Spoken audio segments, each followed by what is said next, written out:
if we confirm the participants, uh, I will ask her to present something. And next one is uh,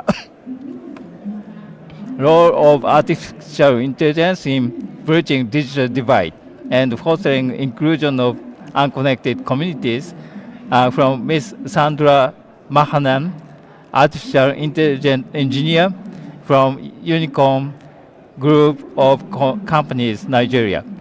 And I'm not confirming the presence of her in this session right now, but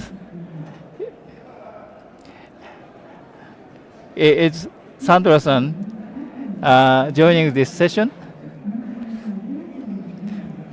So if I confirm the presence, I will ask her to talk a bit about her thoughts.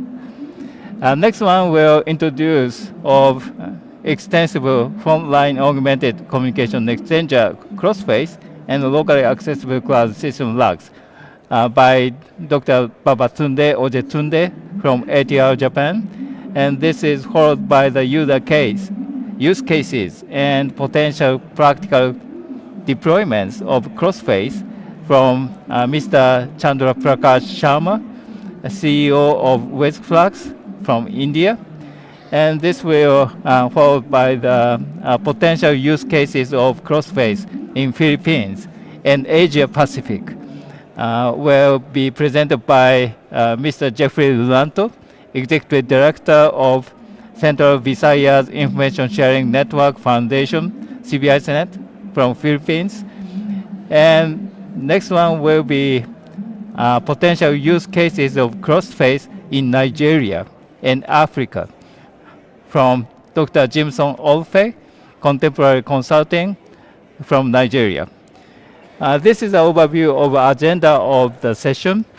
And after that, we're going to discuss the theme and objective of this to achieve the objective of this session. And in 90 minutes later, we're going to close closing remarks by myself before closing the session. Okay, this is the agenda of this session. Okay, let's go in. So before go into the presentations by panelists, let me introduce brief background of this session and the image I have for accelerating the penetration of unconnected worldwide. So this one slide shows the individuals using the internet worldwide from ITU. In 2024, fully 5.5 billion people are online. That represents 68% of the world population, compared with 65% just 1 year earlier. But 2.6 billion people, 1/3 of the global population, are still offline. This is a big issue from achieving SDGs. And next slide.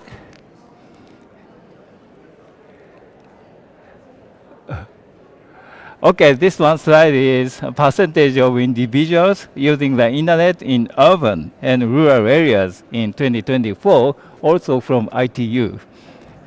In checking this slide, globally, 83% of urban dwellers are using the internet in 2024, compared with less than half of the rural population, 48%. So of the 2.6 billion people not using the internet, 1.8 billion live in rural areas, again 800 million in urban areas. So people in rural areas, most people in rural areas, especially developing countries, are not connected. This is the issue we need to tackle using the state-of-the-art of ICT. This one slide gives us a hint to solve the issue. This slide shows the percentage of individuals owning a mobile phone and using the internet 2024.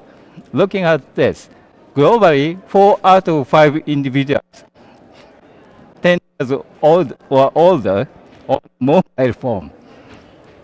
Universal ownership, meaning a penetration rate of over 95%, has been reached in high-income economies. This stands in contrast with low-income economies, where only 56% of the population aged 10 years and over a mobile phone. Looking at the graph, 68% worldwide population are connected to the internet, but 80% own the mobile phone. Well, what's the meaning of this gap? Looking at for example, Africa, 38% population is connected to the internet, but 66% of population have mobile phone. So half of mobile phone are not used to connect to the internet. Maybe that they use only for telephone. So here is the hints to fill the gap between connected and unconnected. This is another view of the worldwide. This slide shows the number of disasters by continent and top 10 countries in 2023. And looking at this, most disasters happen in Asia region and Americas and Africa, Europe. And the countries like India, China, Philippines, Indonesia, these countries suffered a lot of disasters. This is also the big issue worldwide. To tackle these issues, I have proposed new concept called LAGS, or cross-phase concept.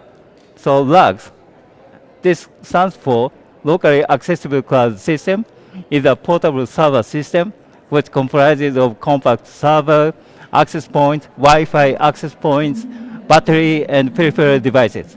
LAGS delivers a local social networking service anytime, anywhere, and in any network environment, even in the devastated disaster disruption. Crossface, that stands for Extensible Frontline Augmented Communication Exchanger, is an updated version of LAGS, in which AI functionality is included to support first responders in disasters. So the concept is very simple. We pack small server and Wi-Fi access point within a portable case and running it by battery. So this standalone system can deliver in the local area people the social networking services functions.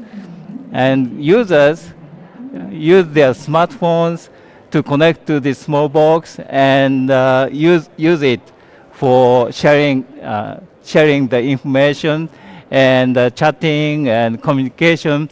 These things the users can do, but area is limited in local.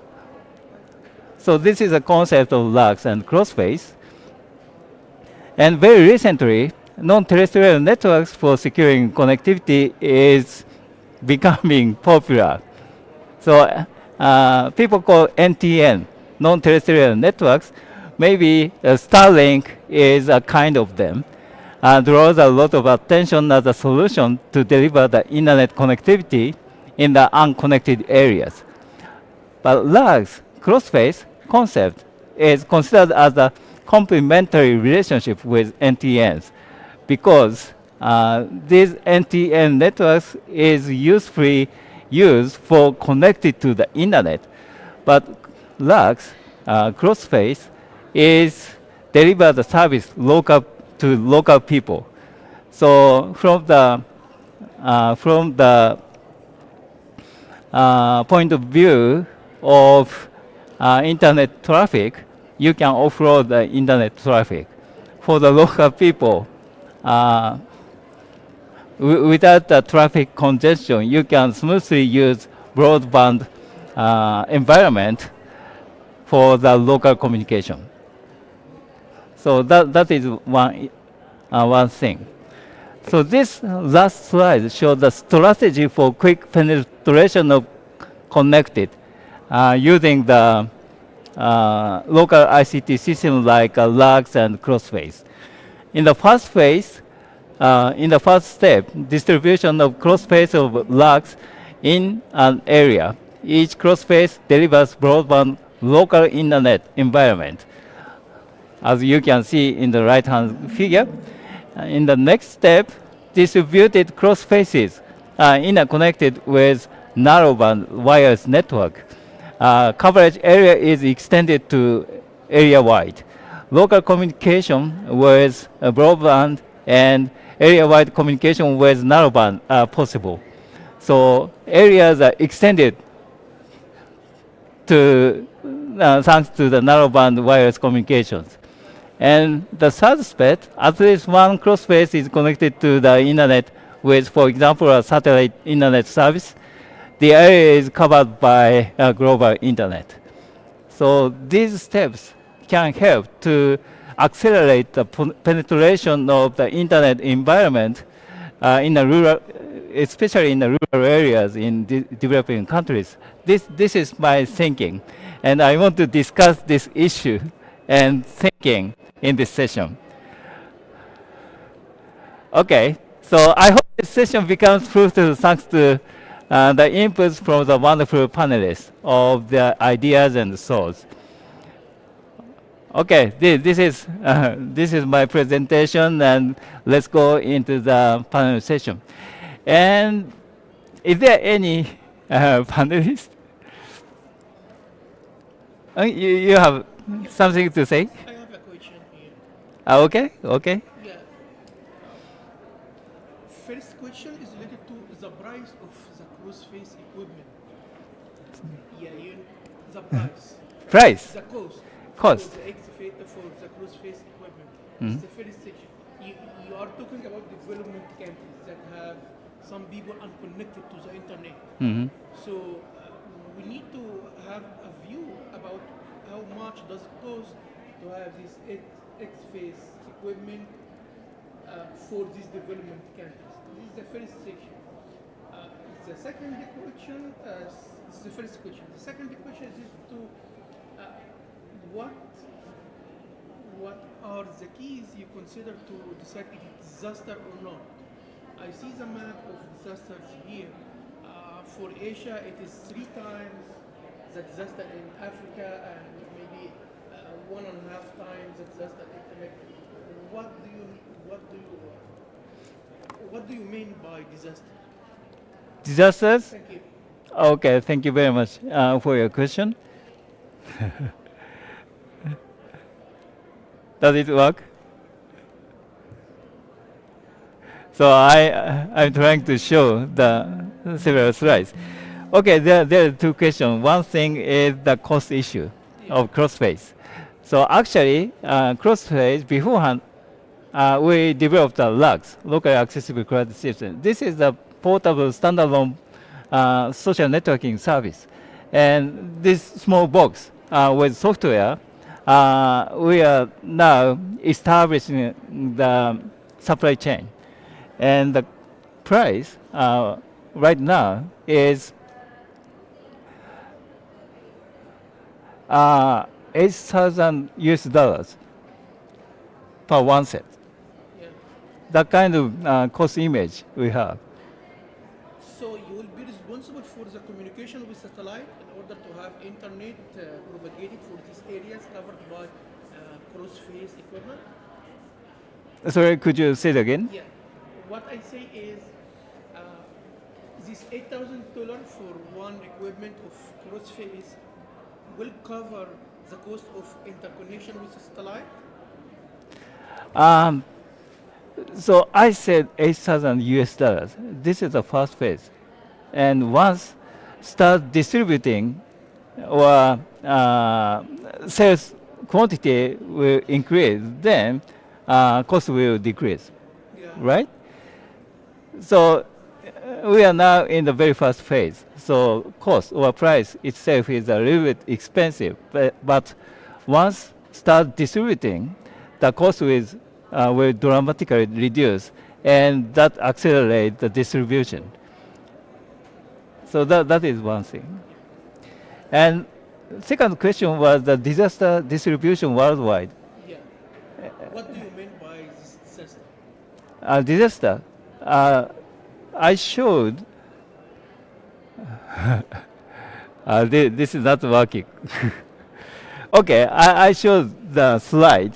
Uh, the disaster means in that slide was uh, typhoon, earthquake, flooding, landslide, that kind of thing, wildfire. So maybe 5 to 10 kinds of disasters are included in that counting. So in these disasters, I hope our ICT solution can help Yeah. because in most disaster situations, the internet cannot be used. Okay, then this is the thing. Okay, thank you very much. Okay, can you use the mic? You can hear me?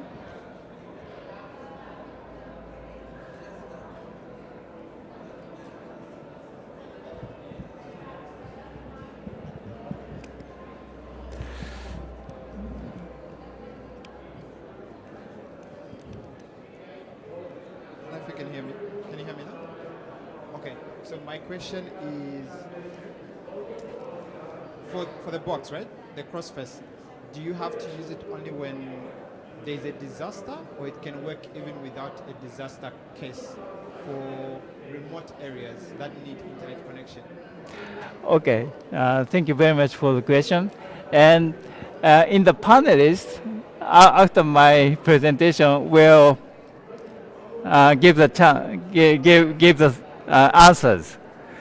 So please ask the table after the panelist presentation. So some panelists are talking about the use cases other than disaster situation. So please wait for a while. Okay, so let's go into the session. Excuse me, are you a participant? Okay, so you must be. Huh? So ka. Yeah, yeah. I just attending, not panelist. Okay, I see. Okay, so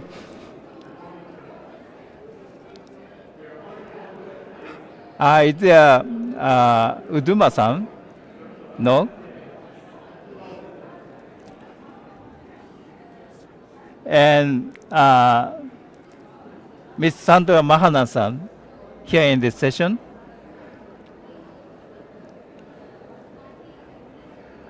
Okay, so let's go through the next agenda.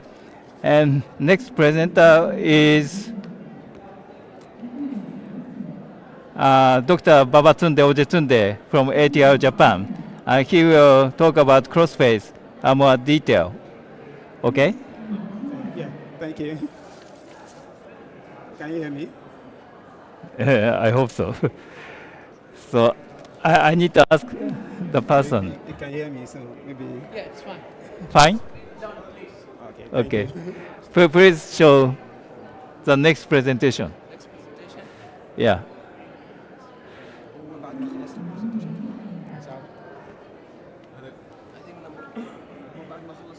What's his name?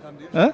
What's his name? Tunde. Baba Tunde. ما قدر وين ريموت ما قدر ما اجى كان عم يقلب او بس خلص This presentation finished. This finish, right? Okay. Okay. You, ما تغير الصفحه الاخيره Number 2. Click it. yeah, this one. The second one. Yeah, yeah. Open this. Yes. فول سكرين Yes. That's. Okay. Okay, thank you, Dr. Sakano. I am Ojetunde Babatunde from ATR, and today I'll be talking about the introduction of XFIX, or CrossFix as we used to call it. So first I will talk about the challenges of, brief challenges of digital divide in the world. And then I will talk about the concept or the system that we have introduced to address these challenges and show some of the potential use cases in terms of just overview. Then I'll go into our collaboration efforts worldwide. So as introduced by Dr. Sakano, nearly 1/3 of the global population lacks access to basic digital services technology as of 2023. This is often prone to rural area and remote area where there are no internet facilities for people. So there are challenges in terms of educational purposes, healthcare resources through digital means. Also, there are limited access to digital services that can, because there is no reliable internet infrastructure in place. So these are the issues that we try to address in our system in ATR. So I'll be showing some of the systems and some of the use cases. So I'll go into the details now.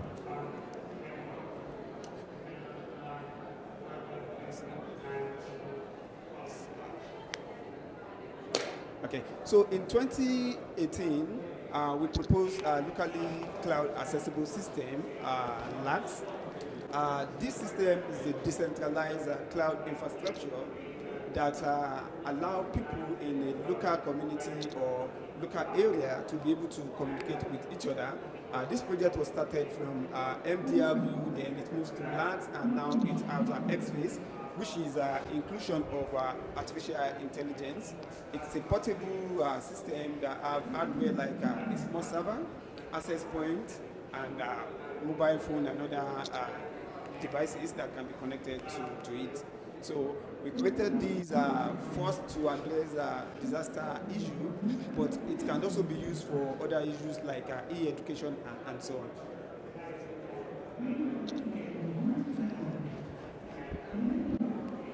So I'll move to the next slide. Yeah, so what are the some of the components of what is LACS itself?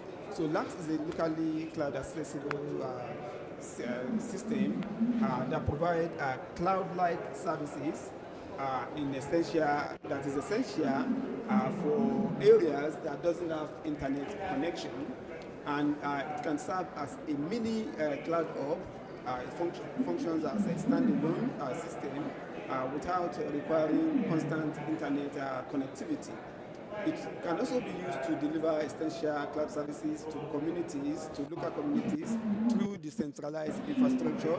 And as Dr. Sakano's shows, you can see the interconnection of different LACS or XFIX system.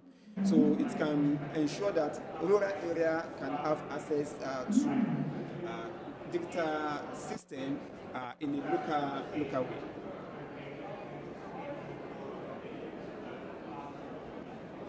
So this is the prototype of LACS. As we can see, we have a server, a Wi-Fi access point, a battery, a network hub, and it can has a case that you can use to put your mobile phone or tablet. And also it has this case that is very portable. You can easily move it around. So this is the prototype of a LAX system that we first created to address this issue.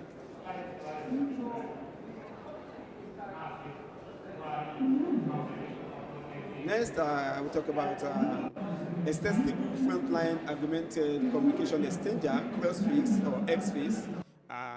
This is an upgrade of LAX to address further issues. We introduced this to be able to include artificial intelligence, which can help in the processing of data faster, and it can allow people to operate it hands-free without having to type. So the AI can accept your speech and transcribe it into text for you, or it can also analyze digital images and so on. So what is XFace? XFace is an upgrade of LANs that have advanced functions, including artificial intelligence. It can, with enhancing communication and information, which enhances communication and information sharing. It operates like a comprehensive local cloud computing platform, and this system is adaptable to meet various local needs and context effectively. So this is an image of CrossFix, as we can see. In this picture, there is a CrossFix with solar panel. So it doesn't only use small battery. Now we have upgraded it to use solar panel, and it can run for more time.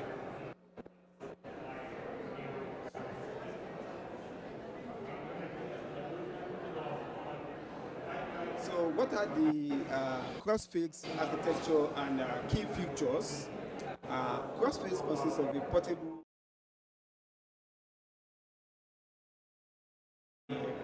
access point,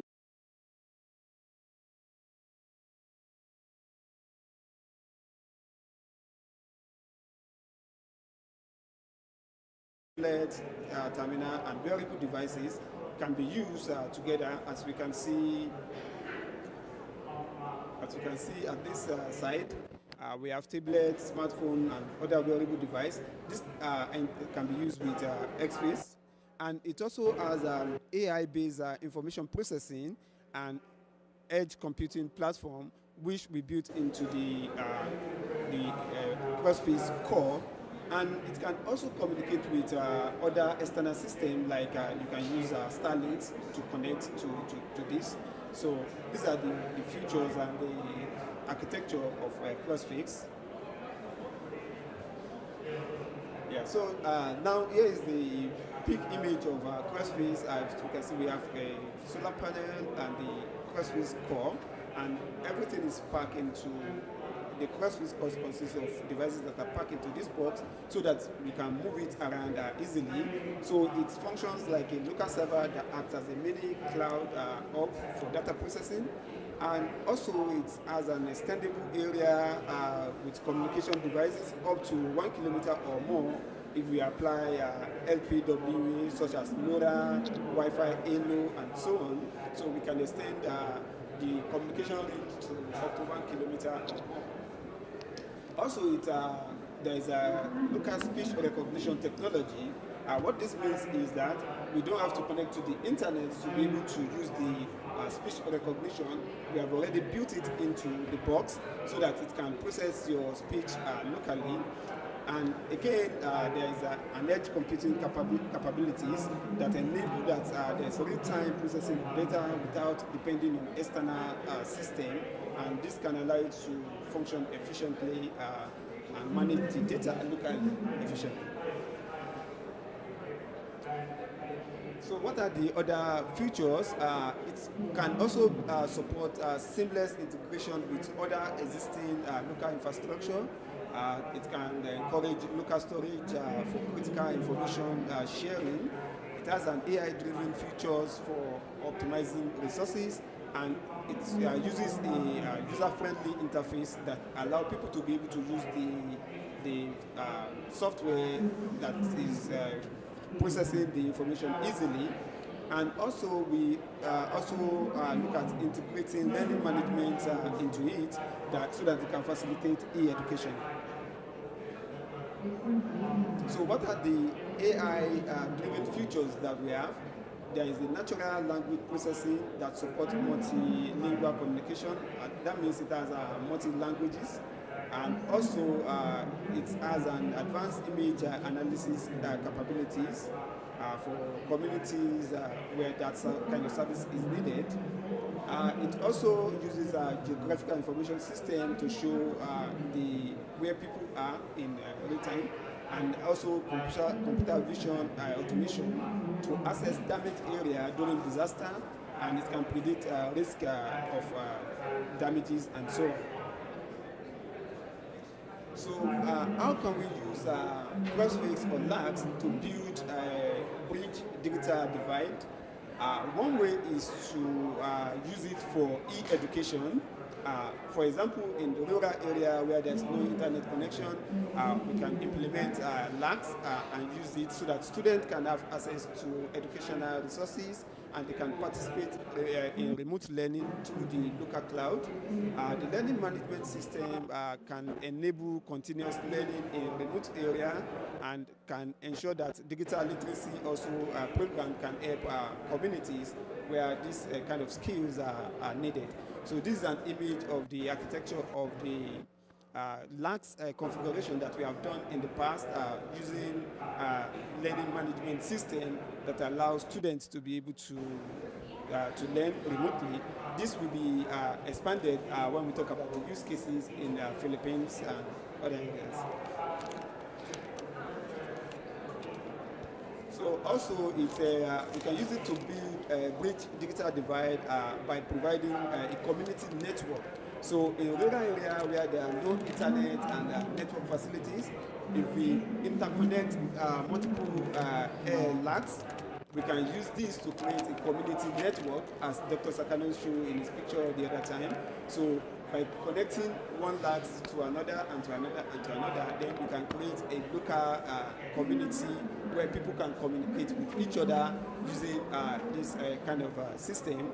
And this configuration can use a mesh network prototype to achieve this.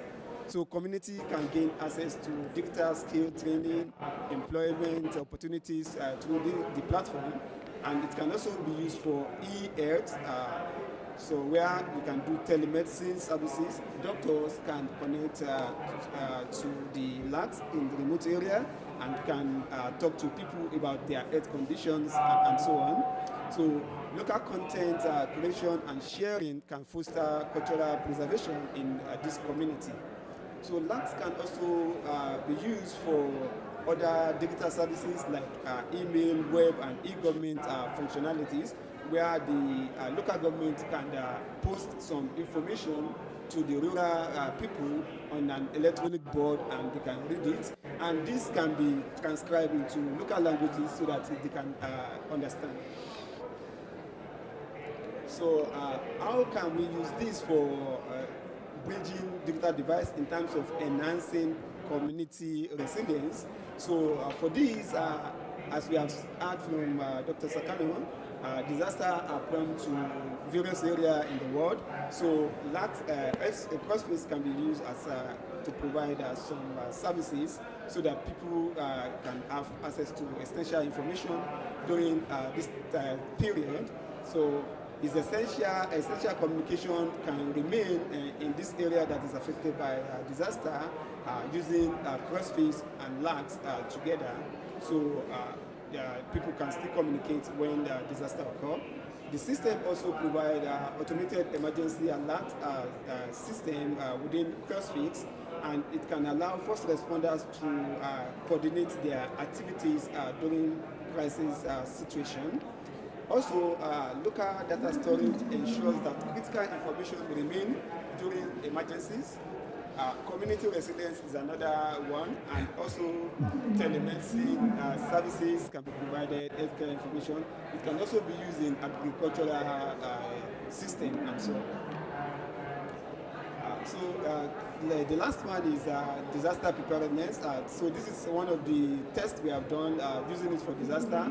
For example, when we use crossface in disaster, we have 3D image that is mapped into crossface, And when the area is destroyed, we can project back the original image of the area, and first responders can use information from the AI to identify if there is a building in a location, how many people are living in that location originally, and how many people has been reported missing or found in that kind of situation. So now I will talk about our global impact effort.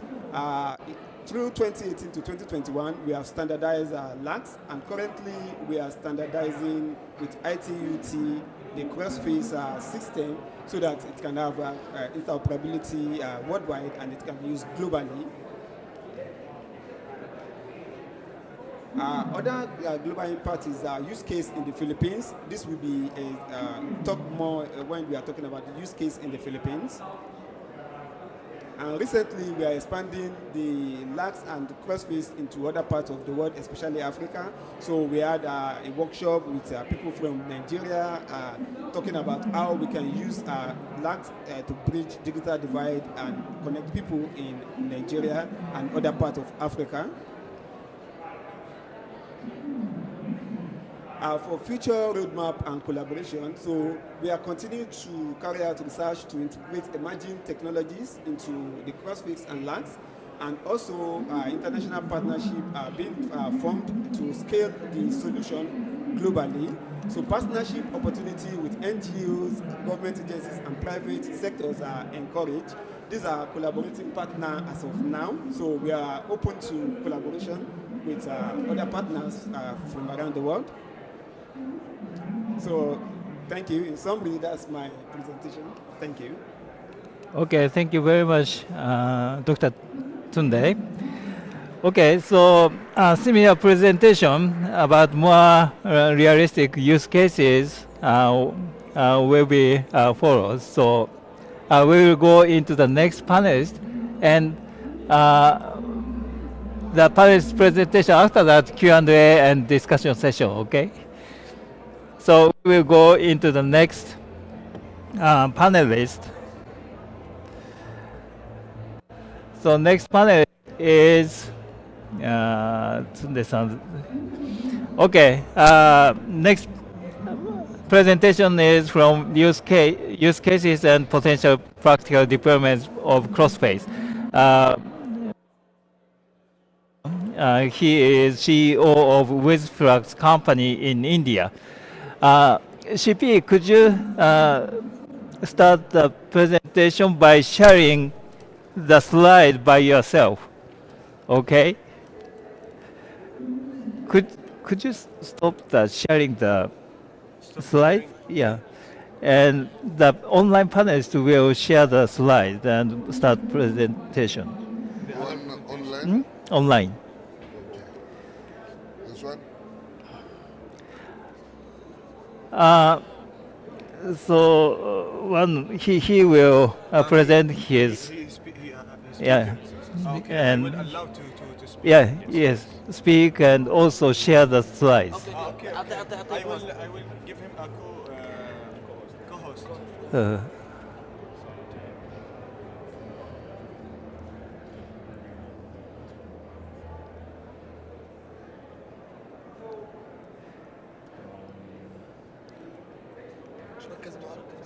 What is name? This and Chandra Prakash Sharma. We call him CP. yes, I think this is.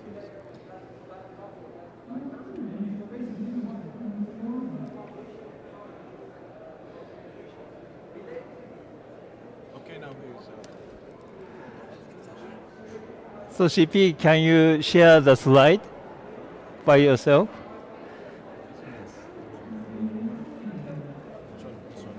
This, no, it's working. Just need to share.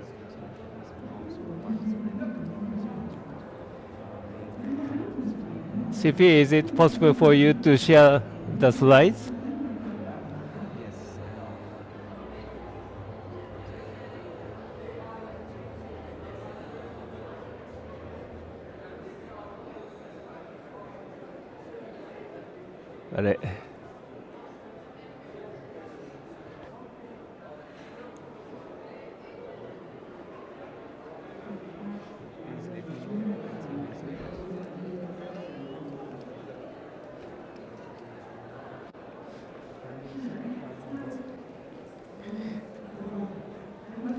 he he is sharing his slide. Maybe this one. His slide. واحد امريكي جاب His slide is this one. رمى كده بتاع Do you want to ليه ما share عارف it? اللي برا Mm. طب اسأله بالله اسمع ما حيعرض ما يقدر قصده عن هذا شو مو قصدي قصده عن هذا And can you hear his voice? No. Can he talk? He's not talking now. He is talking. He's quiet. Mm. Tell him to speak. Can you speak, sir? Okay. You want to present the Yes. Yes. كبر سكرين كبر سكرين Tell him to do this. You want to present her presentation, his presentation. Can you speak? Hi, sir. How are you? Can you speak? Please unmute yourself.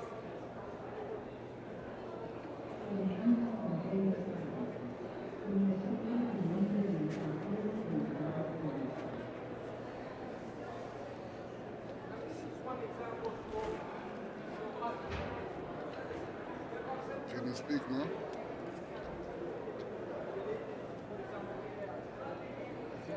Just do this to him. CP, you are What he's muting. saying is showing on the transcription. Yeah, He's yes, showing, but his voice is not coming out on the mic, on the speaker. okay, let him talk. Oh. What he's saying is showing, but We can hear this side. Okay. So what about the sharing the slide? There is a slide there. No. السؤال His slide. هو هذا اونلاين عمل له كوست بس هو بده يشير السلايدات تبعه من هون السلايدات ما عرفت شو يشير لا هو شيرها. He has the slide. Is he has the slides? Is he has it? Or Yes. CP, do you share the slide by yourself?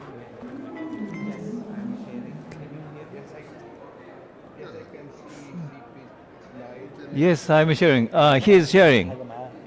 He is sharing. He is sharing his slides. Hmm? now he has the co-host.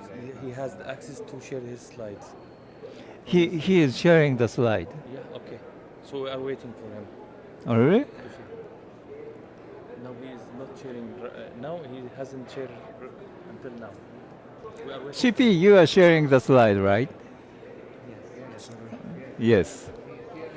Mntwana, yazi into abayifunayo yini? Sorry. Don't you ufuna ushare a slide from the video there?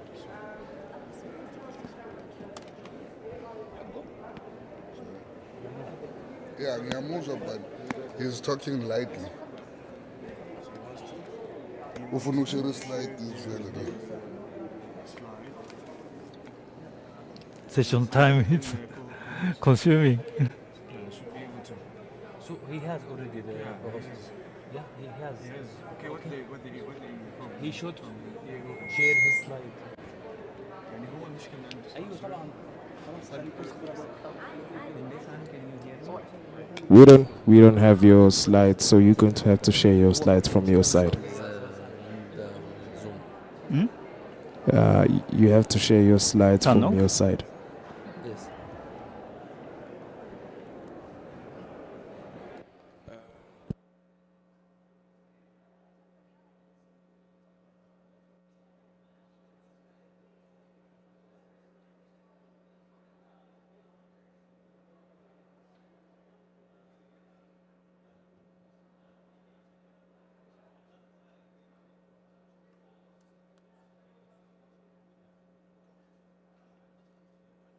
I think we should just go ahead with the session. The audio is not reaching to the session room there, but online participants can hear. Yes, we can hear you and we can see your presentation, CP. I think the problem is on the local. Yeah, I can see that some of the participants are there in the room, so I'm not sure if the audio will actually reach them.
Is there any way I can charge my phone?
Okay. Okay. Okay. CP, can you hear me? So the system is a bit trouble. So we will go into the next presentation by Jeffrey Riranto, and during his presentation, the problem will be fixed. So CP, please do your presentation after Jeffrey. Is it okay? Okay. Okay, thank you very much. And Jeffrey, Can you hear me? so we will show your presentation slide. So then, please start your presentation. So start. Will I share Yes, my yes. presentation to Zizan or? Okay, that's So I good. believe So, Jeffrey's presentation is shared, and slide slide is changed by the venue. So Jeffrey-san, in your presentation, please say next slide, please. Then Tsunde-san operate it. Is it okay? Can you Yes, hear yes, me, I can hear. Jeffrey-san? Yes, I can hear you. Can you hear me, Toshi-san? Okay, so please start your presentation.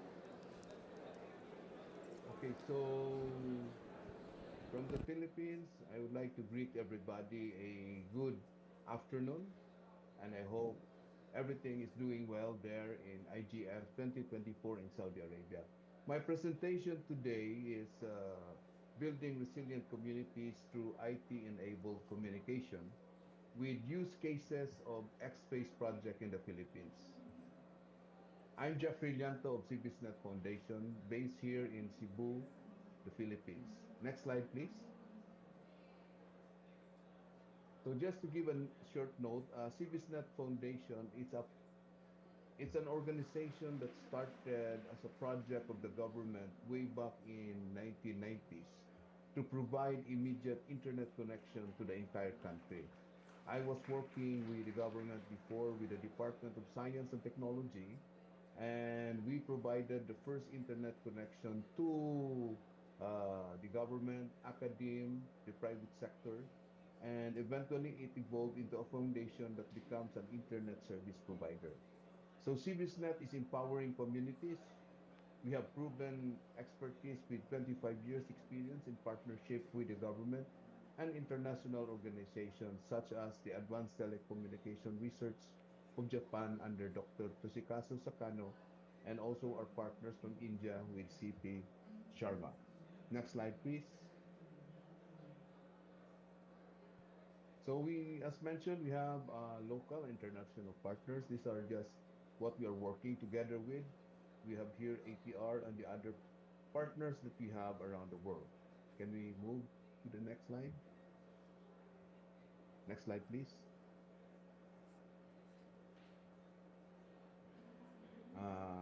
Can we move to the next slide, please, Tundi-san?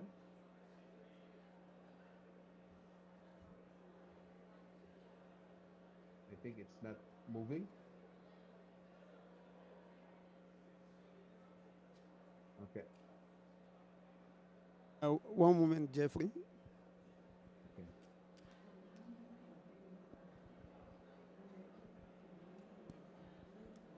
Okay. I think they are working on the slide again, so sorry for that.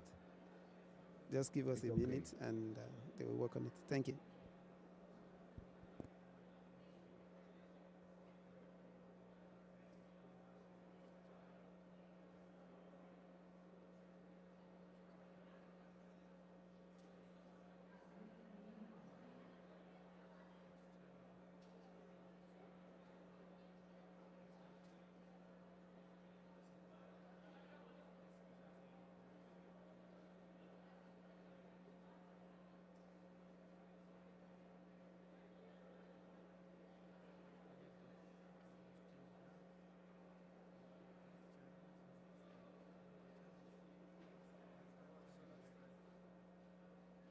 Now the slide is showing, so you can try to change now, Tunde-san.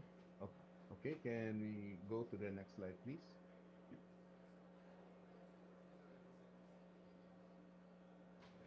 Doesn't seem to work. So the slide is showing online, but we can see it on the projector to be able to control it here. Okay. So it's now moving. Can we go to the next slide? The one after that. Next.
think they are still working on the setup. We may need to add a new track in IGF for fixing the presentations, online presentations.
Jefferson, can you try and change the slide from your side?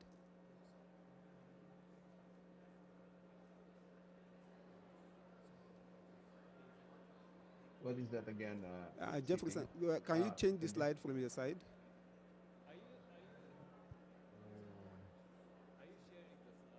Are you sharing the slide from your side?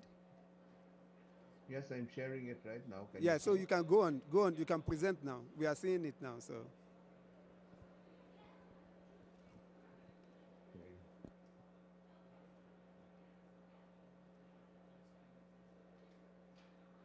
Okay, can you see my slide, Yes, citizen? Okay, at least we so can see, I can see here. yes, we can see it here too. I'm sharing my slide right now. So let me please continue. Okay. So again, going back, CBSNet Foundation, it's a project in the government in the Philippines that evolved into a foundation. It's a self-sustaining foundation that works closely with international organizations like ATR and other organizations. So next is the challenges that we experience here in the Philippines, especially during disaster time. What we have is that island communities, which the Philippines has around 7,200 islands on our country. it is very vulnerable to disaster, especially typhoons. Island schools have limited or no internet access. Then promotion of ecotourism activities and other economic activities in the islands are disrupted. We have unstable and expensive internet connection and unreliable and limited electricity on these isolated islands. Let me share to you some the activities that we have been working with different organizations like NTT and ATR and WISFLAX. So during the time frame of 2011 to our present year right now, we have been working with Japan on research and development effort. Sad to note that everything started with disaster, but we are learning several things on research and development. So everything started during the 2011, the Great Japan earthquake, and also with the 2013, the Typhoon Haiyan, or called Yolanda in the Philippines. We conducted several research and development activities with Japan, which is the Movable and Deployable Resource Unit in 2014 to 2017. Then the Locally Accessible Cloud System 2019 to 2023, and right now the extended uh, project, the X-Space, but before it's called the Frontline Operation System. So the project was launched in response to devastating disaster that struck both countries, Japan and the Philippines. So next, just the timeline again. These are the different uh, activities, and we get different use cases based on the event and also the technology that has been uh, initiated and research and development conducted by our partners from the National Telecommunications, I mean the International Telecommunication Union funded projects and the APNIC funded project in cooperation with different partners like ATR, WISFLAX, the Department of Science and Technology. So it started with the locally accessible cloud system in 2019 for its feasibility study. Then 2020, we have the testing and the propagation. Then what happened here during this time in 2020, 21, and 22, there was the pandemic, and we didn't forecast things to happen on that way. So what we did on real-time scenarios like e-learning and the e-health system were then integrated to the LAC system, not as planned, but as what we called as an inbuilt system during real-time scenarios during the pandemic. To give you some overview of the location of the project, it's real time, but we're doing it right now. Meaning we have real scenarios on this one. It's located in the center part of the Philippines. If you notice on the left side, that's the location of the areas. On the right side, the map that you can see, there are several islands on it. What we did was to have the connection on the mainland, which is the left side, that is the municipality of Cordoba, in which we have the main point of presence of the internet. The project then pushed that internet connection to another islands. The three islands, these are the isolated islands. Isolated meaning they don't have internet connection, they don't have electricity, much more. They have very limited resources of water in itself. So what we did is the project that we had with Lux and Floss has been tested on these three islands in an area more or less around 10 to 15 kilometers from each other. The execution of the FS in Cebu has different categories, like e-education. As mentioned earlier, during the pandemic, it was a very good use case for us to consider e-education.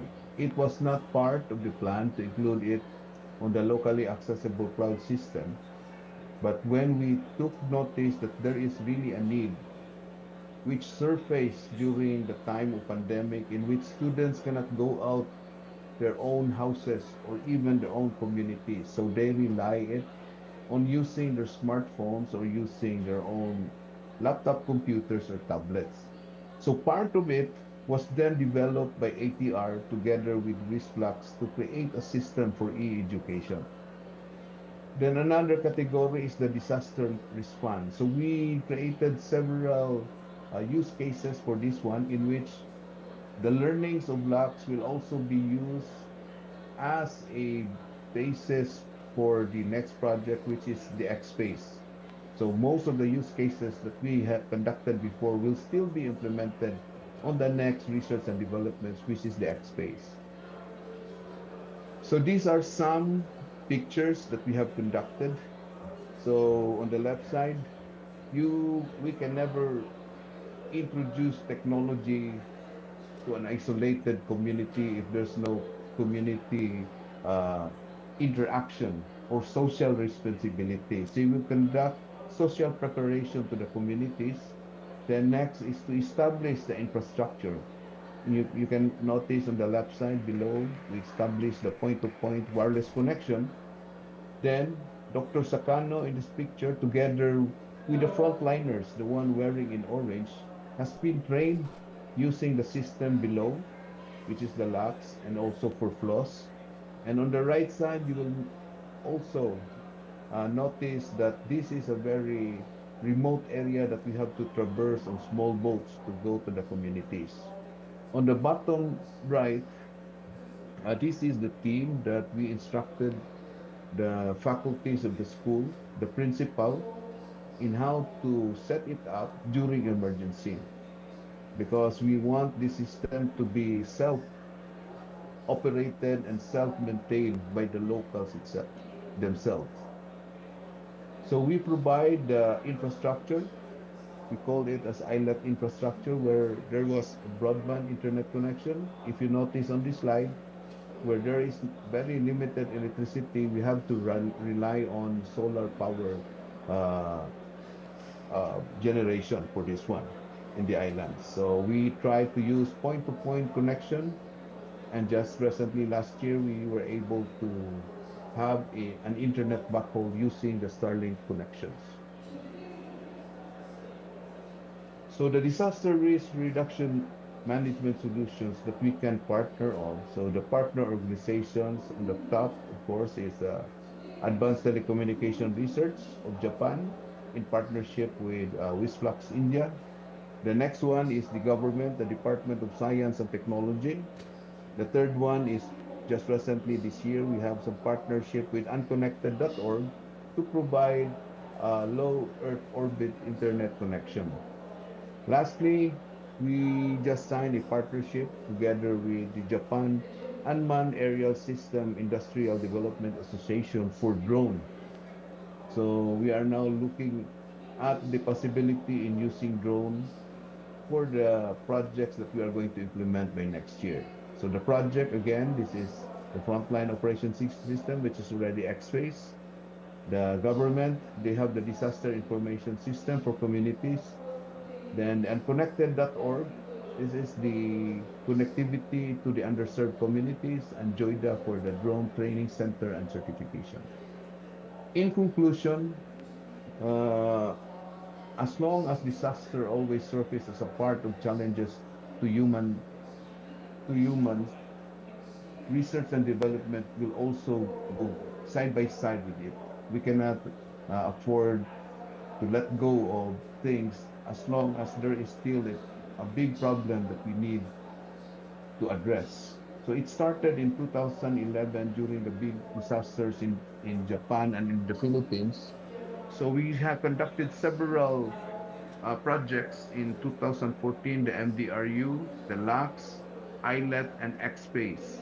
And hopefully future use cases will be conducted after the project ended with XSpace on 2028. Here, in conclusion, real-time data and scenarios-driven research and development will lead to more innovative products and services that addresses the challenges of resilient communication. So this ends my presentation. Thank you very much, and I would like to hand the table to Dr. Tonde. Okay. Thank you, Jeffrey-san. So time is running, and we have on-site participants from Jeffrey, not Jimson Ofe, doctor, but he needs to join another session from 11 a.m. Right? So CP, I'm sorry. Jimson-san will present his presentation, and the slide will be shown by the system. Just wait a minute.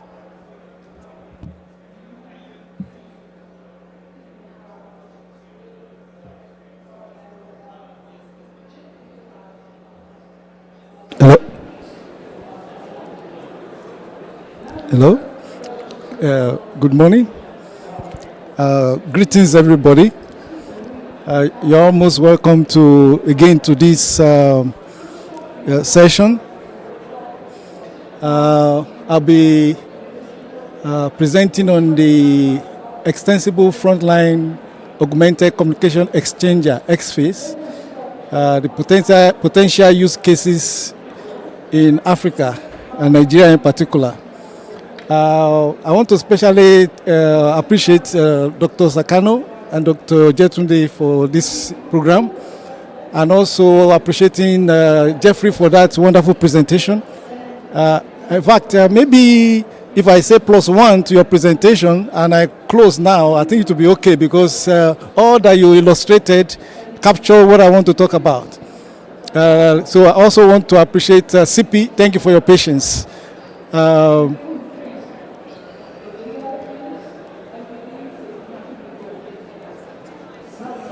Okay. Now, the XFACE is a beautiful innovation, as created by Jeffrey in that presentation, and it has similar application in Africa and Nigeria in particular. So, two principal areas: number one, disaster management, and on ICT intervention for meaningful connectivity in underserved areas.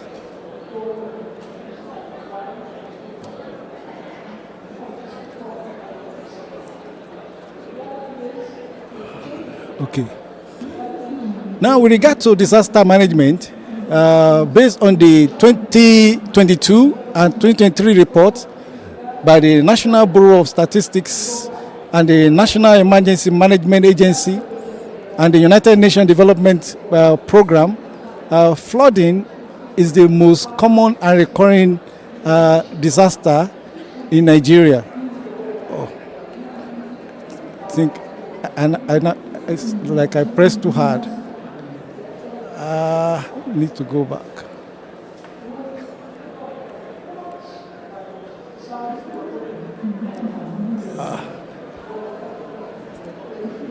Need to take it back.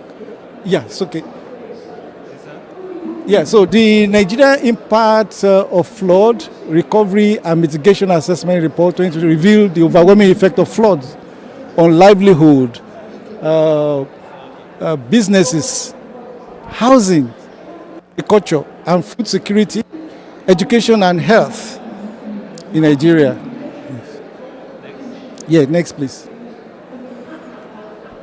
So XFACE can be used in the known disaster areas for frontline responder, so that the concerned authorities can take charge. Concerned authorities at the national level, state and local government level can take charge of disaster management. With XFACE, more on-site information can be gathered for back office analysis. It can enable information sharing and comprehensive documentation of the experiences of victims of flood for improved risk mitigation strategies. Next, please.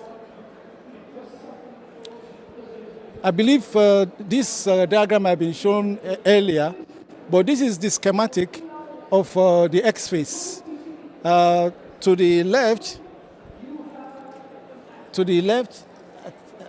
I want to see if I can illustrate better.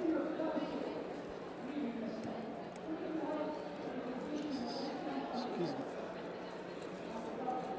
I want to see if I can grab my pointer. Yes.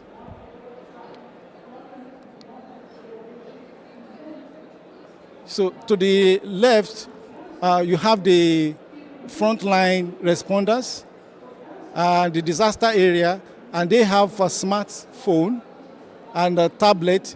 And with these devices, they can use it to capture events, exact situation that happen, and it will flow to the X phase. The X phase is like a bus, that is the main engine, and then the information will be captured automatically, and objects can be analyzed, can be identified based on even data that have been captured before. And as such, it interfaces with the cloud. It interfaces with the cloud, and so we have a kind of intelligence system that accumulates data over time. So this helps in ensuring that we retain memory, proper analysis of what had happened over years so that we can learn better. Next slide, please. Next slide.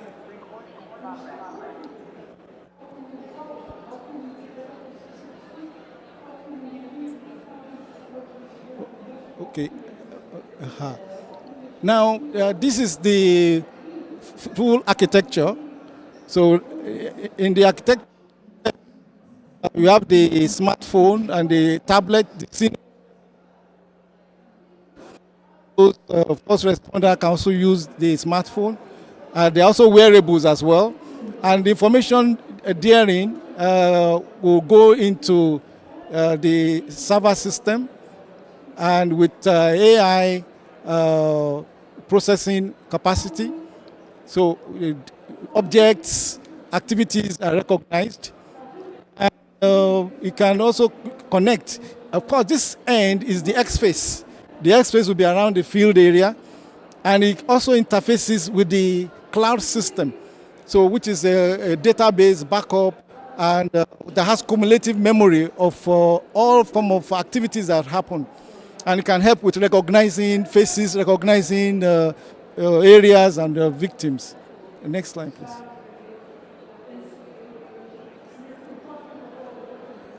Okay, so that was for disaster. The X phase can be used for disaster management. Now for ICT intervention, which lines up with this Global Digital Compact, the objective of bridging the digital divide, just like Jeffrey mentioned earlier. X phase helps with ICT intervention for meaningful connectivity in underserved areas. For example, 75% of Nigerians are connected to the internet, according to the Nigerian Communication Commission. That is March 2024 data. It means a quarter of Nigerians are still unconnected in many underserved areas. In this scenario, X phase can be deployed. More serious disconnect exists in many African countries, where it's 75%, but there are other countries that are even 11%, 22% in Africa.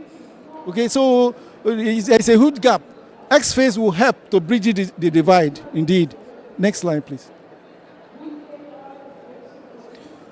And so it can enable shared internet connectivity in those underserved areas, provide a platform for community information sharing, provide a learning portal for inclusive learning in the concerned areas.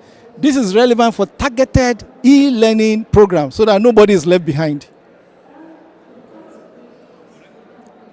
Okay, next.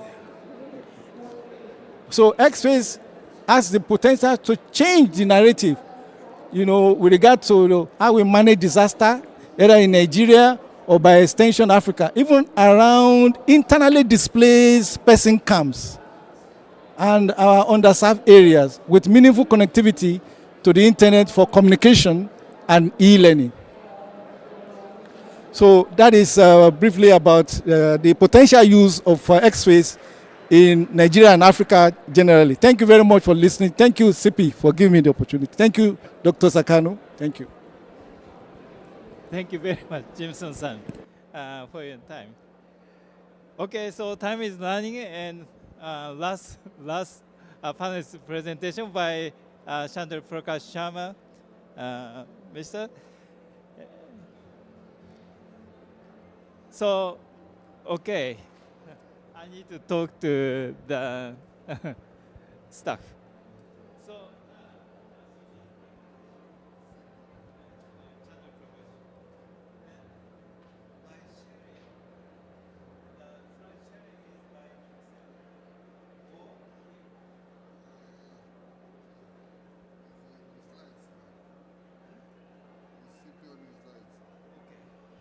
CP, can you present by sharing the slide by yourself?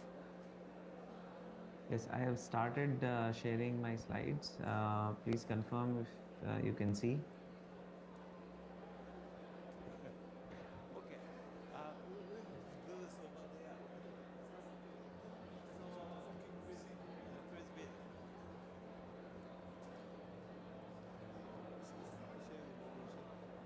Okay, CP, just a second. The room is not.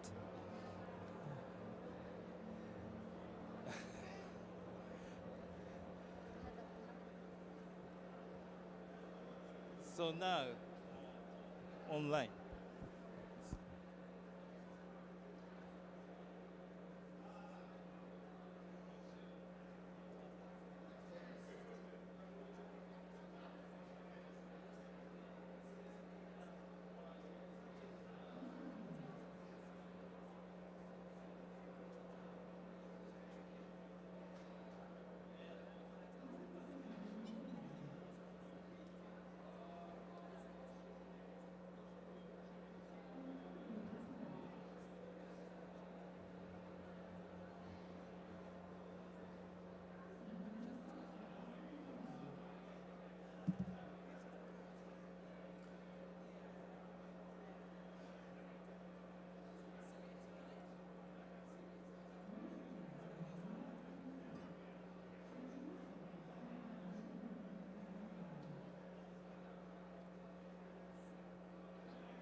Okay, CP, we are very, very sorry.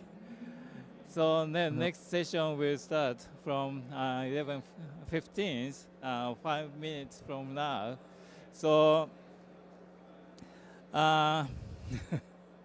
we need to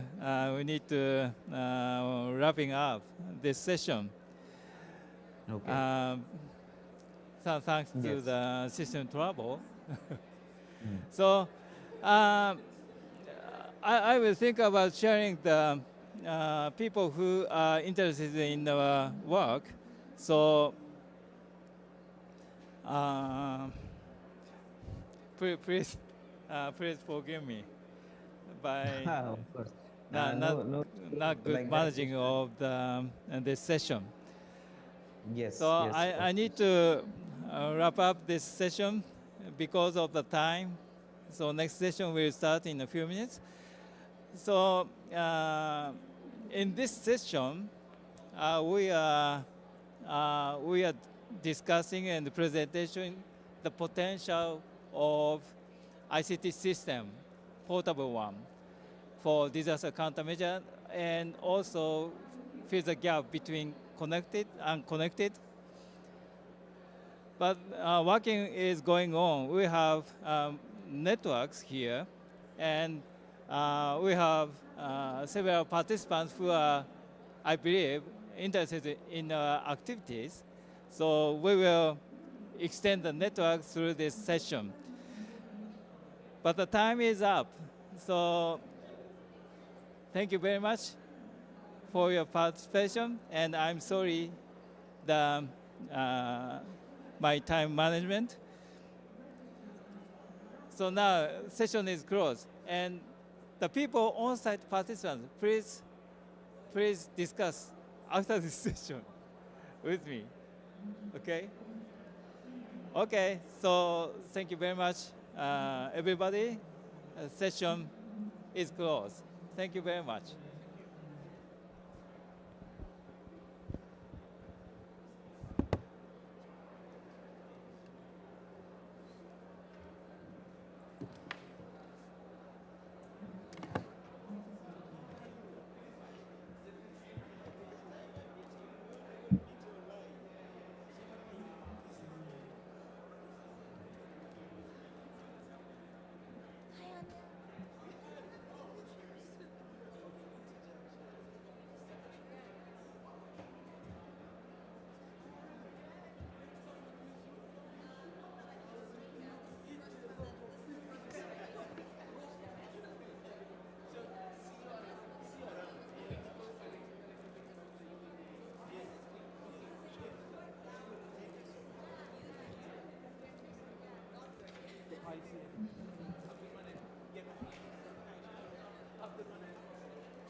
I think that's what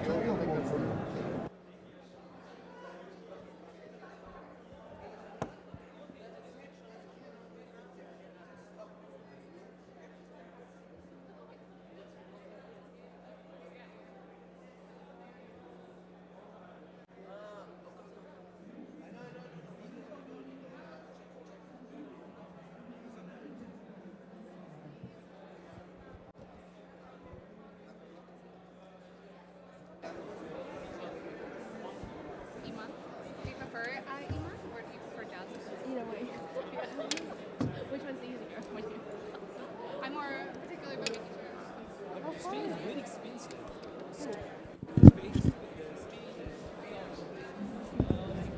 I got into 30 minutes and 45-minute by metro. Yes, no problem.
Test.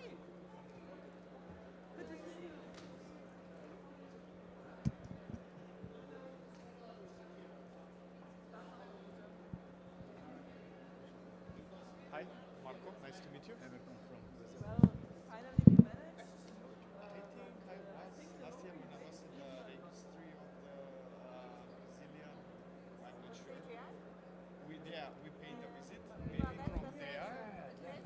You already know Alexandrovich Chukasovs. You are the other colleague. I'm not sure. Yeah, we're full room already. Excellent. See you again. Well, like there's never gonna be an empty chair. I will see you then later. Como vai? Muito bom te ver, muito bom te ver. Sempre muito bom. ايوه بس الجامعه اللي عندك مشاير انا في الوضع السوق هنا عندك مشاير هم بيزودوا برزنتيشن نفس بص على نفسك انت وانا معاك. سمي. تيست.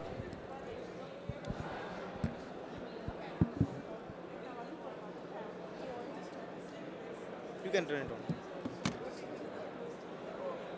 And of course you raised the issue at the beginning.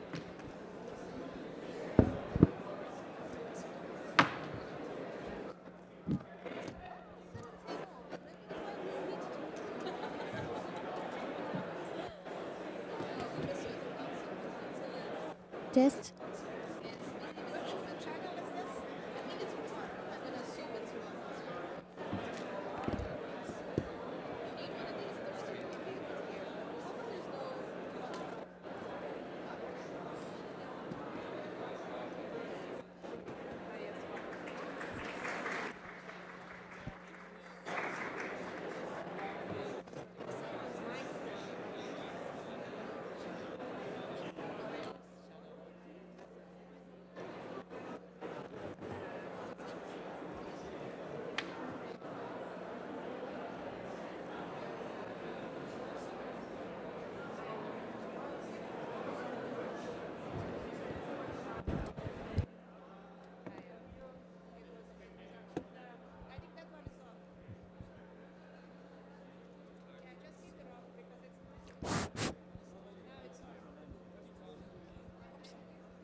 Good morning.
Good morning, everyone. I hope you can hear me. It's always hard to tell.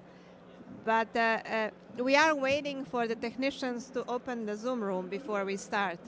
So let's just wait 2 more minutes, and I suggest that we start.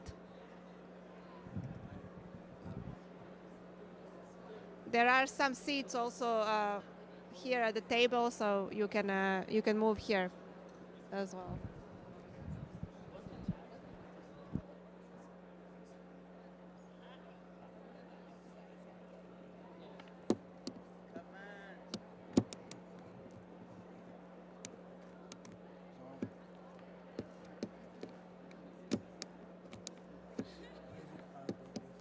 Well, good. Not to lose any more of time. I think Zoom will be connected very soon. You all need to use the headsets, and you all need to choose channel 1. The headsets you have behind at the desk. So while colleagues are taking the headsets, I will slowly start. Once again, greetings to everyone. Good morning to everyone here in Riyadh. Good afternoon or good evening, depending where our colleagues in Zoom are joining us from. My name is Anja Genko from the IGF Secretariat in my role as the focal point for national, regional, sub-regional and youth IGFs. And it's a great pleasure to see so many dear colleagues finally in person. We do see each other from time to time on some of the regional or national IGFs, but unfortunately we only have, I think, once in a year opportunity for the majority of the NRIs to meet in person at the annual IGF meeting. Last year, this type of traditional NRIs coordination session was hosted in Kyoto at the 18th annual IGF meeting. And now we're meeting more than 1 year after here in Riyadh in this really impressive setup. So it's a pleasure to see you. Let me see just to introduce quickly the agenda while we're still waiting for Zoom to be set up. So the NRIs coordination session, as you know, is a traditional annual meeting of all the NRIs with the global community. We take stock in terms of what's been done so far, and we primarily focus on what we want to achieve in the time to come.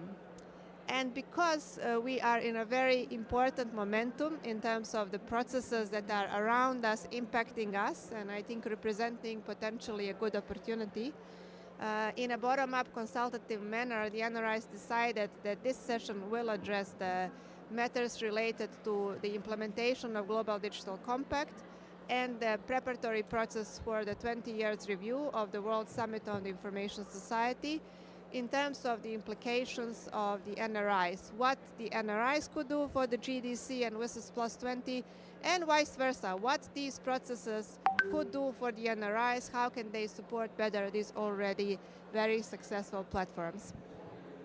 Looking now by the faces in this room, I think we have the majority of the NRIs represented, be it through the regional, national or youth IGFs.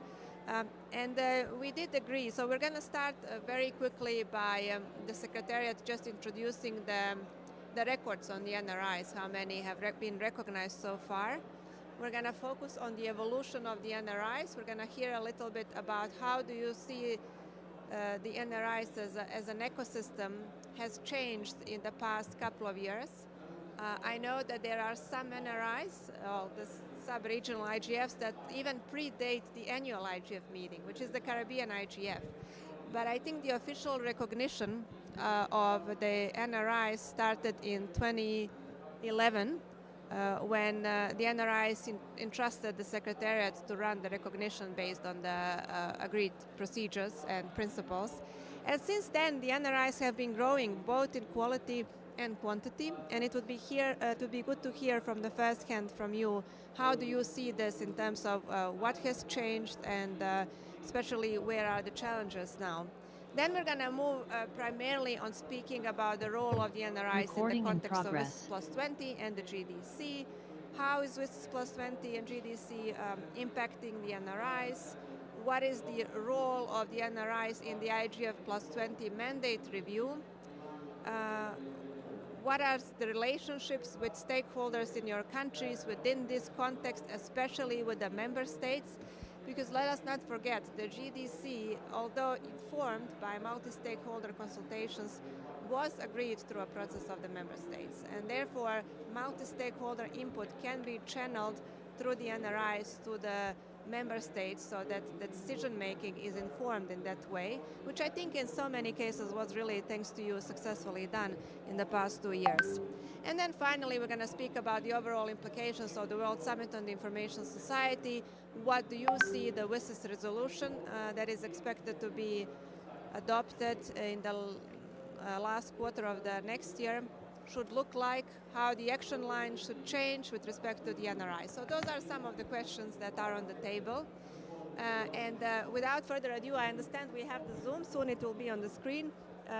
Let me maybe not go into sharing the slides. I'm going to just confirm to you, we have now 175 officially recognized NRIs. Among the latest NRIs we recognized is the National IGF of Saudi Arabia and also of Ireland. So indeed, it deserves an applause, and I join it. I will remind that one of the objectives that the NRIs set in their work plan at the beginning of the year was to support the community of the 2024 host country to establish a national IGF as a long-term form of engagement in the IGF processes of this respective community. And therefore, I think a portion of congratulation and that applause goes to all of you, because you really called for it and you put yourself at the disposal to colleagues who are organizing it. I hope that soon we will, probably maybe even in this week, hear about recognition of the national IGF in Singapore. And that I'm also very happy, because Singapore as a community has been very active in the digital sphere, and I'm happy that we reached the stage where they have the national IGF as well. So these are the records, what the Secretariat can share now with you. I'm not sure if we have colleagues from Bhutan in this room. We have been working with colleagues, community from Bhutan for more than a year now, and I'm hoping that soon the national IGF will be established there. With that, I would like to open the floor. I think it's important that we go into the open discussion. I'll just, before you raise your hand and before I repeat the question that's at your disposal, you will raise your hand and I will help to bring you the microphone. We have, I think, 3 or 4 microphones, so we will manage to do that. You have to keep your headset on. When you speak, I suggest that you take off your headset so you don't hear yourself twice. So with that, the question for you is, how do you see the evolution of your NRI looking back into the past 20 years? What's the biggest achievement? How do you see the Global Digital Compact implementation and the WSIS Plus 20 supporting your NRI, but also how do you think your NRI can support these processes? It would be good to be action-oriented. We are aiming to have an action-oriented output document from this session that will inform the WSIS Plus 20 preparatory process as well as the GDC implementation. So with that question on the table, I invite you please to sign up and speak. I still don't see the Zoom. Yes, even on my laptop, but I hope that soon colleagues will be joining us. In the meantime, you can raise your hand to speak and I will approach you to give you the microphone.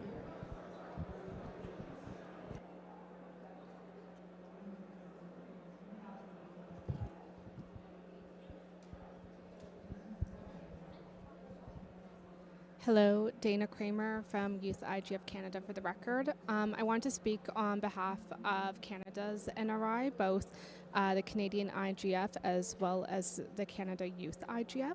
So one thing that we've been doing in Canada quite extensively, and I need to say a big thank you to the Secretariat for the Canada Youth IGF, being the Canadian Internet Registration Authority, is leading on significant WSIS Plus 20 talks. And at our Canadian IGF, we did have a large focus on WSIS Plus 20 and the GDC. And so I think that when there are NRIs to really specify that and ensure that these spaces do have that consideration at the national level. On the youth level, we've been having quite a bit of discussions on the Global Digital Compact as well. And so trying to bring in a national focus on these 2 key pieces of documents. So I just wanted to make that intervention on behalf of my country. Thank you. Thank you very much, Dana, and congratulations to you for an excellent job done with the Youth Canadian IGF and good cooperation with the National IGF. Yes, we have here the Caribbean IGF. Let's go to Nigel, and then we're going to go to Guinea.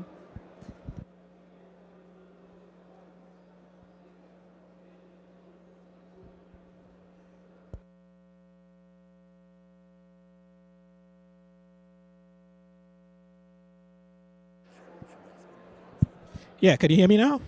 Okay. Yes, Nigel Casimir from the Caribbean Telecommunications Union, and I coordinate the Caribbean IGF, which we are always happy to point out was the first regional IGF. We started in 2005. And in terms of recent achievements, I think we've also started a Caribbean Youth IGF. We had the third session this year, and we had our 20th Caribbean IGF also this year.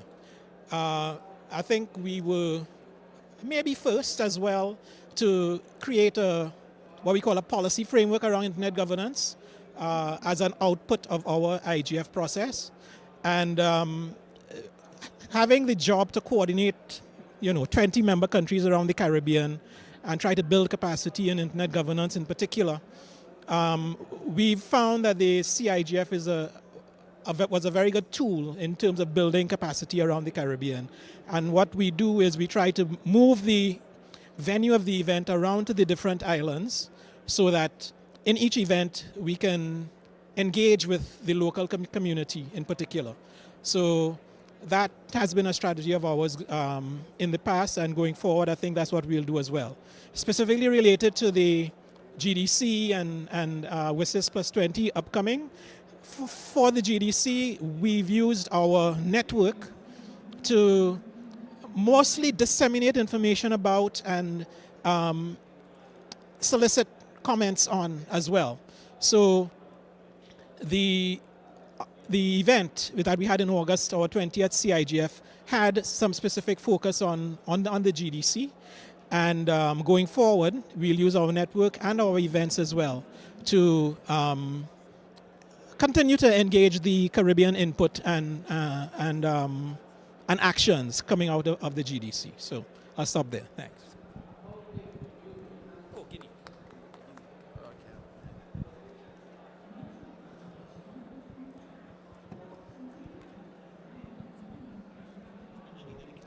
Bonjour tout le monde, je me nomme Diallo Mamadou Kenda de la Guinée-Conakry. Je constate que la Guinée n'est pas représentée officiellement au niveau de l'IGF, et nous sommes en train de travailler pour redynamiser. En fait, je souhaiterais vraiment l'accompagnement du secrétariat pour le process en fait. Voilà, c'est notre souhait. Merci beaucoup. And we are looking forward to have Guinea joining the NRI's network. The Secretariat will be in touch with you and explain the process.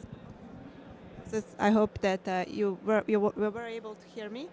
So yes, we will definitely connect with you. The question for those that maybe did not catch everything was about the national IGF in Guinea and the way it can join the network, and I really commend our dear colleague for being here. That's already a huge step, so we look forward to working with you. Thank you very much. Anyone else? We would like to hear about how do you see the NRI's work has evolved in the past 20 years? Is there something more that can be done, including from this side of the Secretariat or of the global community, and especially in the context of the Global Digital Compact and WSIS Plus 20 as our maybe key opportunity we should really use to leverage the work of the NRIs and to elevate the year. It was for the country like Myanmar, it's quite far away from global level, but IGF has become like a platform for us to discuss about what is happening there, and also how we can contribute and how we can feed the import into import at the global level as well. That is what we observed during these 3 years. It has been the 3 years we trying to organize the forum, and hopefully we can do the next year as well. As you may notice, that Myanmar is a very chaotic situation right now, and even there are lots of cases are happening in our internet ecosystem and infrastructure. Sometimes we cannot even identify who are the actors behind the scenes of the internet shutdown and the online harassment, even the failures of the different kinds of payload is also challenging for us to figure out what is happening in certain region. But having the IGF like a youth one or the national one it is kind of like a chance for us to discuss more about the internet related issue. On one hand, I feel like a multi-stakeholder model is a kind of a guideline for us how to bring the young people from the different stakeholder. Unfortunately, in this stage, like it is difficult to identify for us like a government who is a government of the Myanmar. that was always questioning whenever we are trying to organize the forum. But so far, we try our best to be the neutral way to raise the issue from the ground level, like western part of the Myanmar, eastern part of the Myanmar. We try our best to engage with the young people from the different part of Myanmar and to raise. So, in conclusion, I might say like IGF is a good way to express ourselves and give the information to the global and also regional level initiatives for related to the internet issue, and also to think about how we should bring more opportunity and also engage with the young people who are from the vulnerable community. So that's all from my area. Thank you. Thank you very much, Pio. It always reminds us that the realities around the world are different. I think colleagues from Afghanistan are still in their session, but we spoke about the position of women and girls in Afghanistan and what the national IGF can do for them, which is, I think, a very important topic. I want to give floor to Ahmed, please. Thank you, Anya.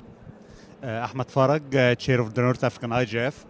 Actually, we hosted the 8th North African IGF meeting in last October, okay, and we focused on our session focused on the GDC to give better understanding to the process that happened during the past months.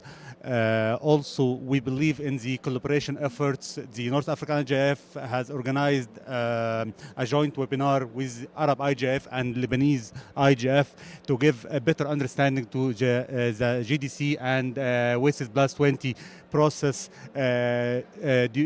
through our community in the Arab world.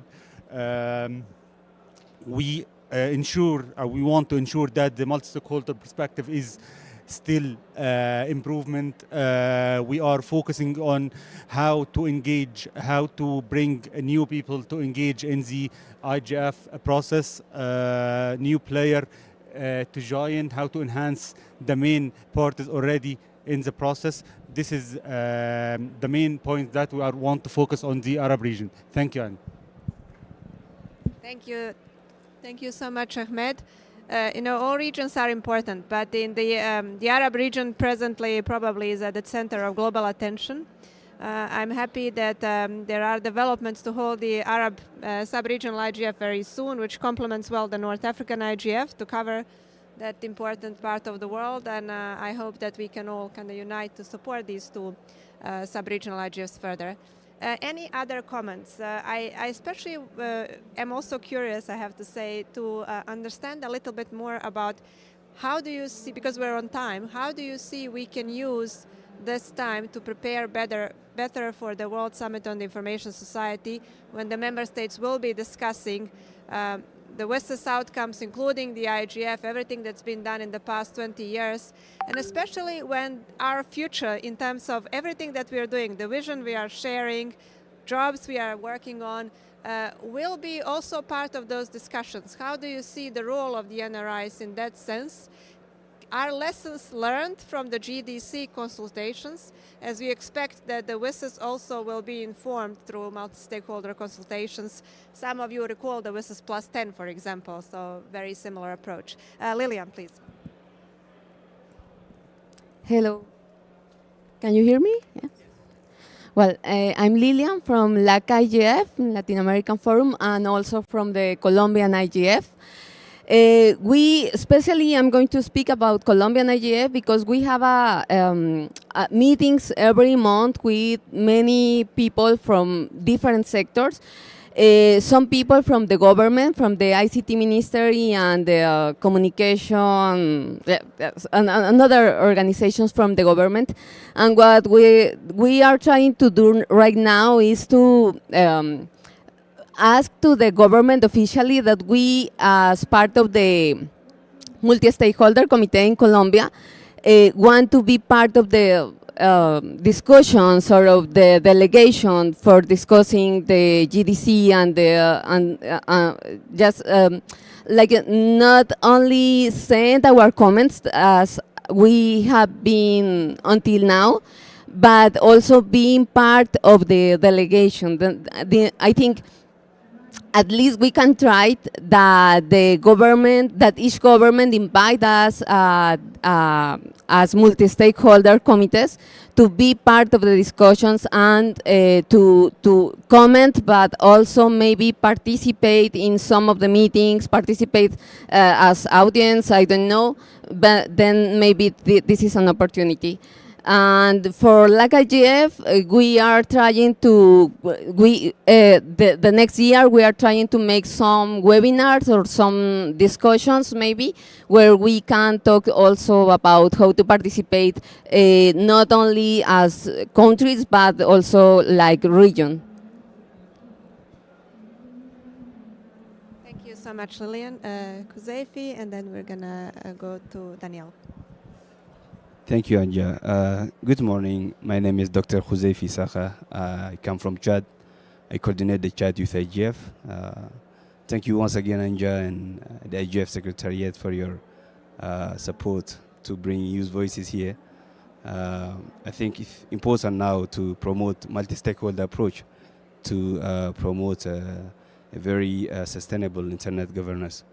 I think we just adopted in New York during the General Assembly the Declaration on Future Generations, the Pact for the Future, and the Global Digital Compact.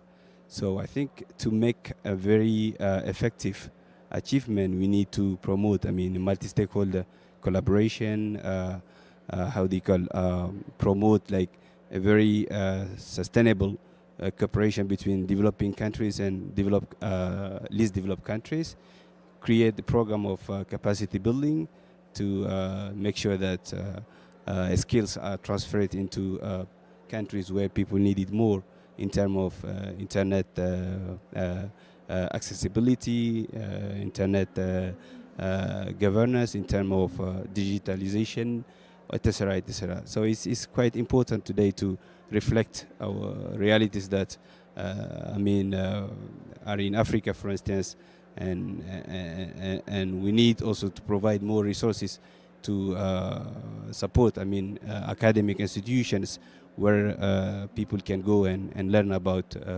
digitalizations, and especially the rural communities where it is essential today. With digital literacy, we can also promote local languages through these kind of programs. So thank you once again for coming here, and I think it's important to resolve these issues together. Thank you very much, Kuzeifi. Good morning. Can you hear me? This is Daniele Turra from Italian Youth IGF. So we had the Italian IGF last week, and unfortunately the YCs and the GDC didn't really step into the discussion. We have currently a unique situation in Europe, that is a committee that is 100% nominated from the government. And this, in a sense, requires a different approach. We need to, I believe, find different connections, especially as a youth IGF Italian community.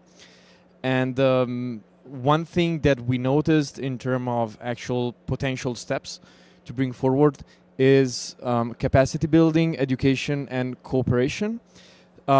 This, we believe, will be a key point, especially to make parliamentarians and members of the actual committee to understand the role that internet governance has worldwide, and not just focus on digital matters, but also on other critical resources of the internet.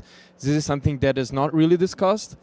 But right now, what I'm trying to say is that we need more community, and this can be done through an active collaboration between the youth and this committee that, again, it was not really multi-stakeholder.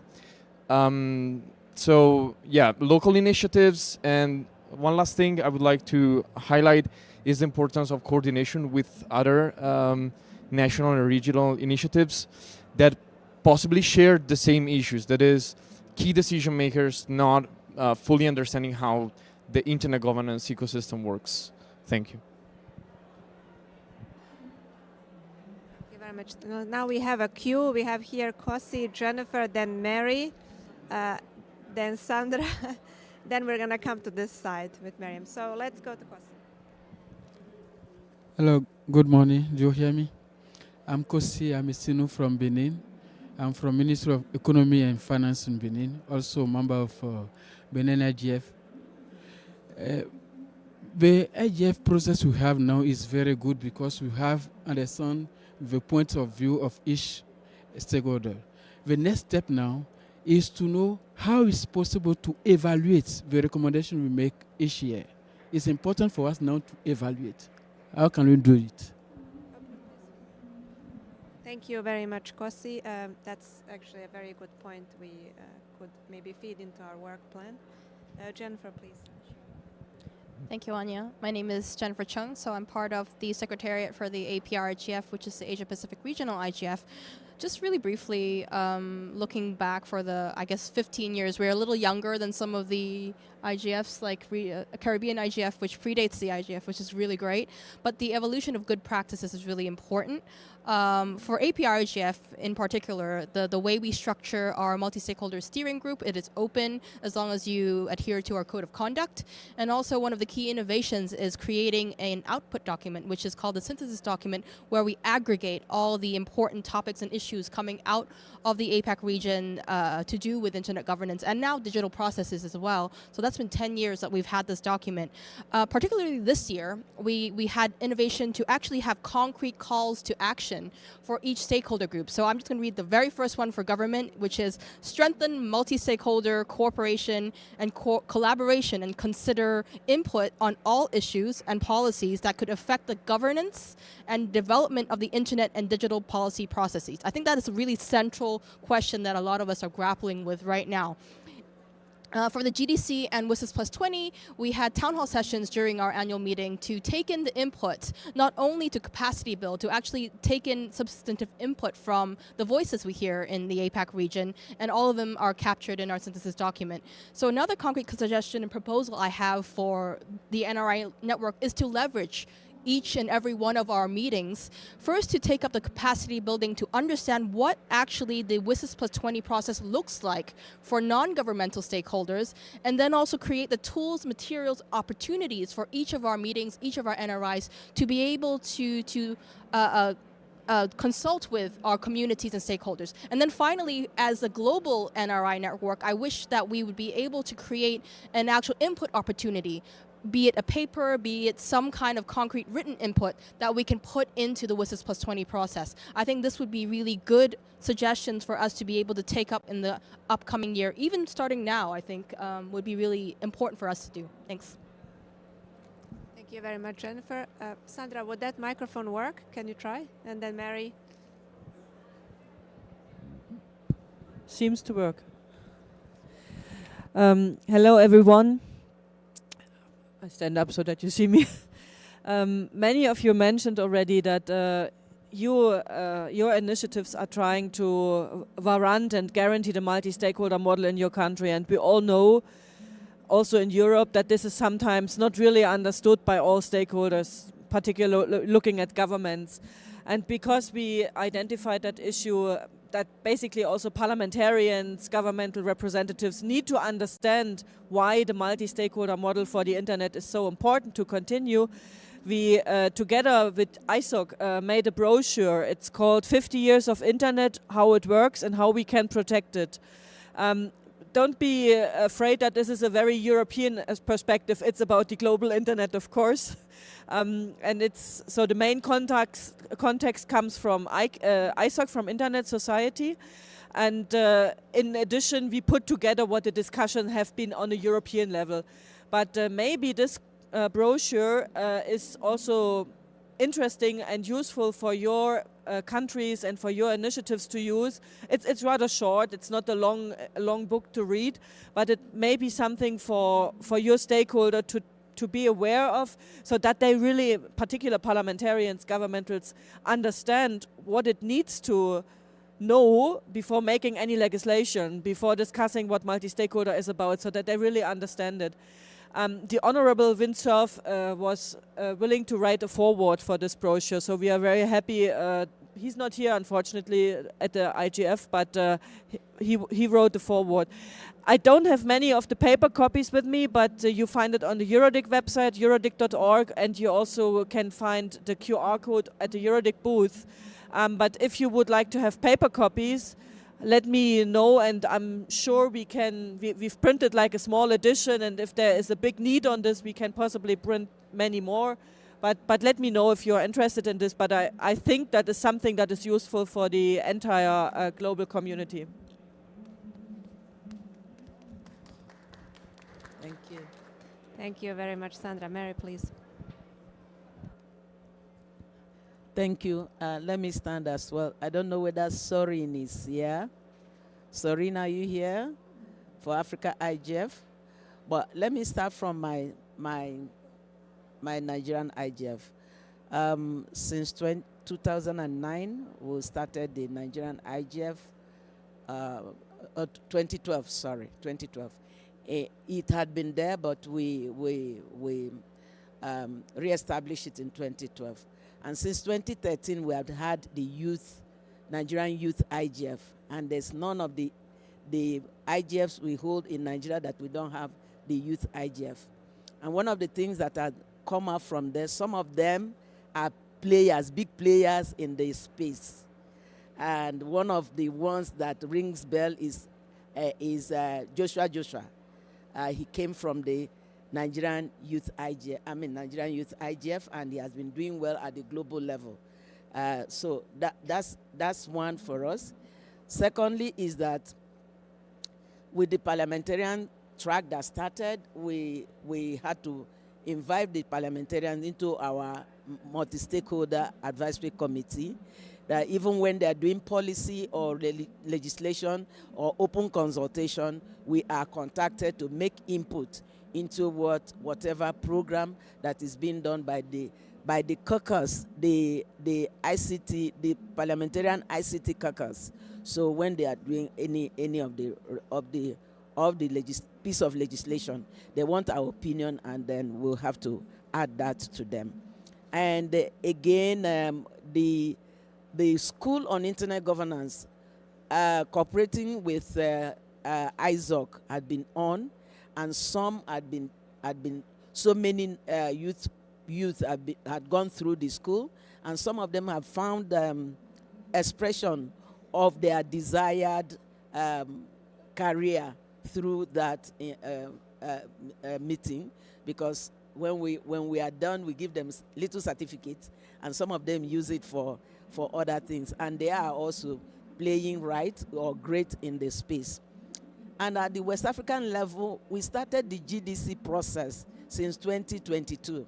So during our West Africa Internet Governance Forum, we had a full program of 3 hours talking about the GDC and our contribution. We made our contribution to the GDC, and the WISIs also we are sensitizing our people to know that is very important, and our ministers are being informed about it.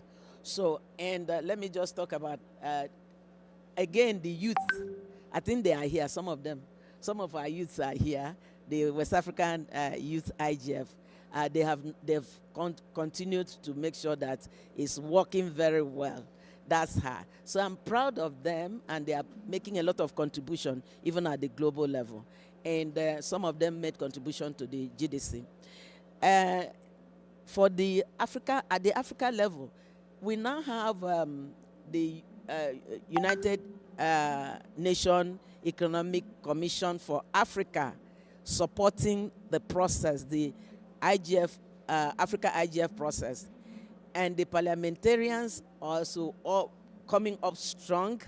We started in 2002, and just like the Tanzanian group mentioned, we are seeing them stronger, and we are seeing them now aware and getting involved in what the IGF is all about.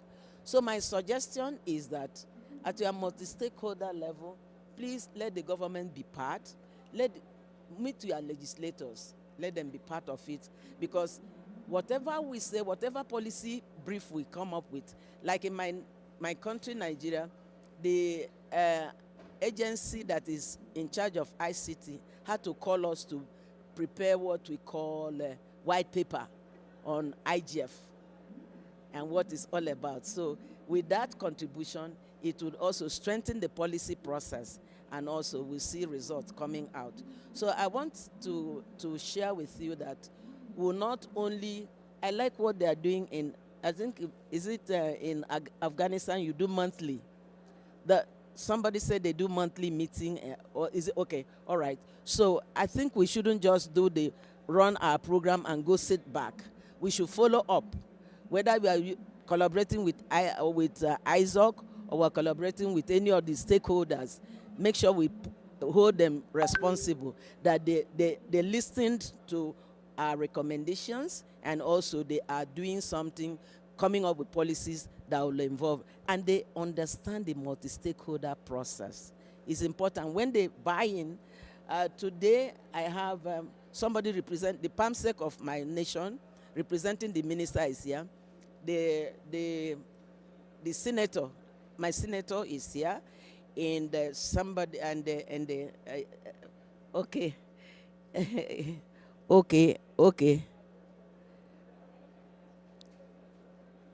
Okay, thank you. All right. The senator is here.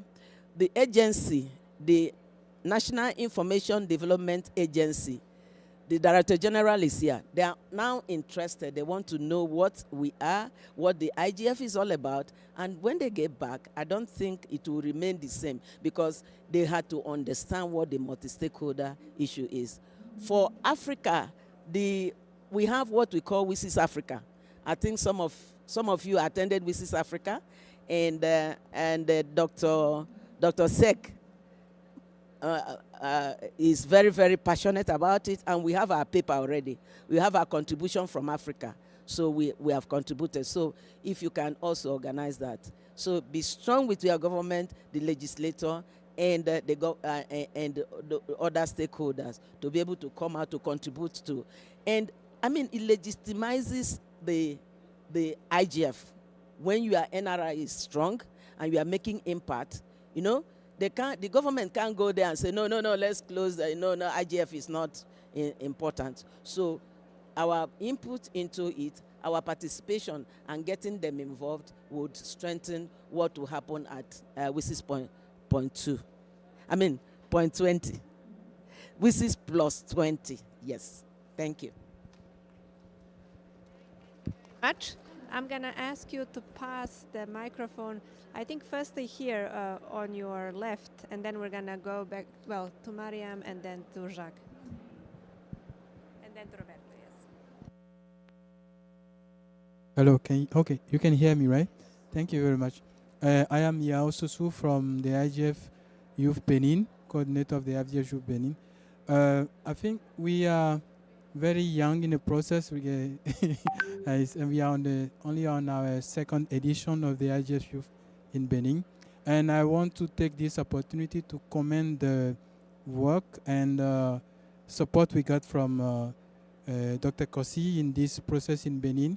And this is something we personally are also continuing the African regional space, supporting other NRI initiative in Africa, mainly supporting the Burundi Youth IGF, who is going to take place on the 21st of December next week, hopefully.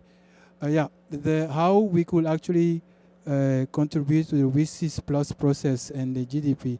I think Dr. Kosi mentioned something that I want to mention already is we have data available already on key issues we addressed during our different NRI events. And we have recommendations from those events. I think now it's time to make a kind of repertoire, if I can say, collection of those recommendations and build upon those a clear guideline on how we assess the impact of the recommendations. And one of the KPI could be how many parliamentarians are engaged in the process, how many government officials are ready to support youth initiative, are ready to support the national IGF initiatives, and how many policy implementation are actually coming out of our recommendation during our different IGF processes. And one of going also pragmatically, I will also say we have currently a toolkit available on the NRI processes. Why not updating the toolkit and including specifically the 5 objectives of the GDC, and at the national and even the youth NRI events, highlight we need to ask the coordinator of the events to highlight which of the objectives the national IGF is going to tackle, so that we have clear contribution to those objectives, and in the end give a clear calendar of when we want to consolidate all the recommendations regarding these key issues. Thank you very much. Thank you very much. Let's hear from Mariam, then we'll go back to Jacques, Roberto, and then we have a couple more hands. All right, thank you. Can everyone hear me? Good? All right. Good morning. My name is Mariam Job and I'm from the Gambia. I serve as the youth coordinator for the Gambia IGF and the youth coordinator for the Africa IGF as well. Africa Youth IGF, sorry. And my contribution really is to answer to Anya's question about what can we do ahead of the WSIS, and it is along the lines of what Dr. Kosi, Jennifer and Yao here mentioned. I think it's high time we go back to the community, we go back to the multi-stakeholder approach and go back to the people who have been involved in the IGF since the establishment of their national IGFs, and assess and evaluate what are the impacts that have been made. Because I believe that at the end of every IGF, there are recommendations, policy recommendations, or actionable steps that are often recommended to happen moving forward. And it's time to reassess what has been done, what went right, what went wrong, what sometimes organizations or youth make position papers that are often presented to governments or international development agencies on certain issues, say for instance on data protection or so. What are some of the recommendations from those position papers that have actually been taken into action, and what are what worked and what didn't work ahead of the WSIS, because this is next year and a year goes by really fast. So I think my recommendation from this conversation that's been happening would be for each of the NRIs to kind of go back to the community in their individual countries and reassess with them what went right, what went wrong. And because in the WSIS we would need to defend the IGF, we need to provide concrete evidence and in order to defend it. And I think it's very important that we're able to provide concrete evidence and able to provide this is why the IGF must stay. Thank you very much, Mariam. Jacques, please, you have the floor.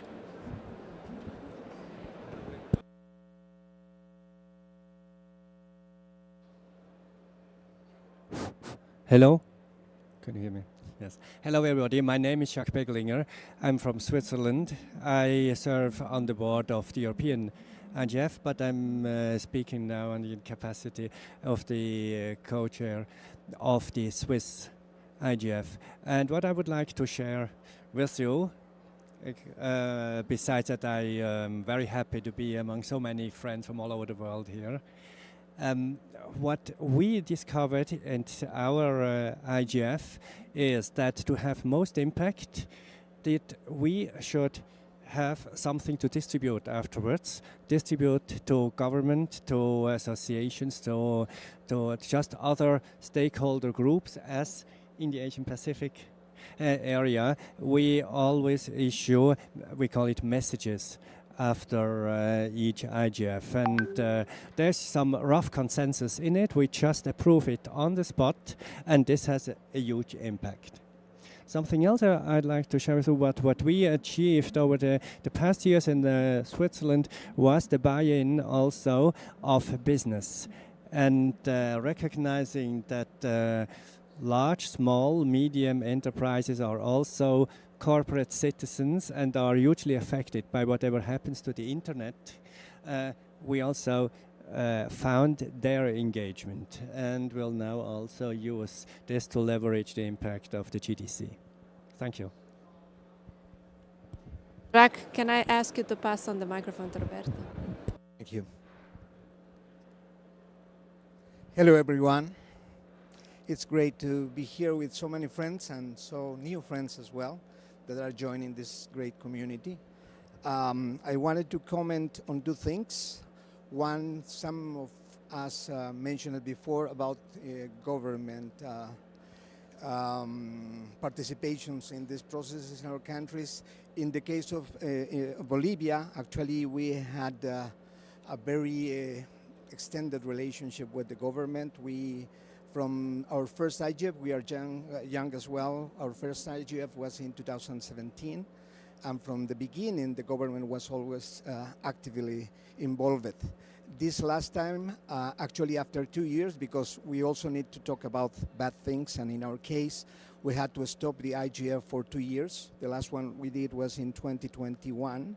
Actually, we managed to relaunch the IGF in Bolivia this year, but with a full engagement from the regulator's office. Actually, he was supposed to come here to Riyadh, but he couldn't make it because of different agenda issues. But what I want to say regarding this is we need to keep trying to involve, because when we talk about multi-stakeholderism, usually most of the stakeholders participate in our processes, but the government usually takes more time, or sometimes it's very difficult to involve them. But I think it's important from the people that are supporting the processes in each of our countries to keep trying, to keep inviting them, and hopefully to finally make them part of the process, because finally at the end, the ones that can provide the public policy are the governments, the parliamentarians, of course, with the inputs that we can provide from the different actors. That's about my capacity as facilitator of the process in Bolivia, but I also want to comment in my capacity of Internet Society Foundation member. I am working the training and e-learning team, and a nice experience that we have last year is that we were requested by many chapters around the world. In our case in LAC, we had three countries, 3 ISOC chapters that asked support from us to provide training in internet governance, and also from many countries in Africa. So what I meant to mention about is that this is, I think, a very good point. This is an important contribution to prepare the newcomers in our countries in order to make them active in this process. So I also want to offer this support. You can reach us directly or through our chapters. You know that we have work in many chapters in all of the world, so we will be happy to support this kind of process to you. Thank you. Thank you very much, Roberto. Indeed, these type of processes are valuable, but they do come with a cost. And budgets are important, and I know funding has been an issue ongoing, but things have changed to a good extent. I think over the past couple of years, we have now entities who established a grants process for the NRI. So Roberto actually reminded me of a very important point. And I'm glad to see Brian here from ISOC Foundation. ISOC has been a great champion and supporter of the NRIs, including through a grants program. Indeed, it deserves applause. Such as the IGF Support Association as well. I'm not sure if Amrita is here, but Jennifer is here as a secretariat. The IGF Secretariat was also this year giving a limited number of grants to the developing country NRIs. And with that in mind, I know we have here a couple of requests for the floor, but if you agree, it would be good to hear later from Brian a few words about the ISOC Foundation plans for supporting the NRIs long term. I would like to give floor now to Lillian, chair of the African IGF. She is with us online. Then we're going to go to Umut and we're going to come back to the room. Lillian, you have the floor. Technicians will unmute you.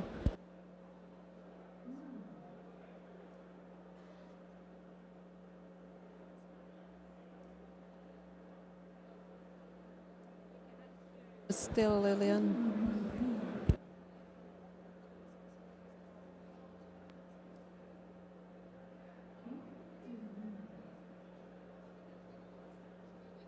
Umut, maybe it's on Lillian's side, and then we're going to go back to Lillian. Can we try this one?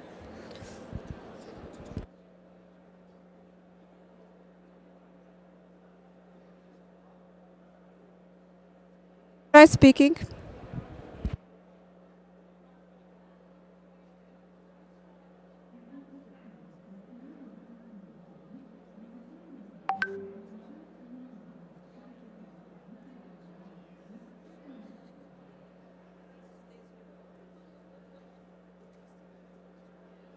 Are having some technical issues with channeling the audio back in the room, but I know that our online participants can hear us.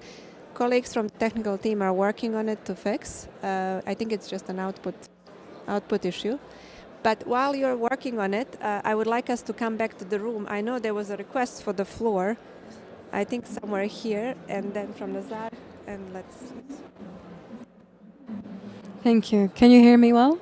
Thank you. This is Natalia from the Czech IGF. We were established very recently, and earlier this year we had our first meeting, and I just wanted to share how it went, because it is quite challenging in our country to even spread the awareness why the internet governance is even important and why we should talk about it. And we wanted to make this first event more in the traditional fashion, to bring various stakeholders, bring members from the civil society, from academia, from high schools. But we struggled with even interest and yeah, is it well? Okay, excuse me. And who understand that their voice can really matter and that they can take part in the conversation. So we had to change the approach and start by forming like a roundtable with people who are already interested to share, okay, how we can actually mobilize the people more, what we know about these issues, what worked well in the past, what can be probably made better, because we still struggle also with regard to the ministry and government to really make a point that IGF is, and the multi-stakeholder model is very needed, and it should not just happen behind closed doors. And we should provide this platform when we know it can be done. So going back to even sharing the knowledge, sharing the awareness was found to be crucial in our nation. Very briefly, I would like to highlight also something that Daniela Tura already said, that we should try and help each other out when we start forming NRIs from in our countries, is to work together. And as for the GDC consultations, I feel like I'm cracking. Okay, I will soon finish. Hopefully we'll be fine. So as for the GDC consultations, we joined forces with also the German Youth IGF. We had the representative Paolo Glovacki, and we formed a statement together with Czech Republic and youth representatives from Germany.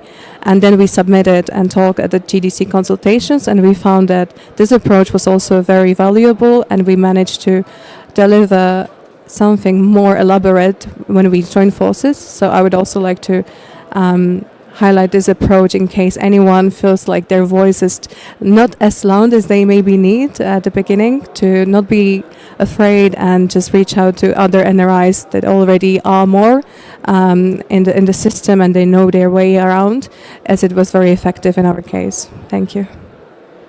Thank you very much, Natalia. Can I ask you to pass on the microphone to Nazar in front of you, Natalia? And then we're going to go back to Brian. You just reminded me, I don't think our colleagues from the National IGF of Greece are here yet, but I recently met them at the Southeastern European IGF. They last year they changed the name of the IGF into World Digital Summit or Digital Forum. It has a background, of course, but what they reported is that it was just easier to communicate, to pass on the information, to translate into their national language.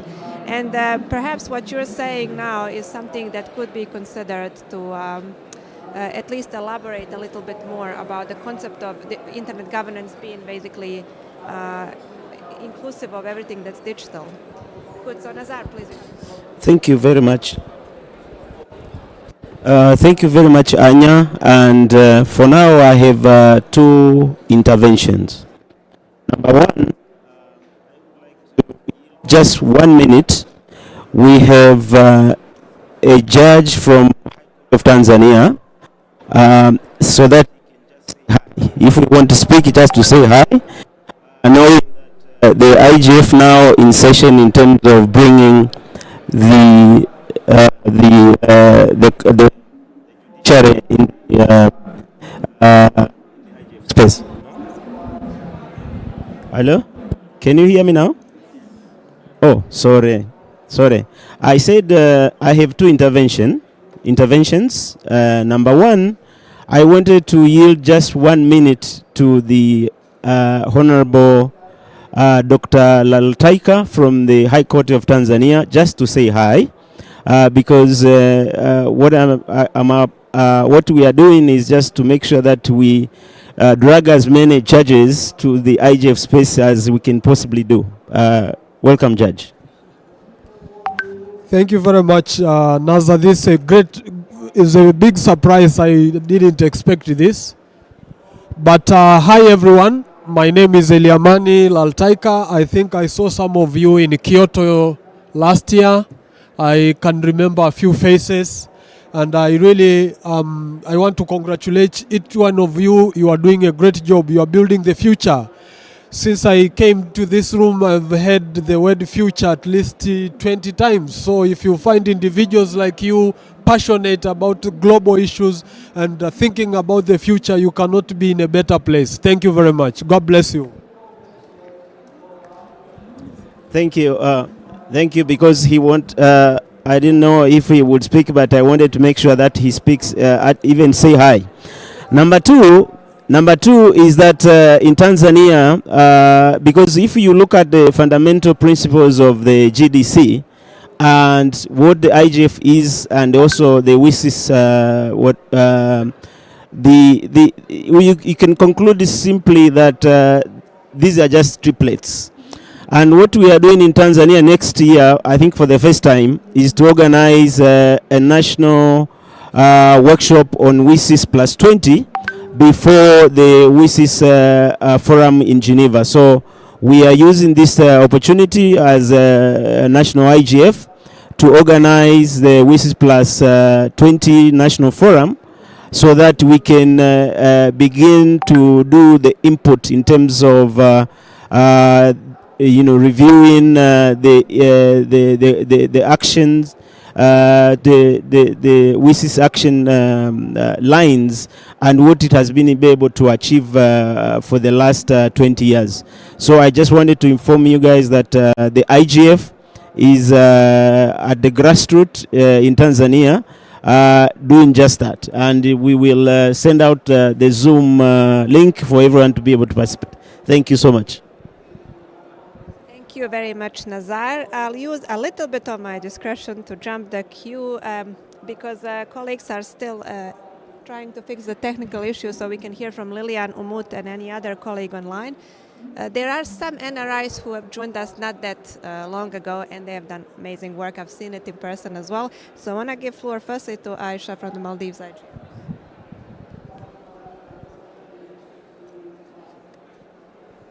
Hello everyone, and it's great to be here and great to connect with the community here. As Anya mentioned, we recently joined the IGF and we started our second IGF this year, the forum. I would say the first one was more like creating awareness among people that internet belongs to them.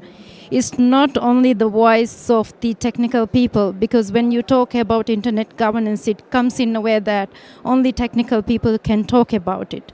So our first job was that. And secondly, this year, our focus was mostly on inclusivity, because there are some communities who don't have access to these platforms, communicate about internet. And then, of course, bring in on the legislators. We had a new parliament election this year, and then we had new parliamentarians coming in. So that means like internet governance and these discussions become completely new thing for them. And this process is difficult, and I wish we had something like IGF 101 for parliamentarians, some sort of book or tutorial that we can share with them. But going forward, what we see is that we are yet trying to find out what Maldives is trying to do for the GDC, and being part of a SIDS country, I think for mentioning about the challenges that we have within the SIDS countries, and how like IGF have supported empowering people and talking about these platforms will be a good point to come as a statement as joined SIDS countries. And those are some of the things that I would like to see in it. And I haven't met anybody like from the SIDS countries, but I would love to collaborate and communicate and see how we can do this together. Thank you. Thank you so much, Aisha. Can we try with Lillian online? And then maybe you can remind me of the hands. We have Anu here. I want to ask Brian to speak at the end, because all this vision comes with the budget, and you'll be addressing that. Yes, and then we're going to come here, Kato-san. Okay, good. Can we try with Lillian online?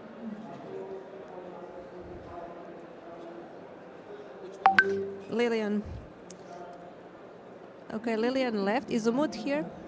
Yes, Umut. No, Lillian is here. Now welcome. And you can unmute. Lillian, can you try to speak? I think you are unmuted now.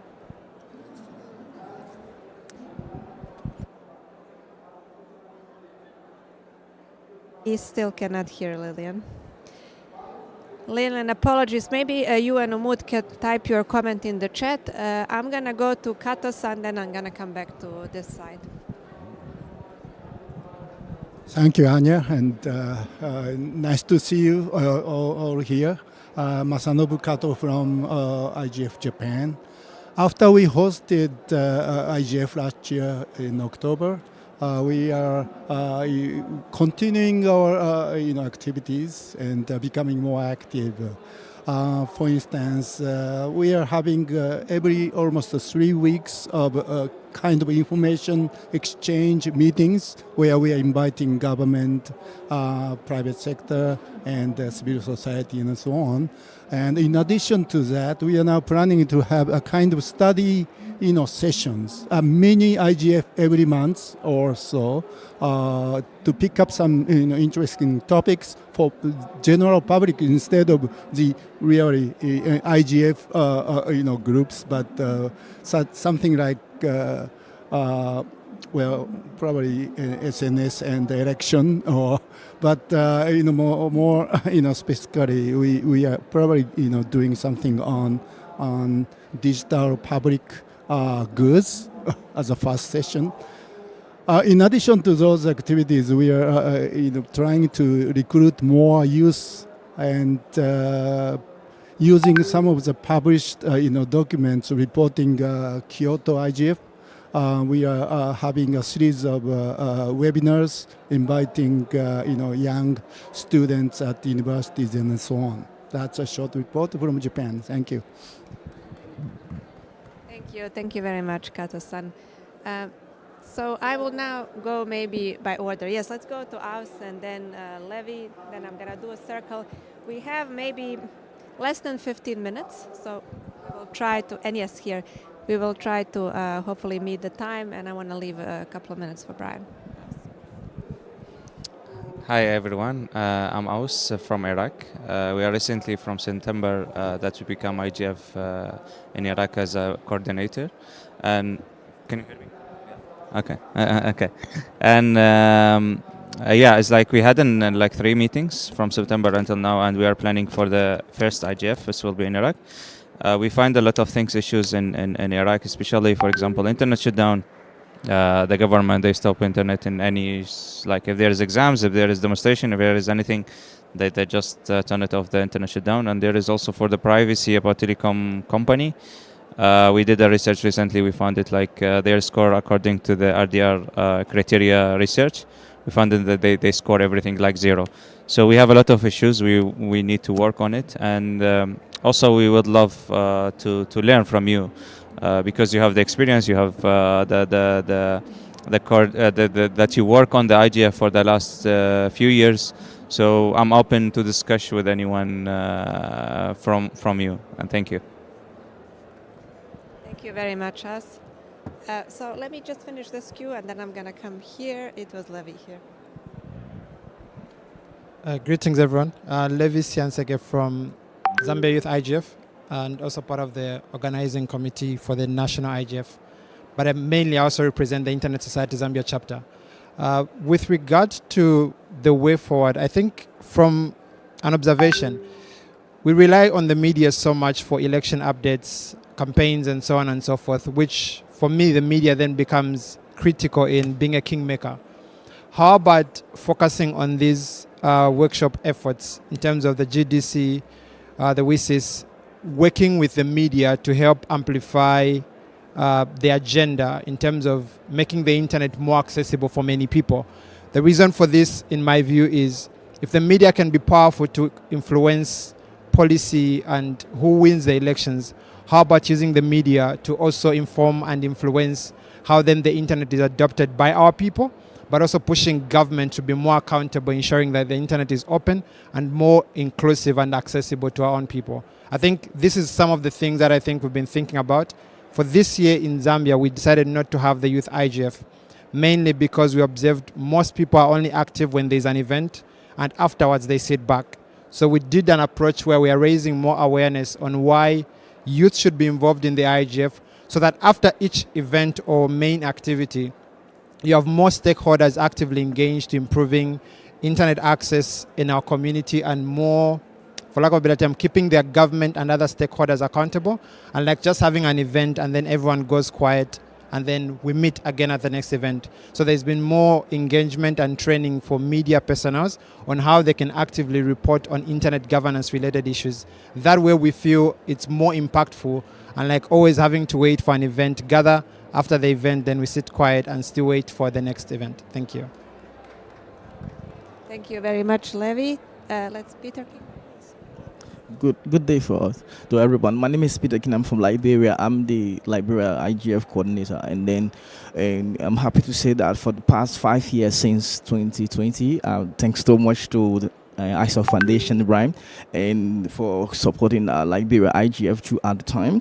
We believe that this is a process, and we've been visible enough that the government of the now invites us to policy issues and make sure that we contribute towards it from the multi-stakeholder dimension. And we have been able to build a solid community where we have all the structures that is that is in the system contributing towards the event. And this year, we're happy to see that the new minister was even involved in our process. That shows that we've gained a level of credibility and stability in the system, and working together with ISOC, Chapter Liberia, and all the LTA regulator who have made way to Saudi Arabia means that we are crossing the message over to the level of involvement of the multi-stakeholder in our system as well. So we also are working very hard, well to get parliamentarians in Liberia to be part of the process, because some of the policies that have been stuck on the table of legislation, we need to enhance their understanding. For example, we do not have a cyber security strategy in Liberia. We do not have a data protection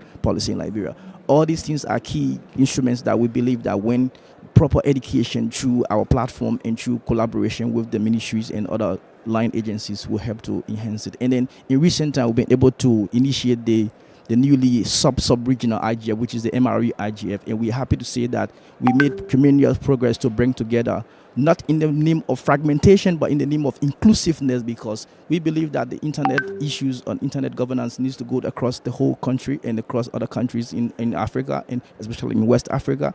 We've been able to bring Sierra Leone, Liberia, Guinea, and Ivory Coast together to have an NRI that speaks to issues that at the larger level of the West Africa IGF. We believe that these are all contributions that can fit into it and as well transcend to the Africa level. So we're so happy, and to say that we're very, very happy to appreciate the work that IGFSA and Internet Society Internet Foundation has continually do to help to host this event at this level, and it's making a lot of impact, because for the MRU IGF we go through a regional consultative forum that looks at going to key countries and collecting issues that we can feed into the main agenda and select a particular country that we host. We are happy to say that we are in negotiation with Guinea, which has been very, very much on the level side, to be able to come into the system to help to host for the 2025 edition. Thank you so much, and we believe that there'll be more work done. Hello, my name is Osei Keja from Ghana. From West African Youth IGF and the Ghana Youth IGF. So quick question. It's very refreshing listening to the various strategies put in place by the various NRIs. But my question is, how are we retooling in terms of measured outcomes from the various discussions that we have periodically? Thank you. I put this very good question on the floor. Somebody hopefully will respond. I think you've been waiting for a long time, so I want to give floor here, and then we're going to go back. Thank you very much. Hi, this is Jasmine Eman from Hong Kong Youth IGF. So we've been stopped having Hong Kong wide IGF for some years due to COVID and due to political unrest, etc. But this year we successfully happened, like we start the HKY IGF, and there have been challenges for organizing it, resources, etc. But then, unfortunately, we do not have a dedicated session for WSIS Plus 20 or GDC, but we have close relationship with the Net Mission Plus network that the youth from Asia Pacific group have been actively engaged in during the GDC consultations. When there's opportunities for inputting comments, we do and actively engage on it. And actually, from national to regional level, the way we participate is we have a fellowship for the Hong Kong youth. So people who have passions and commitment to follow up what have been written on, we have our own Hong Kong youth IGF statements, and we move forward and we go to the regional APU IGF, Asia Pacific Regional Internet Governance Forum, and we send some youth from Hong Kong there. And and then we also take part in the synthesis document process and the town hall. So if you're interested, please go to the APRIGF.Asia website to look into the documentation process that we've been into. I want to emphasize that documentation is very important, because this is how we capture our learning and way forward. And because having this kind of process that enable us, to progress year by year, to see that what have we done in the past few years, and so that what is the gap and how can we move forward. So I think that's something that I would love to share. But thank you very much for having me. Thank you very much, and I invite you to share also your records through the NRI's mailing list. Hello everyone, my name is Bertrand Lachapelle. I'm the Executive Director of the Internet and Jurisdiction Policy Network. I just want to take the opportunity to say the following. We have here the occasion to have the representatives of a lot of national and regional IGFs. Next year there's the whole WSIS Plus 20 process. There was the GDC. In the WSIS Plus 20 process there will be a lot of issues, but there is one that is clearly of interest for everybody, which is the future of the IGF. I do not expect, with all due respect to the governments, that the discussions in the UN, given the agenda of the UN in general and the state of the world, will be focused extensively on what the future of the IGF is going to be. It will be 20 years since the first IGF, and I proudly here bring back the bag from the 2006 IGF, which is a nice memory. There's one thing that we could all contribute as national and regional IGFs, which is to have a discussion in all of them on the one question, which is what is going to be the next mandate for the IGF? What are the next 20 years? Is the mandate of Tunis sufficient? Are the institutions of WSIS and what we've built since then sufficient?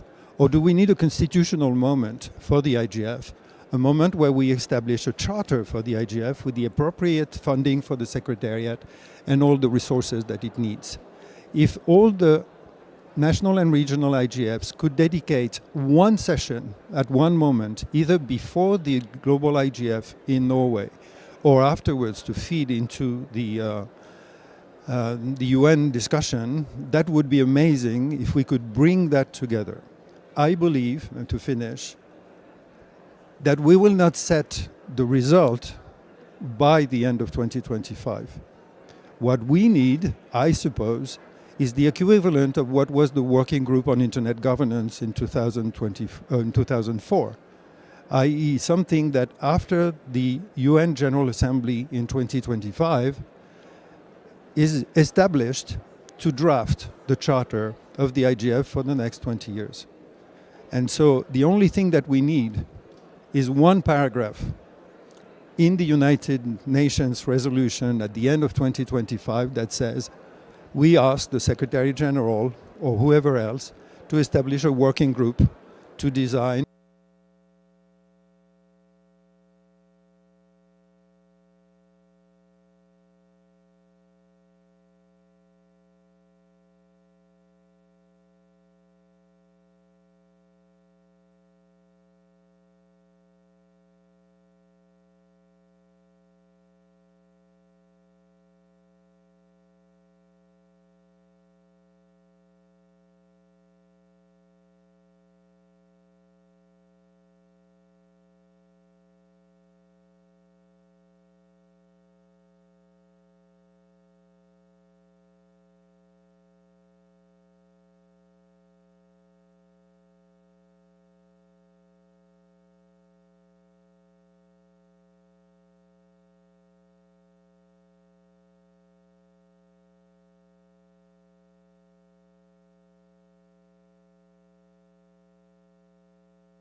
بسم الله.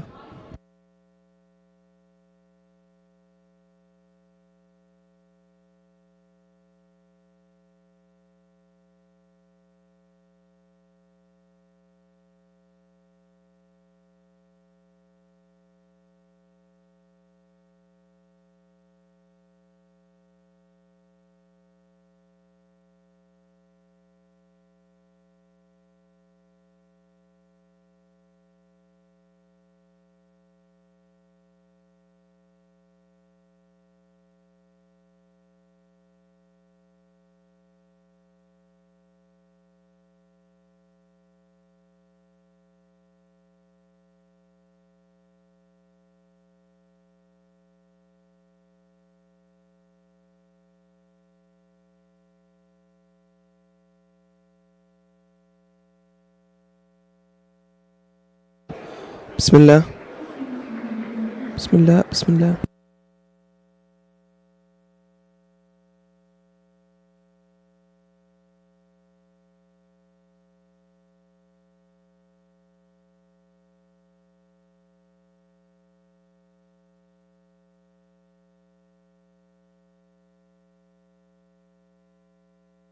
بسم الله. بسم الله. بسم الله. الو. بسم الله. بسم الله. بسم الله.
Test, test. Can you hear?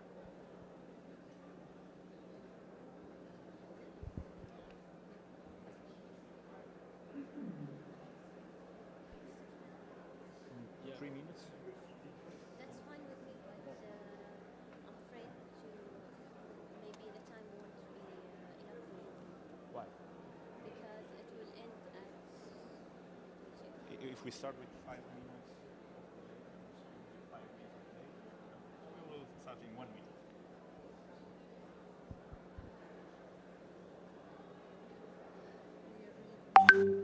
Yes. Yes, someone.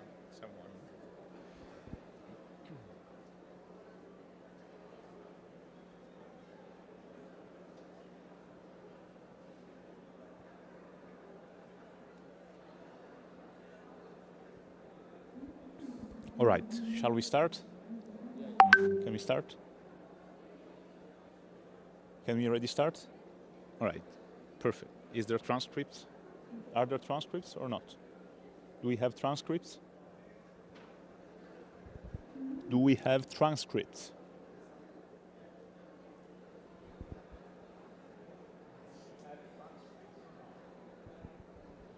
Do we have transcripts or not? Do we have transcripts or not? It is switched off.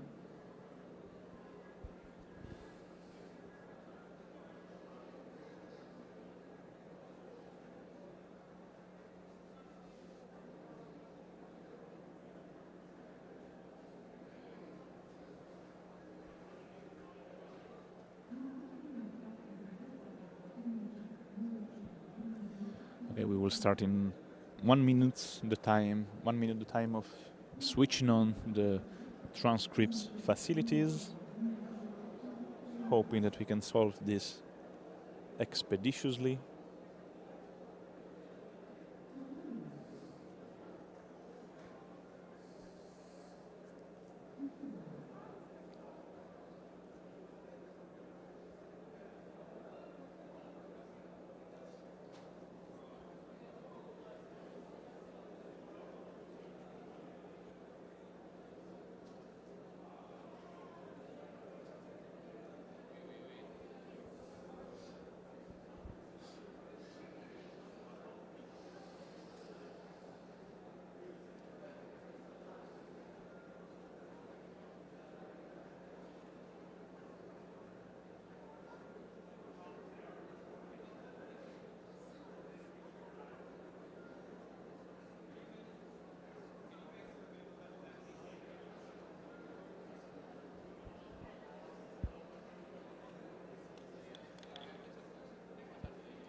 All right, let's see if the transcripts are functioning now.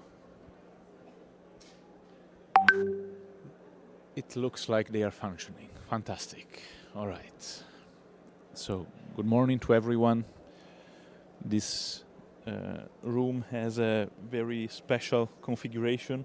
Feel free to come closer if you want, so that this could help the conversation. We still have one panelist that is arriving here, but she is stuck in traffic, so we can start even if with some minutes of delay.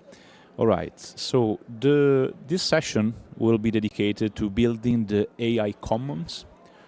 My name is Luca Belli. I'm professor at FGV Law School, where I direct the Center for Technology and Society. And together with some friends, including Henriette Esterhuizen from APC, that is not here, but it is today substituted by Valeria Milanes from APC. Valeria Betancourt from APC, and Valeria Betancourt from APC, and also Alek Tarkovsky that is joining us online. So we decided 5 years ago to create this Internet Commons Forum as an annual pre-event of the Internet Governance Forum dedicated to exploring how digital commons, Internet commons, and now AI commons can be built, and to what extent the concepts of commons can be associated to various expressions of digital items. Today with me to explore these issues, there will be, of course, Valeria Betancourt that will co-moderate the first segment of the session with me.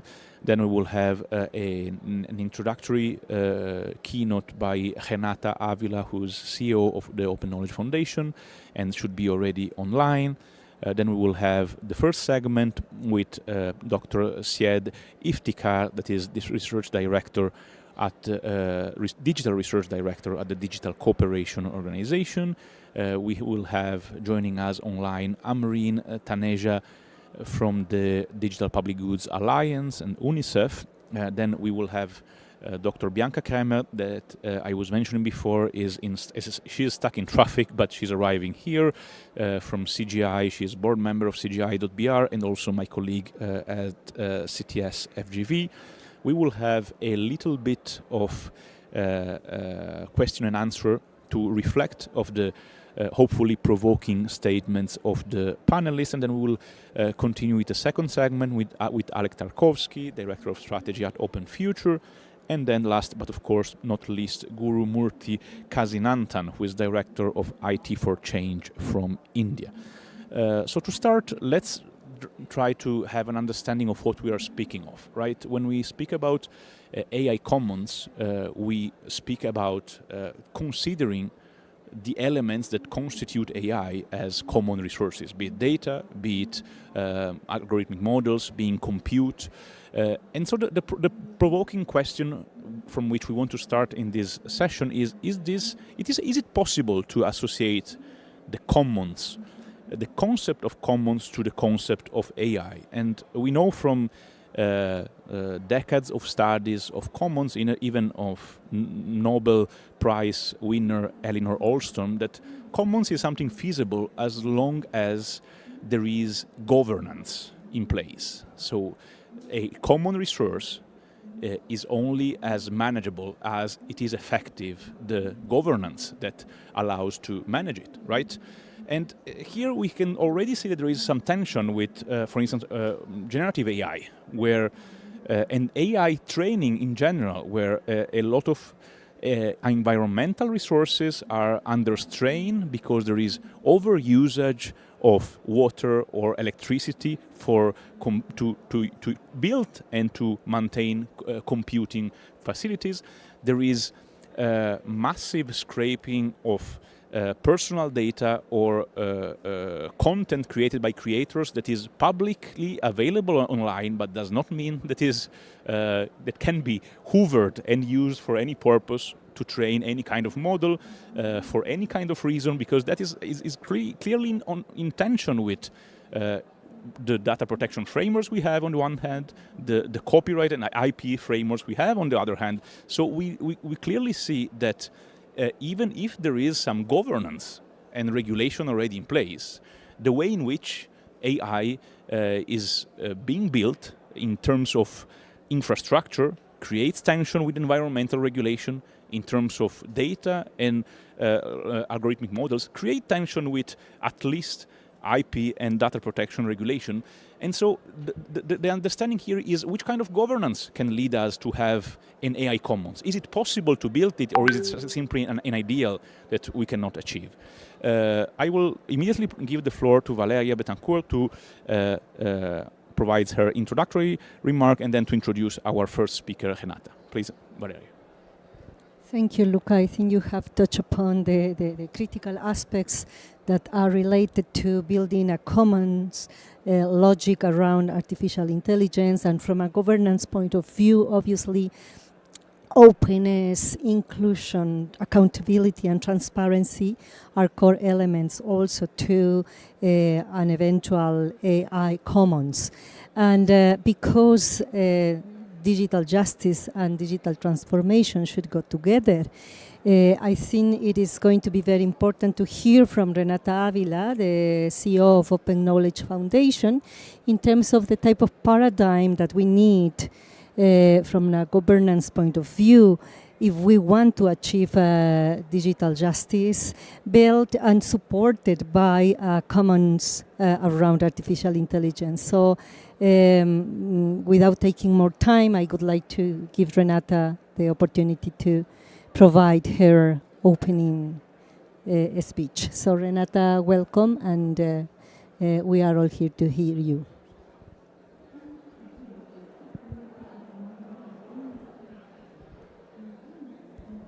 Renata, can you hear us? Can we have Renata on?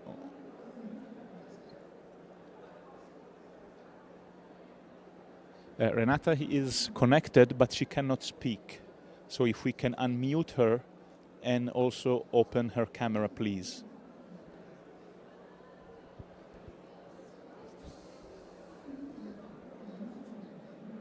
And also ability to share slides. Can we give Renata privileges to share slides, share her video, and share her audio, please? Now sharing is turned on. So Renata, now you should be able to see us and you should be able to speak and share your slides.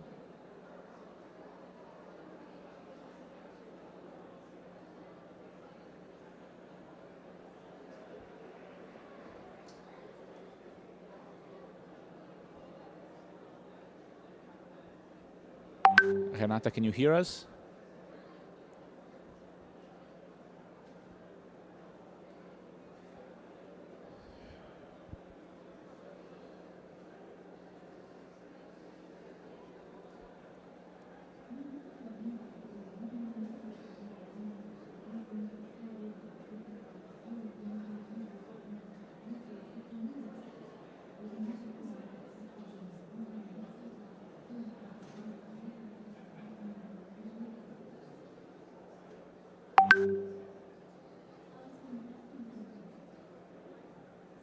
Can you try now to speak and share your slides, Renata?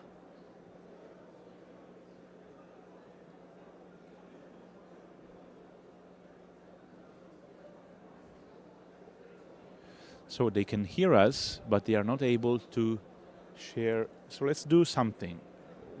Not to lose any more time, because time is money. I propose we go on with the first in-person speaker, Dr. Syed Iftikhar, while we solve the online, the remote participation problems, right? So we have highlighted, as I was mentioning before, that the concept of commons can be applied to AI only if we have governance, a governance system that supports the management, the effective management of the resource that we need to deal with, data, algorithms, compute, Therefore, governance is an essential pillar of any kind of AI management, from the commons to any other type of configuration. The Digital Cooperation Organization, which is a very recent intergovernmental organization, has developed some very interesting approaches to AI governance, and specifically focusing on the member states, but also trying to scale it up. So please, Dr. Syed, if you could provide us a little bit of insights on the work that you have been conducting. Thank you very much, Luca, for asking this interesting question. So first I describe the DCO. As you see, Luca explained that we are not too much old organizations. The Digital Cooperation Organization was established in November 2020. So it is a unique global multilateral and intergovernmental organizations. The DCO vision and mission focus on achieving social prosperity and enhancing the growth of global sustainable digital economy. DCO has 16 member states that combine a population of 800 million populations across the globe, and there is a combined GDP about 3.5 trillion USD dollars. We have within DCO ecosystem, we have observers, more than 40, and we have partners as well.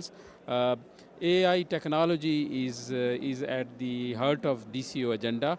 Therefore, DCO is performing information provider and advocate role to promote the adoption of responsible and ethical AI for the DCO member standard across the countries of the world. Now I come to Luca questions, the global AI governance approaches. There are two major schools of the thoughts. One is a principles-based approach, another is a prospective regulatory framework-based approach. When we are talking about the principle-based approach, it is adopted by US, Singapore, and OECD. Such principles include transparency, explainability, global cooperation, and accountability, purposing to boost an ecosystems where AI and Gen AI tools can be developed, deployed in a secure, safe, and fair manner. When we are talking the second school of thought about the AI governance, it's a prospective regulatory framework-based approach. This approach is adopted by European Union and China. Basically, this approach is more focused on identifying risk and setting the rules in advance to prevent potential harm, while strong enforcement measures theirs. It is pertinent to mention that the principle-based approach provides flexibility and adaptability. The prospective regulatory framework offers more clarity and enforceability. However, there is essence to for finding the right balance between these two approaches, which is critically effectively for the to govern AI while promoting the innovation and ensuring ethical, legal, secure safeguards. So this is somehow the two standard approaches. Now I just give you highlights about our member states, what exactly they, how they are approaching the AI governance approaches, because we have representation from different region of the world. Like where you see the Saudi Arabia, the national strategy for data and AI is aiming to position the Saudi Arabia at within our DCO members at the top for AI development. This strategy is more focused on heavily on skills, investment, and regulation, while also emphasizing on the AI entrepreneurship as well. Saudi Arabia, Sadaya also introduced the guidelines for Gen AI. They are more focused on responsible development and use of Gen AI as well. Similarly, Jordan they introduced AI strategy and implementation plan from 2023 to 2027, aims to implement the country AI policy for from 2020. This approach focus on economic and social aspects. Similarly, Pakistan, the Ministry of Information Technology, Government of Pakistan is also creating AI policy with the consultation of stakeholders to create transform the country to knowledge-based economy and to promote the responsible development. Greece and Cyprus, they are following the EU AI Act, and they are more focused on the risk-based regulatory framework. I just give a overview about the Rwanda. They introduced AI policy in 2023, and they are also focused on the responsible and ethical AI. And they also propose to establish a responsible AI office within the government Ministry of ICT and Innovations to promote the ethical and responsible AI. So this is from my side, Kuluka. Thank you very much. Thank you very much. Yes, I'm just following up 1 second with Syed, and then I'm going back to Renata. Actually, this is a very good point because it resonates what you were mentioning about also Saudi Arabia investing a lot. This is a very explicit regulatory stance. So we last year in the coalition data and AI governance of the IGF, we released a report on AI sovereignty, transparency, and accountability. And something that we highlighted is the fact that investments are a type of regulation. And there is, I think that besides the principal approach and the risk-based approach, we can really identify an investment-based approach, which is putting money. Of course, you have to have the financial resources like Saudi Arabia to do this, but it's a way of shaping how AI will be produced and will be used by directing the development through investments, which is a very interesting point. Just a follow-up, a very quick follow-up question, because as you mentioned that you have observers and CTS FGV is one of your observers. We have also contributed to, we have participated in the shaping of this AI readiness toolkit that you are developing, which is a very important element. And I would like to spend just a couple of minutes to share with the participants some insight on this, because it's a very interesting tool that you are using to support the members in shaping data and AI governance. Thank you, Luca. As I explained, the AI is at the heart of the DCO agenda, and we are in the process of developing a different initiative focus on AI and particularly the AI governance. One of the initiatives, like Luca already mentioned, is AI Toolkit. AI Readiness Toolkit is some sort of a collection of practice-based artifacts that help the member state and other than the member state how to assess their AI readiness, and based on their AI readiness, they can adopt AI. And we also providing somehow a AI playbook. So basically, it's also contain state-of-the-art standards frameworks on different aspects of AI, and in particular the AI governance. This basically AI toolkit is emphasized on the AI governance perspective, and particularly enable the country to how they contribute towards the governance perspective and the regulation perspective. This also toolkit give a more impression and more guidance to the member states how basically they contribute to the global AI governance standards. So this is how this is not a theoretical toolkit. Basically, we create now we are in the phase of piloting this toolkit in our 3 member states.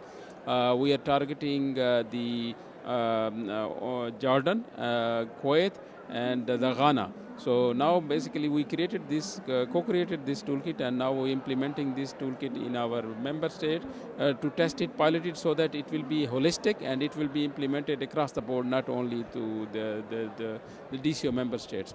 Another, we have initiatives. We recently launched an initiative on a global center of excellence on Gen AI. And the champion is Saudi Arabia. And the objective of this center of excellence is to promote multilateral cooperation on Gen AI, and to assist the countries of the world, particularly the member state, how they grab the benefits and opportunities from the Gen AI. And another thing is that we are creating a platform through this initiative so that the countries of the world can develop ethical and responsible Gen AI solutions. So this is one of the initiatives. Another, we are also creating some the third initiative is on AI, responsible AI tool. So this is also more focus on the AI governance perspective. And we are supporting to the countries, and particularly the member state, how they embed ethics, how basically they address the human rights issues, risks when implementing the AI. So this is also a toolkit very useful. Thank you very much. So this is somehow our few initiatives. Fantastic. Do we have Renata now? Yes, fantastic. Excellent. Renata, we can see you. Let's see if we can also hear you. Can we allow Renata to speak? Because she's muted. Okay, Renata, can you speak again?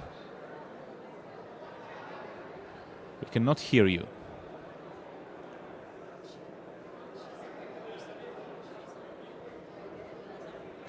I cannot hear. Can we try to solve the technical issue that impedes Renata from speaking?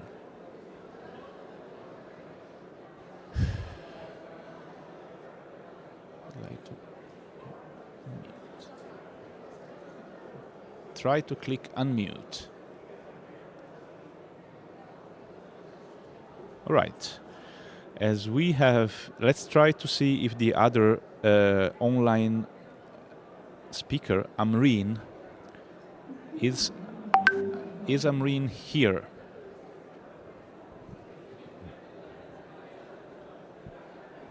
Sorry, technical assistance. Could you check if Amreen Taneja is here? And let her speak if Renata cannot speak.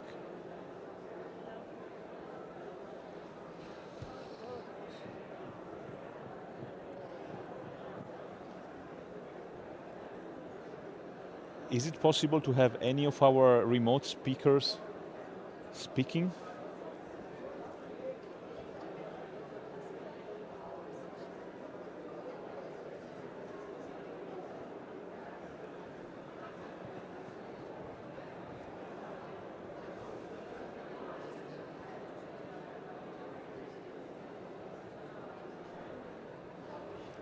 All right, as the show must go on, let's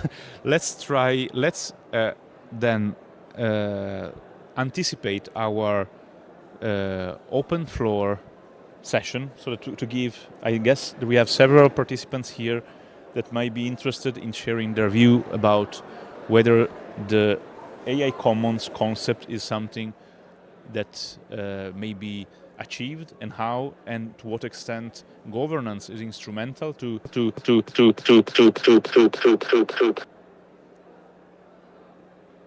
Hello, Renata, can you we see you, Renata, now. We see the transcripts about your voice. Great. We are also starting sort of hearing you. It's all, I think we have almost found a technical solution to have you speaking.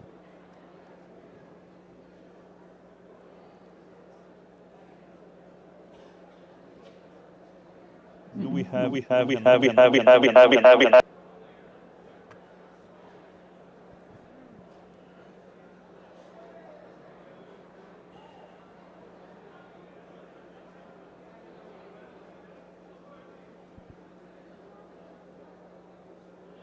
Do we have Renata?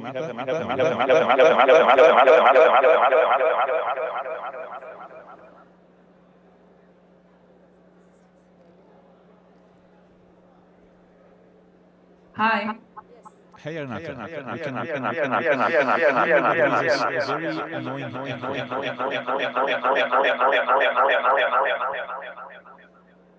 Can you try to speak and present now, Renata?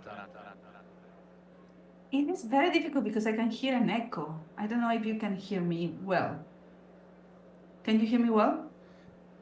Well, we can hear you very far, and when I speak, there is a huge echo. So it would Same. Now it's now it should be okay. I don't hear echo anymore. Try. Can you try to speak?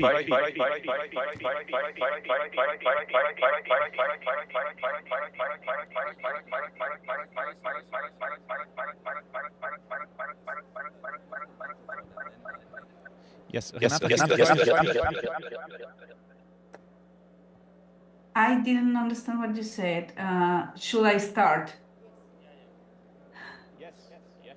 Okay, thank you and apologies. It is very difficult, but I guess it happens even in internet-related events. So what I want to talk today about is the possibilities that AI have.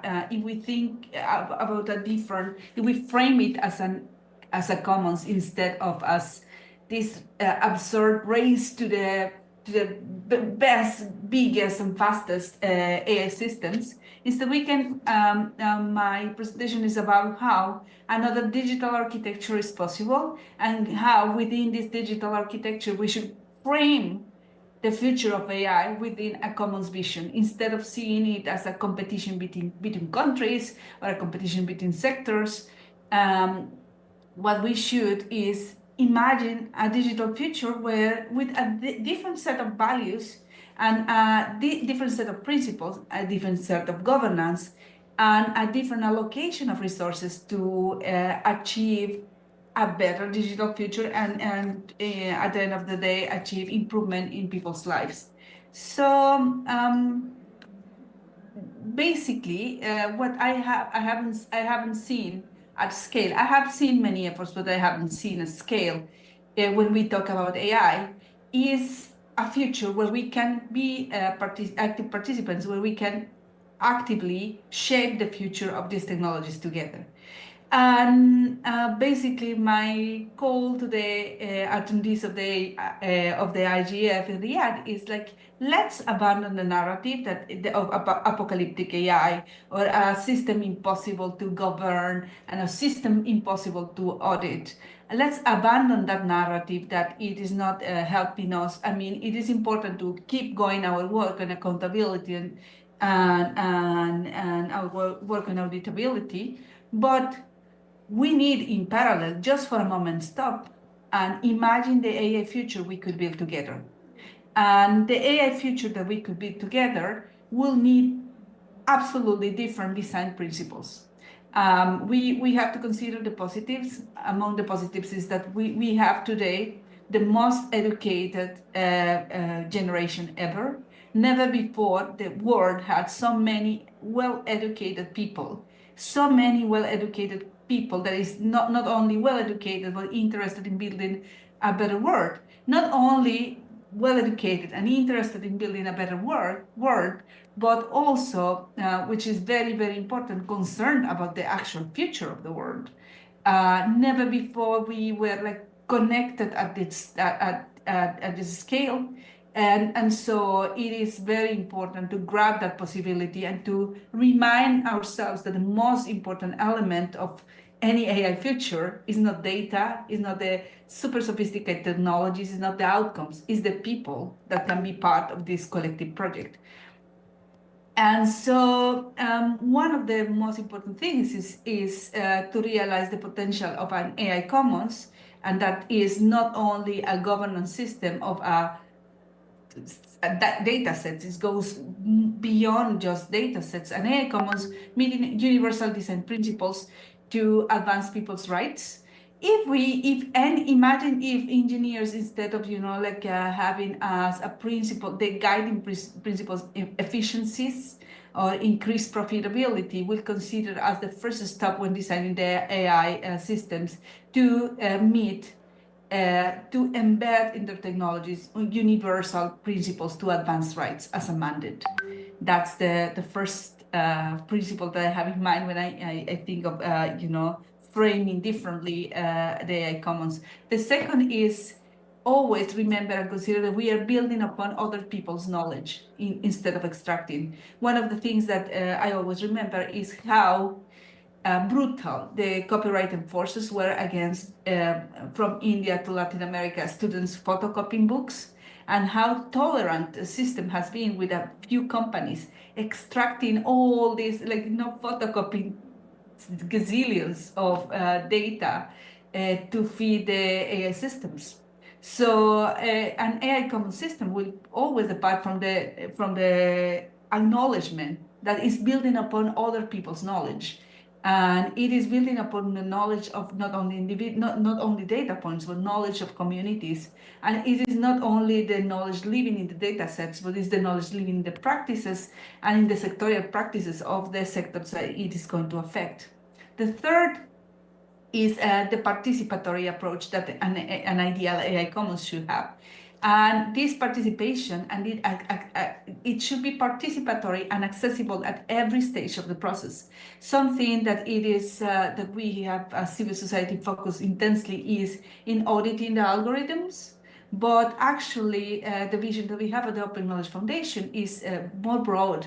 We need to be in the room when even someone, especially for public systems, decides why do we need an AI system. And sometimes at that very initial stage, the decision will be stopped. The decision will be like, actually, we could find better ways to do this without AI. And actually, that will help us narrow the AI systems to the task that it really excels in doing, instead of proliferating AI experiments that are like very taxing on the planet. And the participatory approach at every stage of the process in an AI Commons, ideally, the community governing the AI Commons will make sure of the effects of these systems, and in this feeding loops process, it will make sure of to fix the system and improve it constantly, and or simply discard it when it is affecting others, with unintended consequences, and park it. Having the ability in an AI Commons structure to switch systems off, to decide to switch a system off in this participatory approach is going to be key. And of course, inclusion is multidimensional. It's not only the feedback loops, but also accessible tools and resources to make it a reality. The third is reproducible in our terms. Imagine that an AI Commons of language models in Africa makes a breakthrough that makes us very, very, very easy to do something as important as primary education. Imagine how nice it would be to have the ability to reproduce it and localize it in other communities, let's say in the Caribbean. As part of the magic of an AI Commons is that it will be creating enablers to share the breakthroughs on determined AI system, to transfer the technology that is not only the data. Actually, the data set might be irrelevant, but all the how to was done to other countries. Then sustainable, not only for the planet, but for the people, the communities working on it. We have seen the extractive and unsustainable practices that AI processes have today. Imagine a future in an AI common systems where everybody is appreciated and labor standards, but also voluntary standards excel. Generative, of course, activating the creative power of individuals, but also communities, rooted in the local, but interoperable, and with exponential impact. As I said before, an AI Commons, when we decide for AI, it has to be a very careful decision because of the impact it has. It shouldn't be a trend. It shouldn't be like a proliferation of AI as the magic buzzword to solve problems everywhere. Sometimes the technical, and it's an approach that we are pushing forward at the Open Knowledge Foundation. Sometimes the technological solution is very simple and it's very cheap. It's very lightweight and very low tech. So the exponential impact has to be one of the values that pushes an AI Commons to actually pursue their final goal in implementing the AI systems. And those are just initial thoughts on some guiding principles for an AI Commons that is not only about data, But some of the aspects that were also addressed by the previous speaker are literacies. We need literacy. Like if we imagine the creation of AI Commons, we need to fix first the big gaps of knowledge, or fix while we are doing so the big gaps of knowledge and literacies that we face, not only about AI, but also about democratic governance, participation, collaboration, and so on. Communities will have a key role to play in interconnecting the different AI Commons nodes, as I imagine it, standards as well, and tools. I guess that the vast investments that an AI system needs can be transferred and can be localized and can be reproduced depending on the areas of AI that we are talking about. But if we are thinking, and if we narrow the AI Commons vision as AI Commons that will be designed to address the most pressing problems of our times, I guess that there's already coordination in the sectors, and AI is a tool that can enable those already organized communities to govern a resource as such. It shouldn't be like, my point is, it shouldn't be like, divorced from the communities that are like working already in solving the problems. And that's it. Basically summarizing my vision of AI Commons goes beyond data, includes skills, includes communities, includes the communities working already in the topics that an AI solution is trying to address, and focuses on sustainability. And sustainability cannot be done without democratic governance, without collaborative processes, and without having clarity in of course, resourcing and so on. Yes. That's my very, very short presentation. I'm conscious of time, and I'm happy to get any feedback, reaction, or questions. Thank you very much, Renata.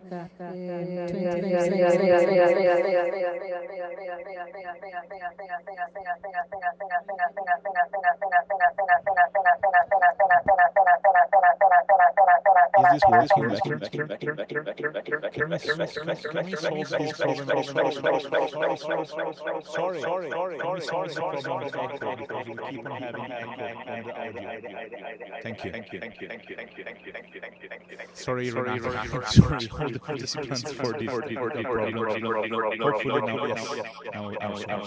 yes, we should have another online speaker now. Amreen. Do we have Amreen online?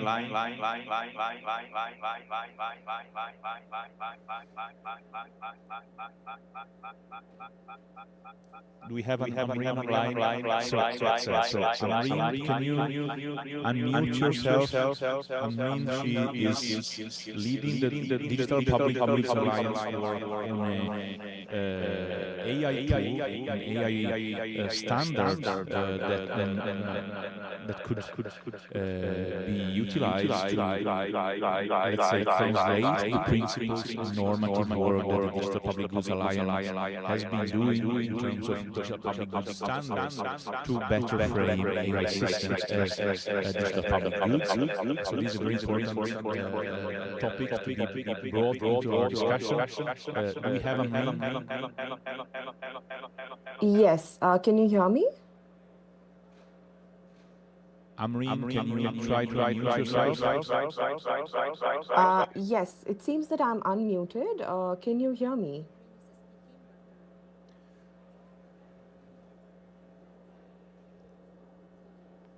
Can you hear me in the IGF room? She is trying to speak, but we don't hear her. It seems that everyone in the Zoom room can hear.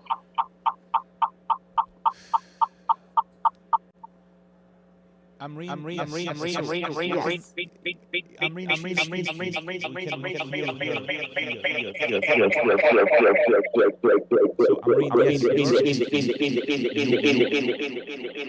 hear a lot of echo here. The transcript people are hearing you. I hear a lot of echo, but I hope I'm our audible technical now. assistants will be able to solve this problem. And if it's possible, if you can switch the video on as well. Thank you.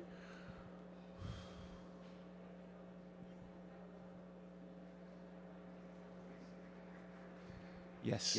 If we could switch Okay. the video and audio to have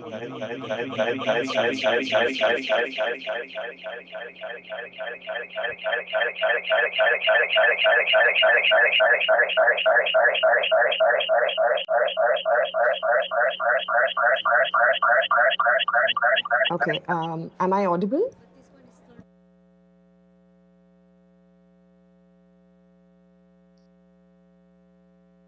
All right. Yeah. Am I audible now? I'm not. So, Amreen, can you? Yes, I can, but I'm not able to switch it on from my Yes. end. Can we? Yes. To have her on video and also audio. Yes. Yes, but Amreen, it can you says that switch I on your cannot camera? start my audio because the host has stopped it.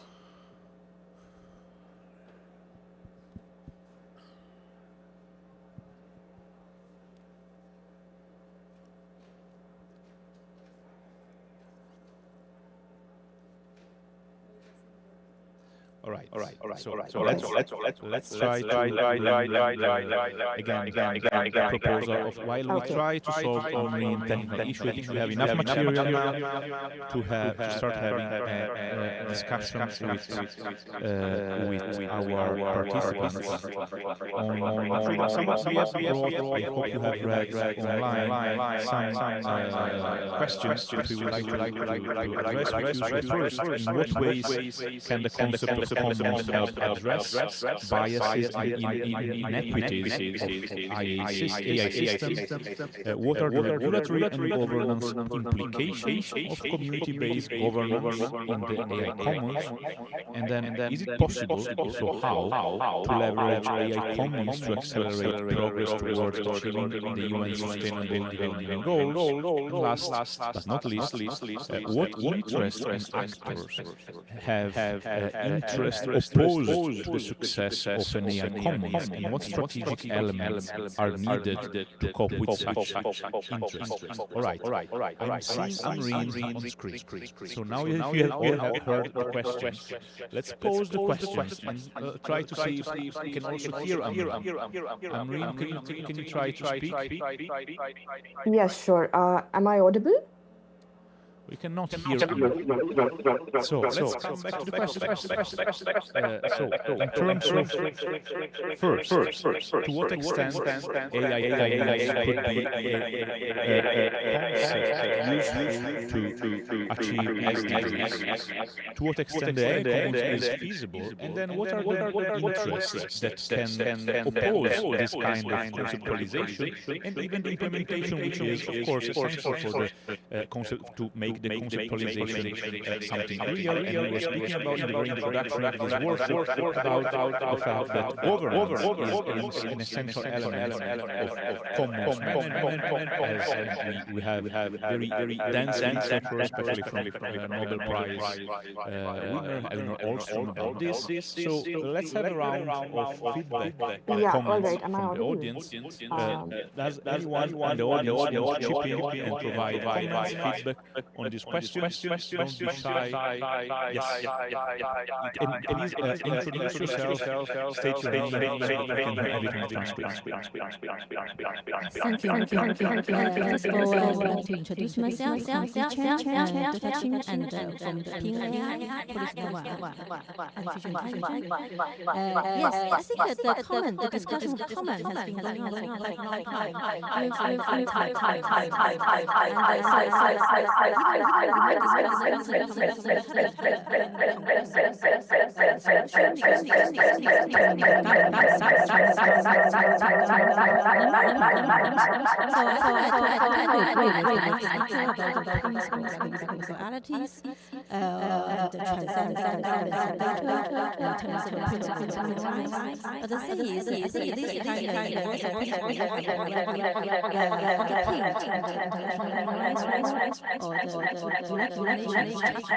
So my question is, so if we all agree with that big picture, how can we implement it in practice? For example, common has been something at the infrastructure. I don't know whether it's a CPU or calculation power, data, or algorithms. So that's the question, because the content has to be kind of regulatory, or even we say beyond the governance, but still has to be legal by some kind of thing in order to implement it. That's my question to the panels. This is a very good point. Yes, very. $1 billion question. I have an answer, but I have to have slide one this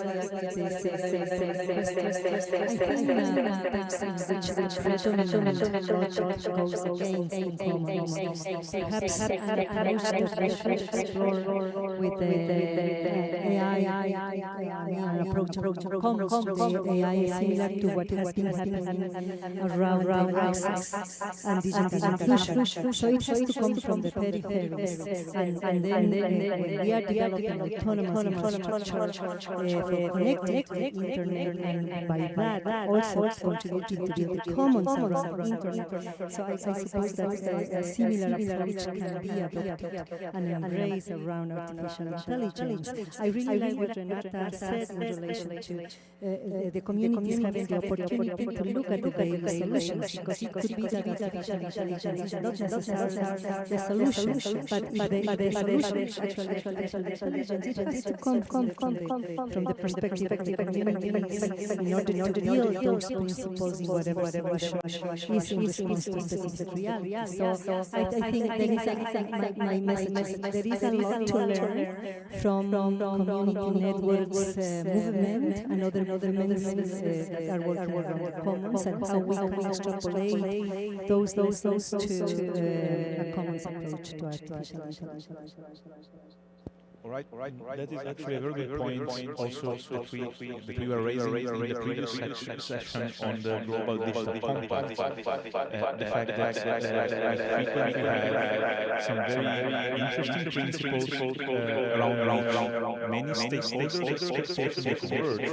But then something is to have principles, and something is to be able to shape the evolution of technology or regulation or governance according to those principles. And when a very important question, and that is why when Syed was mentioning that Saudi Arabia investing a lot of money into creating AI, a very important question is the question of resources. If you don't have resources to translate principles into governance and innovation, if you have not resources to facilitate engagement of communities into these processes, you end up having nice principles, but are useless to develop the technology. Do we have any other comments, questions from the audience?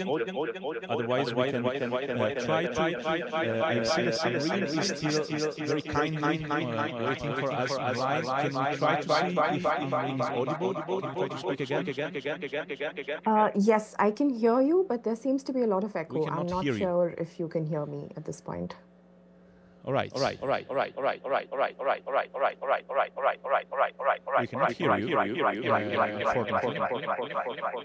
Do you want to have another round of comments and questions? Thank you. My name is Dr. Rafael de Luis Aguirre. I'm with the Maxwell Center in Germany. And I'm a scientist. And I think I'm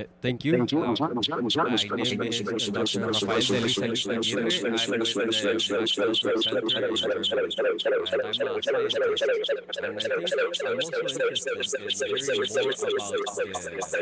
literacy component, because I think when we speak about AI, often I think there's a disconnect into what exactly AI entails. And I think the literacy could also improve as far as educating our communities as to what statistics are and how AI, like what's the rationale and more or less the mathematics behind it. All right. That is actually a very good point. Also, that we, the way we are raising in the previous session on the global digital compact, the fact that we frequently have some very interesting principles around many stakeholders' expectations of words. But then something is to have principles, and something is to be able to shape the evolution of technology or regulation according to those principles. And when a very important question I have a personal comment. We will try to see if the other online participants can jump in. Again, the work presented last year on AI sovereignty, one of the identified in the framework, is precisely literacy, because that is something that resonates a lot with what I was mentioning. We always forget when we speak about artificial intelligence, the human component. On the one hand, if you want people to be consumers of AI, we have to be able to understand how it functions and develop it. We have to invest in education. And on the other hand, as Kate Crawford, I'm sure you know, reminds us very well in her AI Atlas, AI is actually artificial intelligence is a misnomer, because it's neither artificial nor intelligent. Is it not intelligent because it's not self-conscious, which is the first basic layer of intelligence, and it's not artificial because it entails a lot of human work to be built. So if we don't bet on the humans, we will not be able to produce and to regulate sustainably artificial intelligence. Do we have any other comments? Otherwise, we can try to see if either Amarin or our next online speaker, which is Alek Tarkovsky, can be audible. Amarin, could we try to have a last chance to see if we hear you? Sure. Are you able to hear me now? All right, so let's try to see if we have another online speaker, Alek Tarkovsky, which is messaging madly in our chat. Can we try to see if Alek Tarkovsky is audible?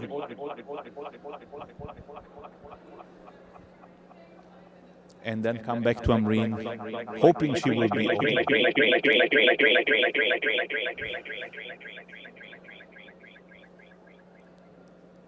Alek, would you like to try to speak? Can you hear us, Alek? Luca, I think you are mentioning me, but I am unclear what you are saying. I'm sorry. The audio quality is really bad. Not sure how to we can see that the transcript. There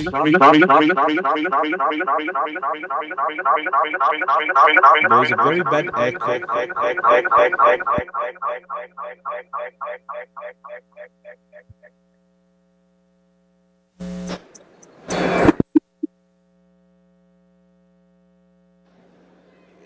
So either we are having a DJ set and we don't know it, or we have some technical problem here. Could we try to see if who should speak? Alek, can you try to speak again, please?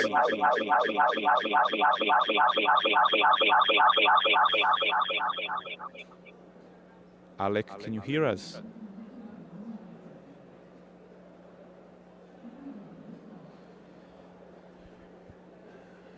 All right, it's very challenging to advance with online speakers in these conditions. Let's try to have another round of comments and questions from the audience. We have two, so let's take advantage of our participation. Let me bring the mic directly to our participants. Thank you. I work on AI governance issues in India and then in other global majority countries.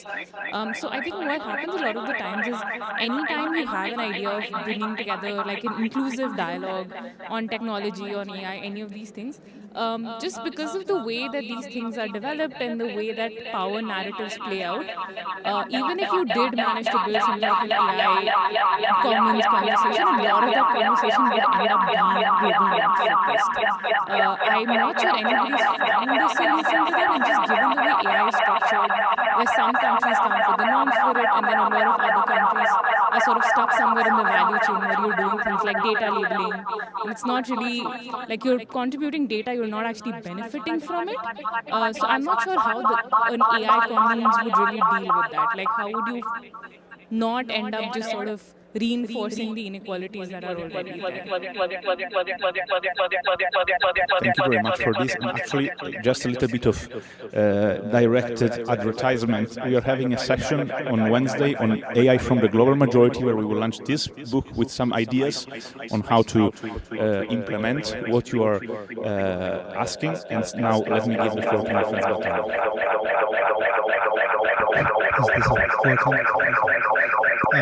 Good afternoon, everyone.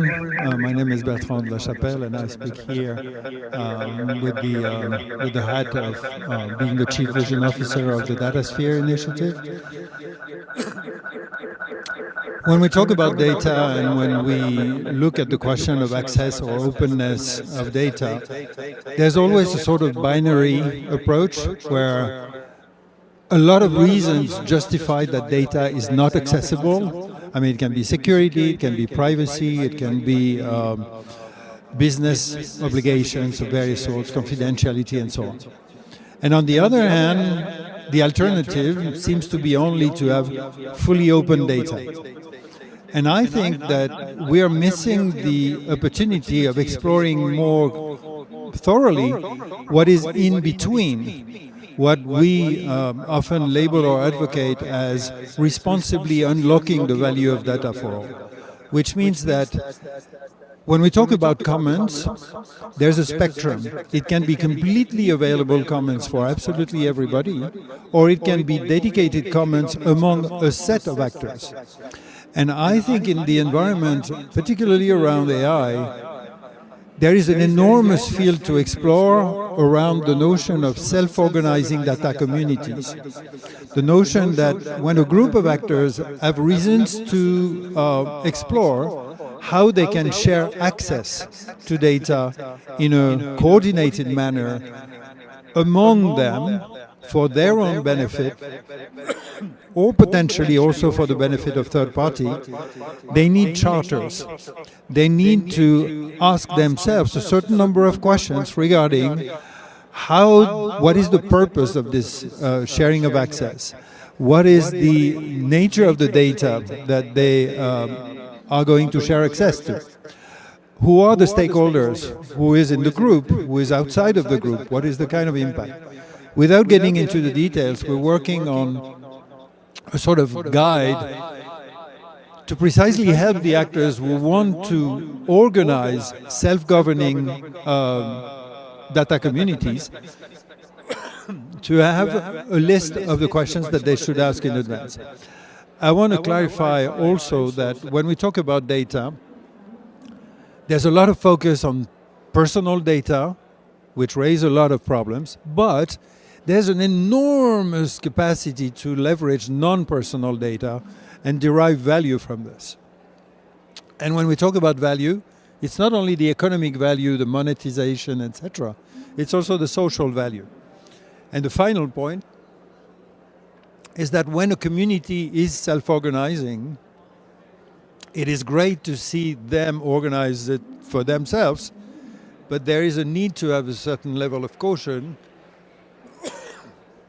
so that these communities are not actually detrimental to another group, not only in the access to data, but also in a cartel or antitrust or trust activity.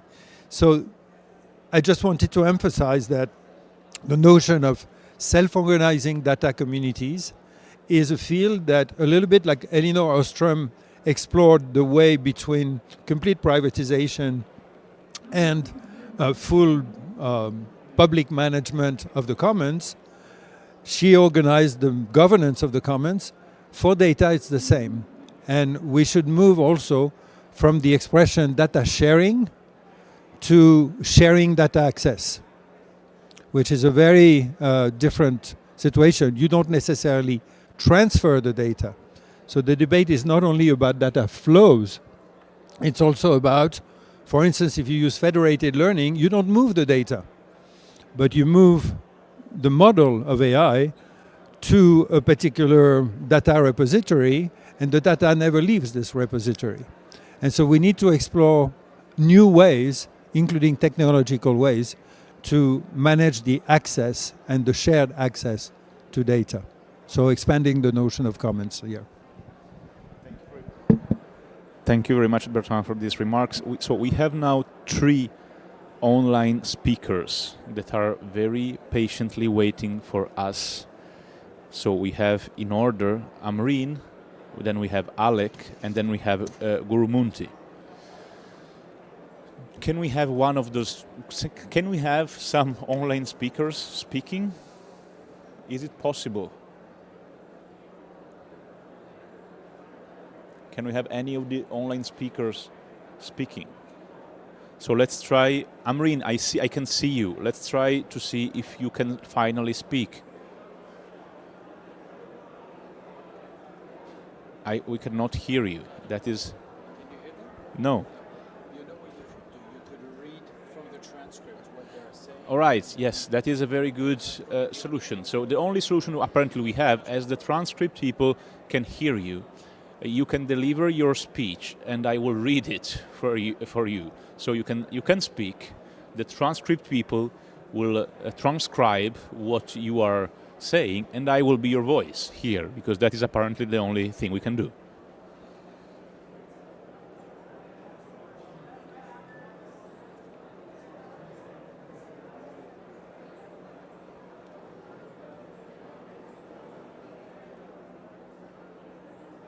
Yes, so can we please mute the room so that she doesn't hear us while speaking?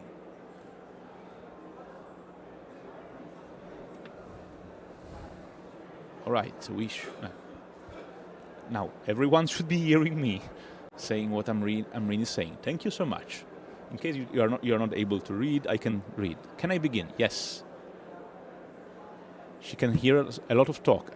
Unfortunately, we have a lot of technical difficulties to isolate sound and have the sound that we need.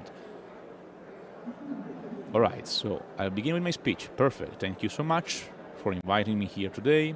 I could not catch a lot of the conversation, but I'd like to give my 2 cents in regard to AI Commons, specifically to public goods, a type of digital public goods along with other open source solutions that recognize digital public goods, content, collection, and open software.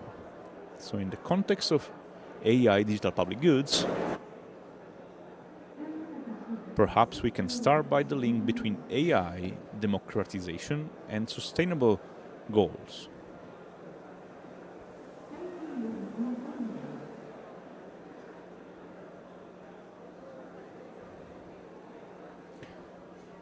She's hearing it.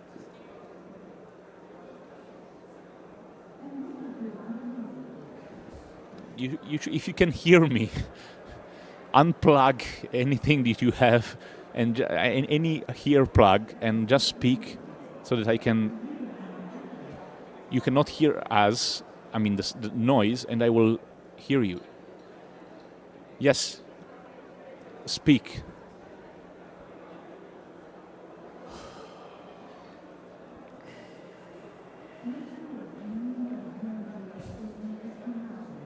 Proceed.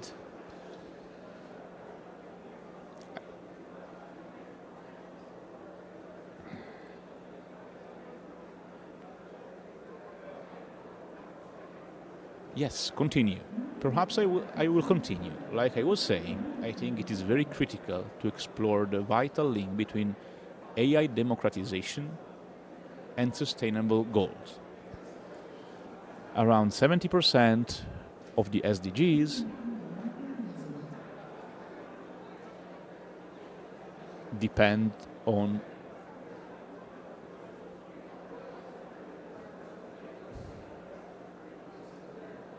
yes. No, we cannot hear you. Can anyone type into the chat that only the transcript people can hear her, and I'm reading it. Can you please assist me with this? Thank you.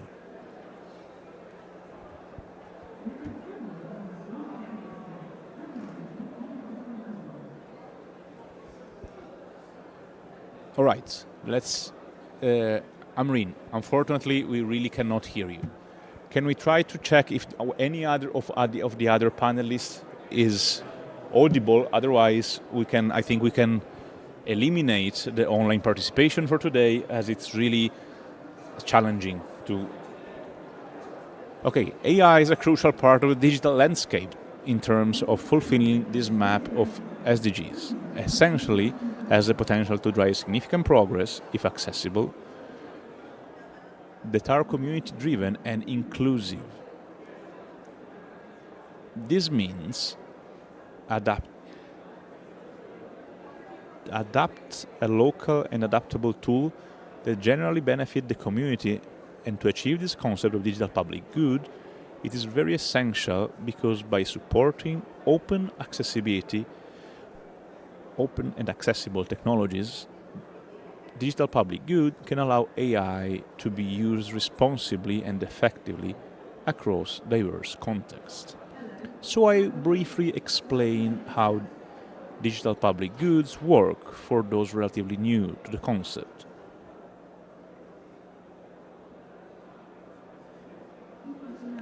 Essentially, the definition comes from the United Nations Secretary General High-Level Roadmap for Cooperation 2019. Along with these recent global policies, as well from the UN resolution on AI for Sustainable Development that took place in March through the G20 group, and to the UN Compact, they have underscored the value of digital public goods and open source AI as critical to delivering AI's benefits We're very proud at to be at the scale. heart of this movement, working with our members as well as the open community to advance sorry, the Amreen, digital we are public starting goods to hear you. standard that essentially will Increase better the volume. which it'll essentially better address and recognize AI systems that truly embody the values of openness, of transparency, and of accessibility. And just recently, we introduced some fundamental updates as well to the digital public goods standard to address the unique requirements and opportunities of AI. And for those of you who are new to the DPG standard, I'd just like to briefly mention that it is a standard that's been created out of the definition of DPGs, and it's operationalized by the Digital Public Goods Alliance Secretariat. And it is a set of 9 indicators that establishes the baseline criteria or requirements that must be met in order for a solution to be recognized as a digital public good, right? So when it comes to AI, right, as AI right now continues to evolve, it is really, it's essential that we ensure that AI DPGs or AI Commons, they not only adhere to our existing principles of openness and transparency, but they also address the unique aspects of AI systems in general as well. So perhaps I can give a few examples of the kind of changes that we're going to propose to the DPG standard, if that would be all right. Okay, great. So here, one of the main changes that we are going to be proposing in the DPG standard is around openness across AI components, right? So we've expanded the requirements for AI DPGs in that solutions will now need to provide documentation for source code, for model requirements, and for open data, right? So this means that essentially anyone, anywhere, can access, they can adapt, and they can improve these systems, right? So for example, if an AI model is being used, let's say for crop prediction in sub-Saharan Africa, for example, right? So local developers then should be able to adapt it to reflect the unique agricultural patterns of that region as per the climate without, any issues surrounding vendor lock-in or any proprietary restrictions for that matter, right? So these are some of the IP restrictions that also come in the process of this very often. And so for this purpose, on the standard side of things, we have introduced a fundamental change to the DPG standard in that it will now be mandatory for AI solutions to have open training data to qualify as a digital public good, right? And essentially, in alignment with this, under indicator 5 of the standard as well, which essentially talks about documentation, we now require detailed model cards and data sheets for AI systems. So these documents essentially, they explain how AI models work, what the intended use cases are, and also the limitations that it comes with. And this is in addition to training data, of course. So for model cards, it would contain use cases, both intended use and limitations, and it'll also capture the performance of the model. Whereas for data sheets, essentially it would include use cases, both suitable and unsuitable ones, and sufficient information to recreate that data set as well, right? So then I would also like to talk about, the fact that we have a do no harm requirement as a part of the DPG standard, right? And I would like to highlight that at the DPGA, we only focus on the design and the development of digital public goods. So in the context of AI DPGs as well, we are going to be assessing if AI solutions are essentially designed in a way that that mitigates harm, right? So you can understand. I mean, there is a fine balance that then we essentially have to maintain in terms of what falls under the ambit of design versus what would be counted as implementation, right? Then thirdly, I'd also like to speak about one of the major changes that we're going to make to Indicator 8 of the DPG standard, which essentially talks about adherence to applicable standards and best practices, right? So these will now have two requirements that we'll be proposing. One is adherence to the responsible AI best practices, and another is an AI risk assessment, essentially, which we've created that essentially looks into aspects around proportionality, around bias and fairness, around transparency and mitigation as well. So yeah, essentially, I mean, these are some of the examples to give you an idea about how AI DPGs can really enhance transparency and accountability by providing information that is essential for auditing AI systems and also subsequently reducing potential biases, right? So this openness, I would say it not only promotes trust, but then it also at the same time accelerates AI safety research, right? As then more people can, they can study the solution, they can test, and they can subsequently improve the system as well. Then lastly, I would like to talk about the fact that AI DPGs or AI commons as well, they really tackle the issue of AI monoculture, right? Where a few leading AI models, they often reflect the values of creators in specific geographies, right? Whereas with AI commons and AI DPGs, stakeholders can culturally and regionally, create and develop relevant AI systems, and they can bring in new perspectives and values into the field, and this will inevitably then create a truly global AI polyculture, so to speak. Right?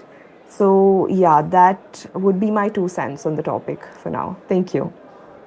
Fantastic. Thank you very much, Amreen. I hope you can hear us now. Excellent presentation. Actually, this would combine very well with the points that Alec and Gurumunti wanted to bring to the discussion. Alec, in terms of how to build policies that would embed these values of openness into the creation and the governance of an AI Commons, and then Gurumunti in terms of how to build this concretely, providing some examples on which he has been working. Can we have Alec? Are Alec and Gurumunti here connected? Alec Tarkovsky and Gurumunti Kasinathan.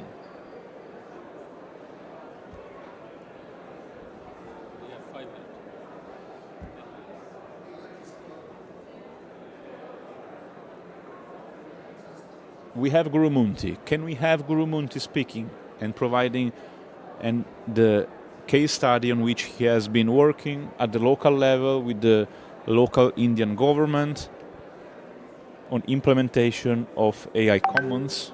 Gurumunti, can you hear us? Hello. Yes, we can hear you. Fantastic. Fantastic. Can I have my video on? Yeah, let's see if you can also have you on video. I think you can hear me, but can you put my video on? Okay. So that I can... We can hear you very well. Currently, it's disabled. Which is fantastic. Let's see Luca, if can I speak? Yes. Can I take 5 minutes to share my thoughts? Yes. Go ahead.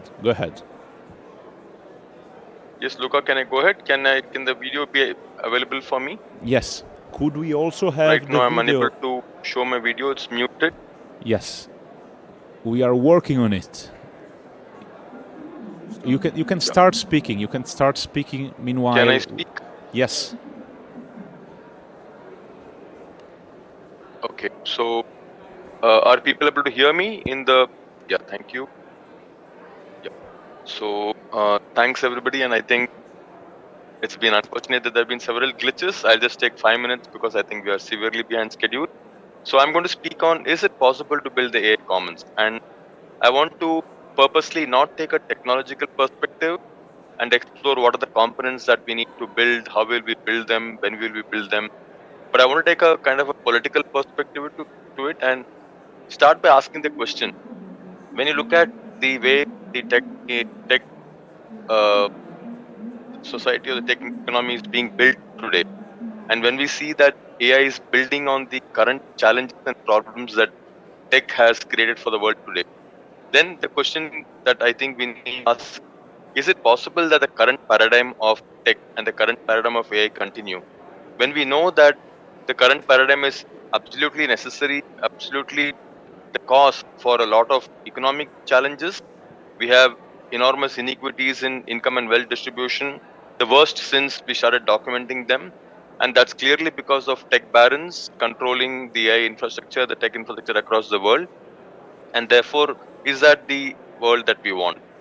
We can see political disturbances where tech is disrupting elections, democracies, and creating huge challenges for democracy all over the world. And therefore, is it that we can only imagine tech in the way that is deployed today? And again, if you look at the issues of jobs and unemployment and gig work, obviously we realize that the current deployment of technology, the current deployment of AI is not at all the ideal scenario. We certainly are suffering AI, we are suffering big tech. And therefore, the question is not, is it possible to build AI commons? The question to me is it possible for us not to build it? And the answer to me is clearly we need to build it because we need to overcome the challenges of the current models. What are the challenges we have today? We have the challenge that we inherently believe that technology can be only developed by for-profit players. And even if you look at OpenAI subsequently got taken over by a corporation, and then it's no longer available in the way it was envisaged. Therefore, availability of technology and AI purely on market-based models will not help. The previous speaker, Amreen, spoke about digital public goods, and that's certainly a very important component of the AI Commons if you want to build. Secondly, the current models are highly centralized. So we have the big tech corporations which are controlling the tech deployment. And as Amreen also mentioned, there are a few AI models that are available, and therefore not only it is the kind of a monopoly and a monoculture as she mentioned, but it also leads to centralization of power, concentration of power in the hands of certain few people, the oligarchs, the tech oligarchs, and that is very antithetical to democracy. The most dangerous thing is, of course, not any of these. The centralization is a problem.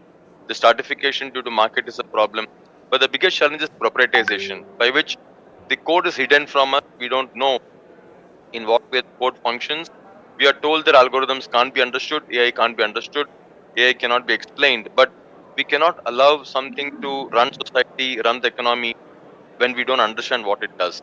And we cannot simply trust people who tell us that it's doing the right thing. We already know that it has got full of biases.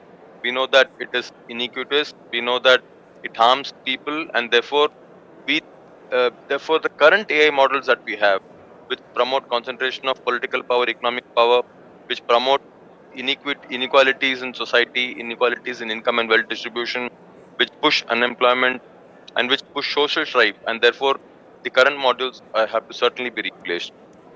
And when we have agreed on that, then we need to understand that the most important part of technology, digital technology, which we usually forget, and which is what makes tech companies so profitable, is that unlike other technologies, unlike other commons items, the digital commons is possible to replicate infinitely. Replication costs are nil, and therefore the traditional problem of commons, that it would degrade, it would not be available because it was overexploited, does not apply to digital commons. Whether it is data, whether it is code, whether it is software, we know that we can replicate it at no cost. It is this that has made tech majors powerful and enable them to build their monopolies by preventing the replication, and that's what we need to avoid. And therefore, if we think that we need to create AI commons, then it has to be the antithesis of the challenges that we have mentioned. It has to be bottom up, it has to be decentralized, it has to be local, it has to be available to people, it has to be participated. Decisions about AI need to be made by bringing in people into the discussion, and decisions cannot be taken only by the owners of companies or by governments alone. And therefore, I think the political imperative of AI commons needs to be understood first, needs to be agreed on first. And from this political understanding, we shall be able to build the technological understanding. I want to give a very small example of the work that my organization IT for Change has been doing to actually deploy such a AI commons that I've been talking about. So we have used small language models which are available in the form of open source algorithms. We run these open source algorithms, uh, uh, constituting AI on servers inside schools. So we work in the government school system, and inside the school on a desktop, the AI model runs. So the data remains in the school, the code remains in the school, the analysis remains in the school. The needs of the AI are decided by the teacher, and this model has been functioning for the last year in government schools in South India. And I think this is an example of how we can deploy AI commons. And unlike a chat GPT which takes the whole world by storm, the AI commons is not going to be one thing that everybody in the world is going to be used. It's going to be bottom up, means several such AI commons contributions are going to come from different parts of the world. They will federate, they will network, and that is how the AI commons is going to be built. I just wanted to share these ideas, and I think the work that we are doing in the area of public education using small language models and decentralized local AI is something that may be relevant to the idea of the commons, AI commons. Thank you so much, Luca. Thank you, everybody. I hope people were able to hear me. I'll stop now, and if there is a space for question answer session, I'll be happy to respond. Thank you. Fantastic. Thank you very much, Guru. And this actually, it was a very good way to end up. We are reminded by our technical assistants that we only have 2 minutes left. So I'm not sure we will have questions now. We already had comments and questions in the previous segment, but this Thank you, Luca. Guru, this was an excellent And way thank you, of everybody in the wrapping up room. to demonstrate that actually the theoretical concept we have been discussing over the past hour and a half, they could be implemented in practice. They are not only theory; they can be made real with a little bit of creativity and organization. Of course, creativity and organization frequently is not enough, and resources are key, and that is also a very good takeaway that we should have from this session. Now, as we have to wrap up, I would like to thank all the participants that had the patience to be here. This has been an incredibly challenging session to moderate due to our online problems with online participants. Thank you very much to everyone. And of course, if we have more comments and questions, we can bring them over coffee here. Thank you very much to everyone.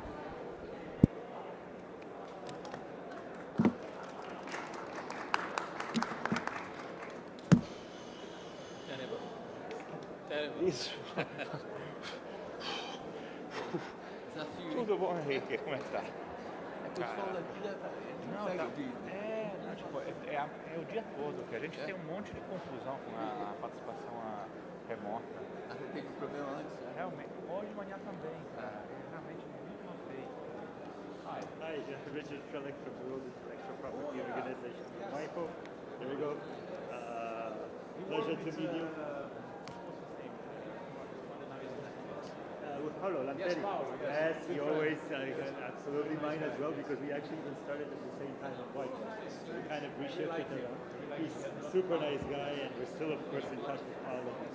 Now he's not at Netflix, so we have some good cooperation activities as well with him as well. But thank you, Luca. Let's go to them. Oh, if they are all they already finished, because I was also going to go to the CEO. Yes. But yeah. I'm always grateful for those who go first, because they always Yes, they explore. What I need to fix in my session. Yes. So no, Yes, it's good learning experience. It's a very good learning experience.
حطيتهم فين جايين في الكاميرا.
عادي عايز تعمل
Good afternoon.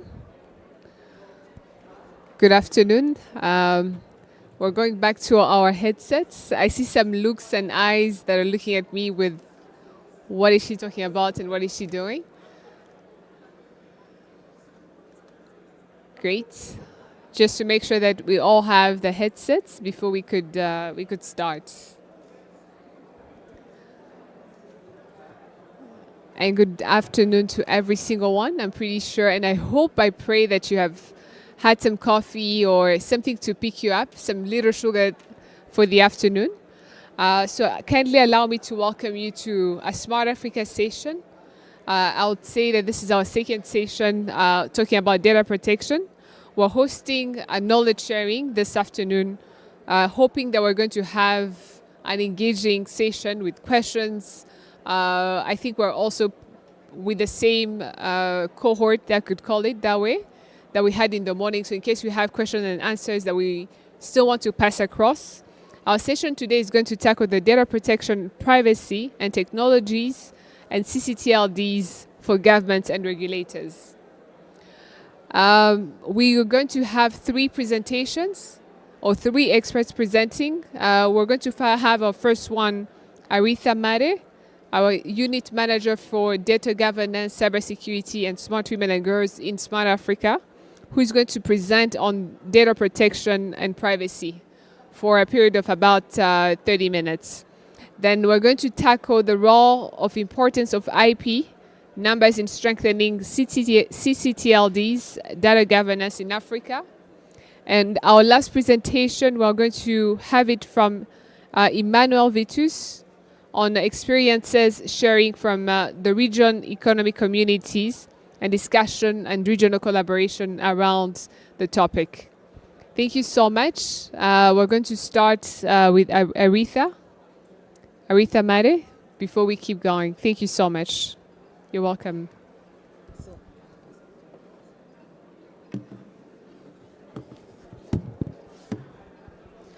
Good afternoon again, everyone. I see most of us were in the earlier session that we had just before lunch.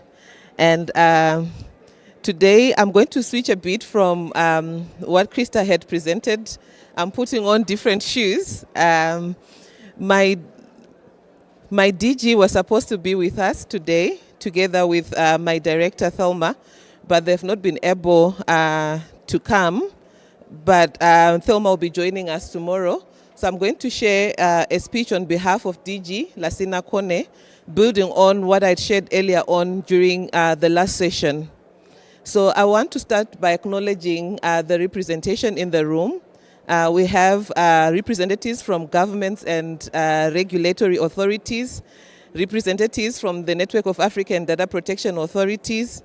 I believe in our international organizations and partners, the internet governance ecosystem, and representatives from regional economic communities. Ladies and gentlemen, welcome to this session during the Global Internet Governance Forum, where we are discussing a country called top-level domains and the intersection with data privacy. And we are going to be sharing experiences as well with implementation that's currently ongoing. So on behalf of Director General Lasina Kone of Smart Africa, it's truly an honor to be with you this afternoon. As we gather here in Riyadh, the internet governance ecosystem is currently facing numerous challenges of various natures, which threaten the coherence, strengthening and sustainability of our critical resources. The Internet Governance Forum, as we know, provides a unique platform for bringing together stakeholders from around the world to discuss and address the challenges and opportunities of digital public policy. While the IGF does not produce negotiated outcomes, its work helps inform and inspire policymakers, guiding the direction of digital policies for the years to come. We would like to extend our thanks to the UN Secretary General and the Kingdom of Saudi Arabia for hosting this IGF and supporting the continuation of this essential conversation. Dear participants, today's session is crucial as we face the growing challenges of governance for critical infrastructures in an increasingly connected world. In 2024, Over 5 billion people are connected to the internet, which further exposes user data and privacy. Data protection and privacy have become major priorities, with 80% of users expressing concern about the security of their personal information. It is therefore essential to ensure the security of sensitive data and the digital identities of countries, particularly through country code top-level domains. The governance of these infrastructures represents a key issue for cybersecurity, with 25% increase in cyber attacks in 2023 alone. In this session, we'll discuss strategies to improve digital governance and protect critical resources and digital identities. This aligns with Smart Africa's objective of strengthening digital policies and promoting collaboration among stakeholders for sustainable and secure digital development. And to our dear representatives from the government, in this session, we'll closely examine the role of CCTLDs, which are not only technical assets, but also crucial tools for promoting national sovereignty in cyberspace and supporting broader data protection and privacy frameworks. Our goal is to deepen the understanding of the intersection between CCTLD governance and data protection regulations. Specifically, we aim to highlight the challenges of modern data regulation and the balance between data-driven innovation and privacy protection. We aim to discuss challenges faced by regulations such as the EU GDPR and the US CCPA, as well as the role of cross-border CCTLD in global governance. We want to explore how CCTLD governance shapes national and regional digital policies. We also want to share experiences from various regions and discuss collaborative solutions to these challenges. We are pleased to have esteemed experts with us today, and I would like to take this opportunity to thank them for their availability. Ladies and gentlemen, we look forward to hearing your perspectives and contributions as we work together to build a safer, more inclusive and trustworthy digital future for all. I would like to take a moment to thank each of you for your participation. Your engagement is crucial to the success of this session and to the broader mission of improving global digital governance. Let us work together to ensure that the internet and the critical identity resources we envision are secure, inclusive, and respect the privacy and rights of all. Thank you very much for your attention. Back to you, Krista. Thank you so much, Aretha. And indeed, I think we have quite a very background of knowledge. And thank you for also pointing out that our session today, we're meant to be talking about how to protect the critical resources. There's deepening our understanding. There is talking about the challenges and balance that we need to get to. Now, before moving forward, kindly allow me to welcome Kofi Fabrice Josu. He's a senior expert of innovation of the West African Development Bank. Kofi has led multiple projects, including the implementation of the .Africa TLD to develop the strategy of 2 national CCTLDs. So welcome you, Kofi. You're welcome, and feel free to dive as there's a bit of some space at the back. Apologies, I think our setup today is not quite friendly to our discussions, but we hope that we can all learn. And also looking forward for the different questions, answers, and comments that we can have. Welcome, Kofi.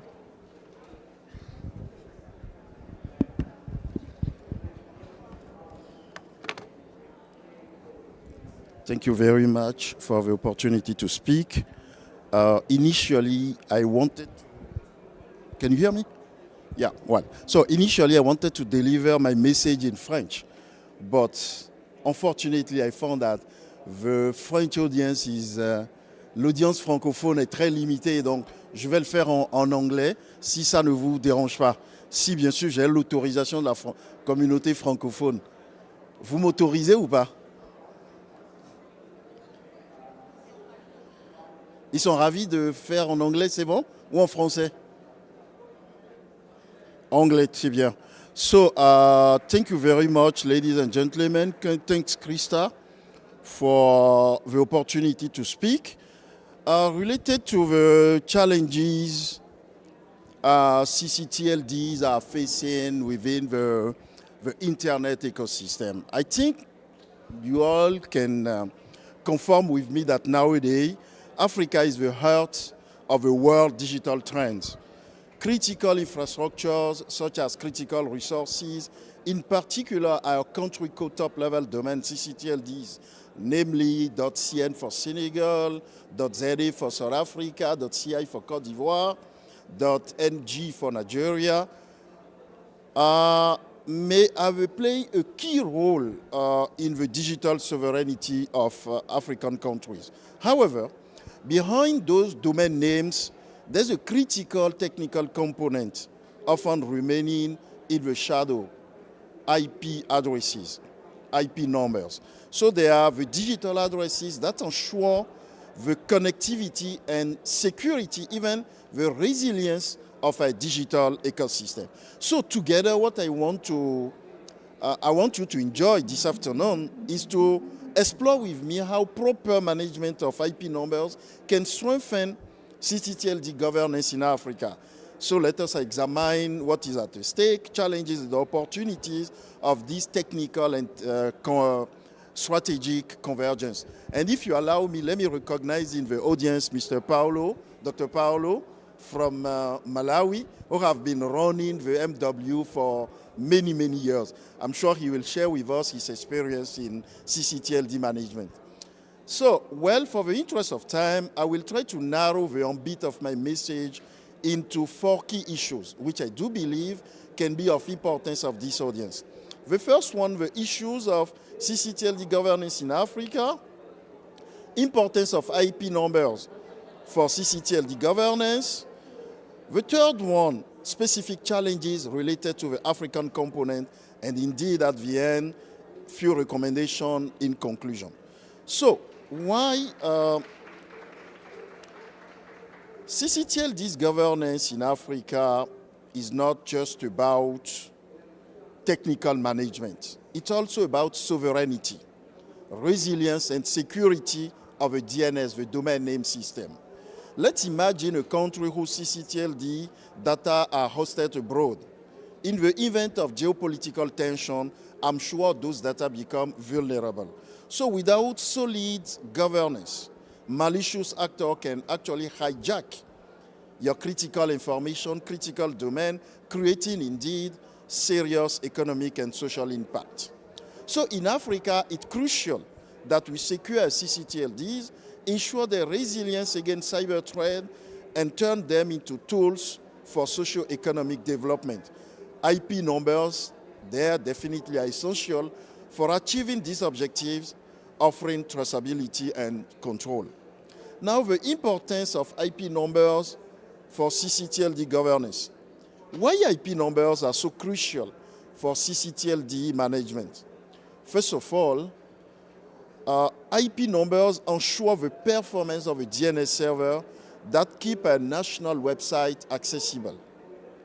So poor management of CCTLDs, or even poor management, let me say, for IP numbers, can actually lead to breakdown or security breaches. Secondly, IP numbers provide necessary transparency. They make it possible to track down malicious activities and reinforce user confidence. And finally, you all are aware about the adoption of IPv6, which is still very critical in the continent. So the adoption of IPv6 with expanded address space open up many opportunities for innovative services such as Internet of Things, smart cities, which are particularly relevant to economies to perform the knowledge society. Now let us look at the specific challenges to African continent, because despite of the opportunities I've just mentioned earlier, several challenges are still holding the continent back. First of all, many organizations are still unaware of the importance of IP numbers and CCTLDs, which are definitely recognized as a digital flag or even as digital territories. Because when you host the content under your country code top-level domain, under your CCTLD online, it looks like your digital territory. So you definitely have to look at how to protect your information and then safeguard that digital space. Second one is the investment. Few investments are made to adopt the IPv6. And in addition, on the technical point of view, even the representation of African experts in international technical bodies, I think our representation are very limited. So I think at the end of the day, we must act as an African collectively to catch up and capitalize on these strategic resources. So in conclusion, few recommendations I would like to make for strengthening CCTLD governance via IP numbers. In other words, my point is to how do we turn those challenges into opportunities, hence a call for action. First one is capacity building at national level. How can we offer a specialized training to master IP number management and security of a DNS? Second one, massive IPv6 adoption. Our government, even our various stakeholders at the national level, must encourage operators to migrate to these new standards. Third, promote regional collaboration and use those platforms such as Smart Africa, meetings, platforms. Use them as a catalyst to promote the regional collaboration at a technical level. And indeed, last but not least, raise stakeholders' awareness. Because our CCTLDs, and then to the extent our IP numbers must be recognized as a strategic tool for development. So I think with this measure, we can definitely take a good journey, take control of our digital sovereignty, and fully exploit the potential of our digital ecosystem.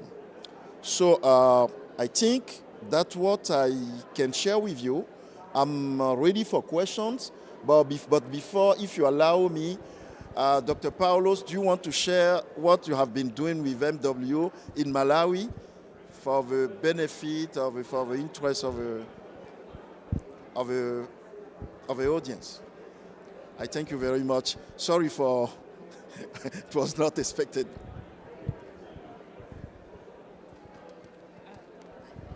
I think indeed it would be honored to hear from you, Dr. Paulo. If we could welcome you at the front, and then we're going to have the Q&A. You're welcome to come at the front for quick knowledge sharing. It could be an addition to what he shared or your personal perspective or project that you have worked on before we could welcome Emmanuel. Absolutely, yes, you can. I think there should be as well a second mic on that side. Yes.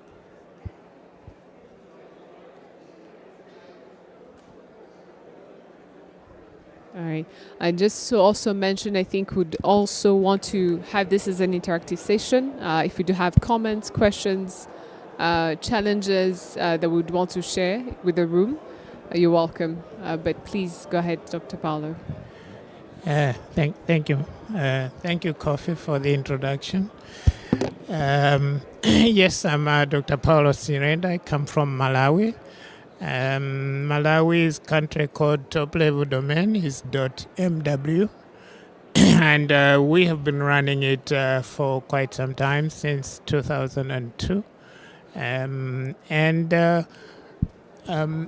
think that there are a number of things that we can share on technologies, on protection, on privacy. We've also been associated with the Africa Top-Level Domain Organization, which coordinates CCTLDs in Africa. And so far, the journey has been good for CCTLDs. The general picture in Africa is that CCTLDs are still very small from country to country, and they struggle with sustainability. So there is indeed need, as Kofi has mentioned, for development, for capacity development, for awareness. Awareness, especially on things like data protection, awareness in terms of privacy. We don't have adequate privacy rules within the continent. So far, we are using privacy things from other continents, and we don't have enough technological developments for our CCTLDs. Our registries still depend on software and platforms from outside the continent. So we have a lot of work to do in these areas. I think I should stop there. Thank you. Thank you so much for raising. Apologies, we're still giving you the mic because you're to take the questions in the room. But thank you for raising the question about the capacity building, because I think that's also something that, to speak maybe on the behalf of Smart Africa, that has been worked on. There's a project currently going on called the Smart Africa Digital Academy for the next 5 years to capacitate, raise awareness on these different multiple subjects. I know we're also talking about the data protection, but I also see some cybersecurity experts in the room. I'll not mention names just to pinpoint, but we also hope to hear from them. But before we move forward, kindly allow me to also open the floor to the room as Kofi has, Fabrice has presented. If we do have any questions, please, you're much welcome to share the questions before we move forward.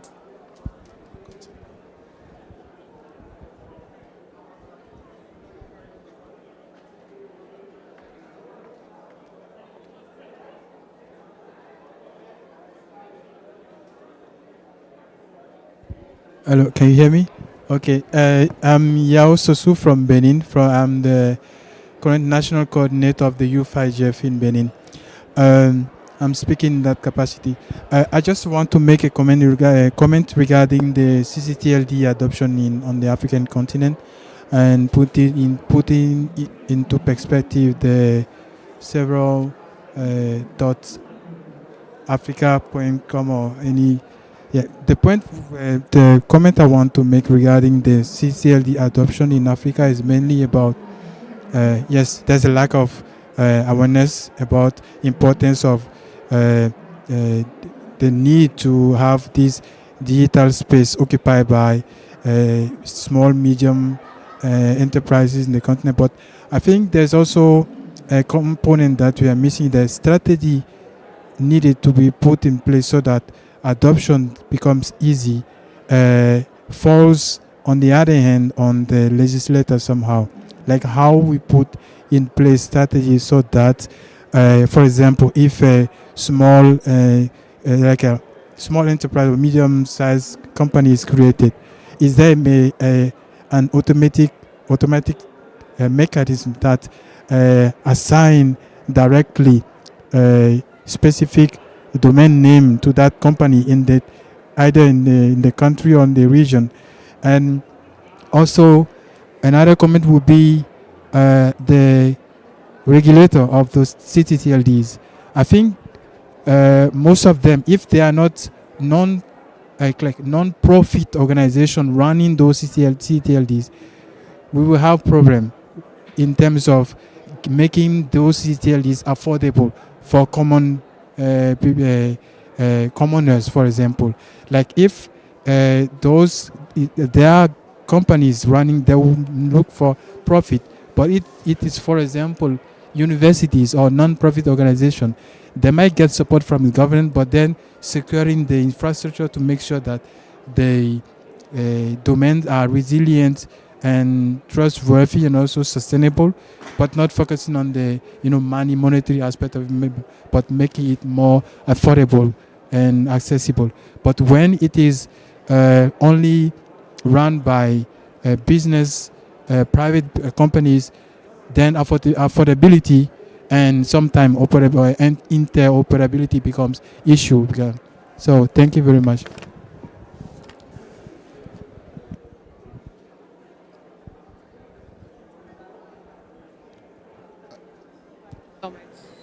For coming back on that awareness, and then there's accessibility. Allow me to have Dr. John, our future Dr. John.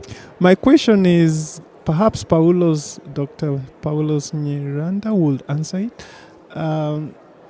The data protection regimes tend to promote not sharing personal details.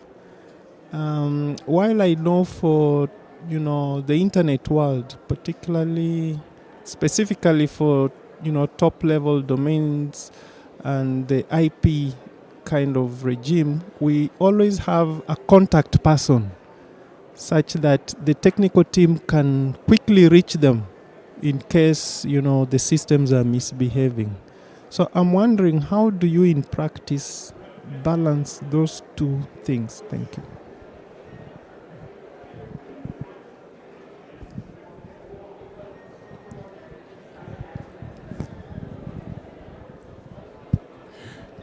Thank you for the question. Yes, I think that in Africa, this is a chicken and egg situation. Most of our community participants, they are not aware of the technology. So applying privacy, applying data protection on them leads to problems with operation of some of the CCTLDs, especially when you talk about the whois. The whois is where you can find out who has registered which address, IP address, or even a domain name. So if you enforce a lot of privacy, a lot of protection, what happens is that the technology becomes difficult to operate because you need to know who has registered what. So hiding a lot of information still does not work very well in Africa because of there is not enough awareness, there is not enough penetration of the identifiers, IP addresses, and domain names. And there is not enough awareness of the technicalities on how to trace some of the things. So in our case in Malawi, we try to balance these. I think one of the things that has really come out in the past few years is the European GDPR, where you are required to hide telephone numbers, addresses, and so forth.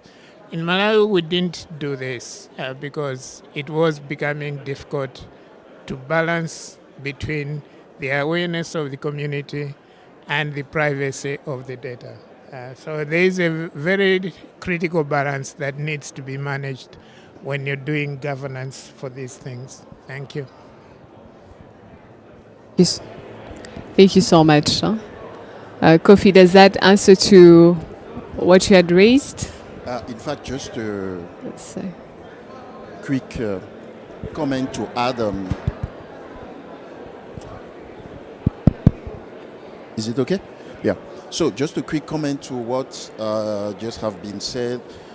In fact, Dr. Paulo said earlier that most CCTLDs are still small, and there's a lot of work again because the journey is still long.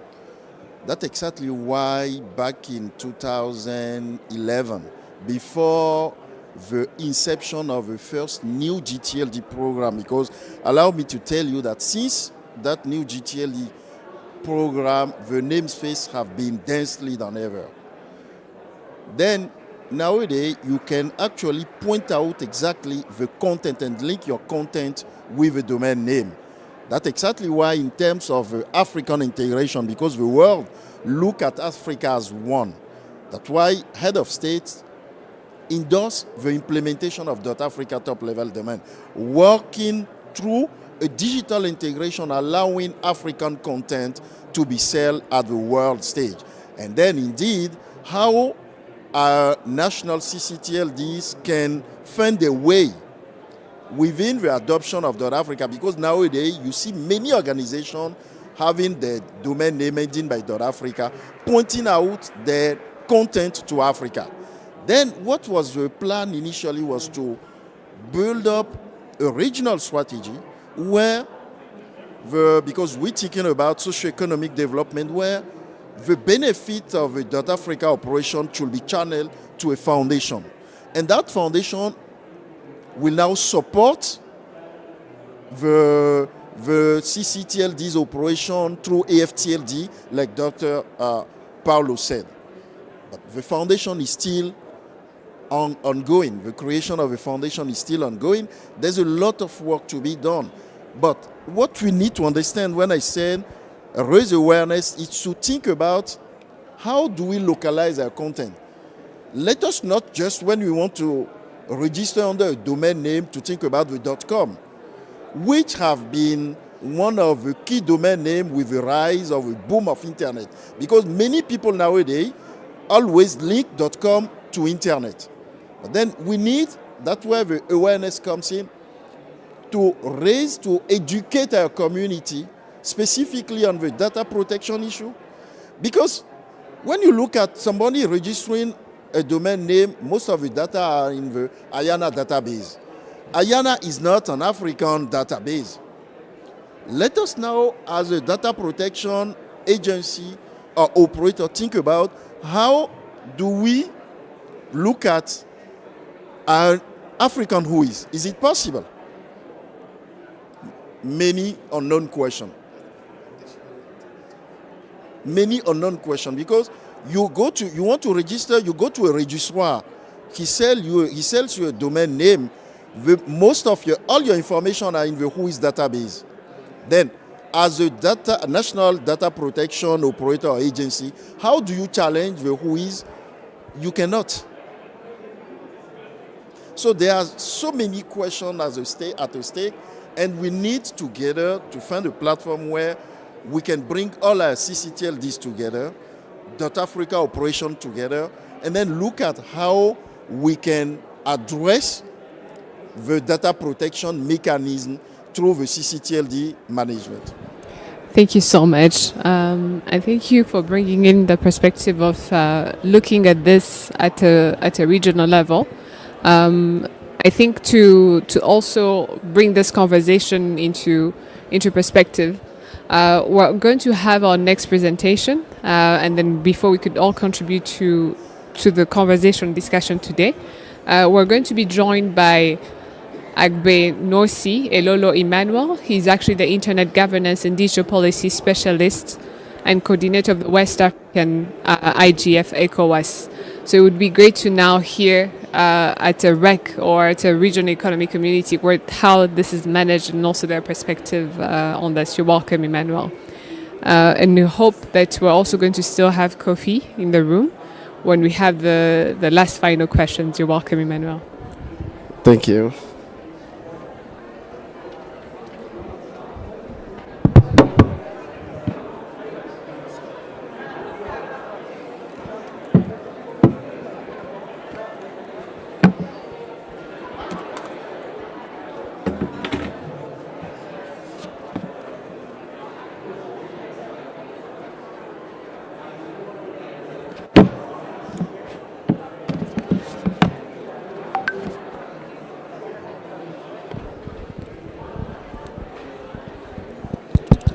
Can you hear me?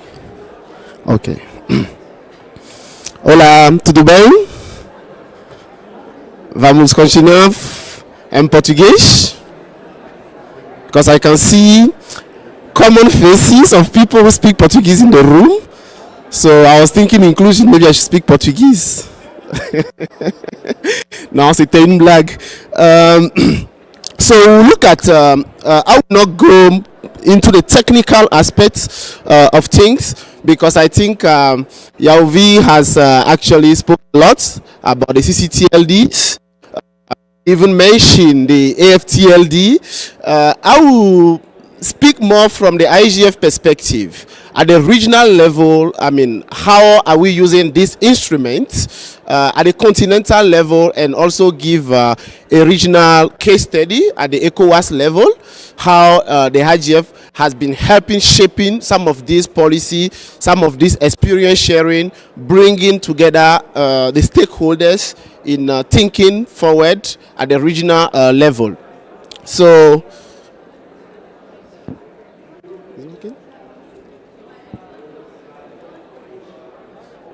Okay, so we'll look at how these regional IGFs around the continent are helping, fostering that dialogue in addressing these issues, and also look at the role of the regional collaboration achieving, this harmonized intergovernance, and also understand what will happen in 2025, because that is very critical.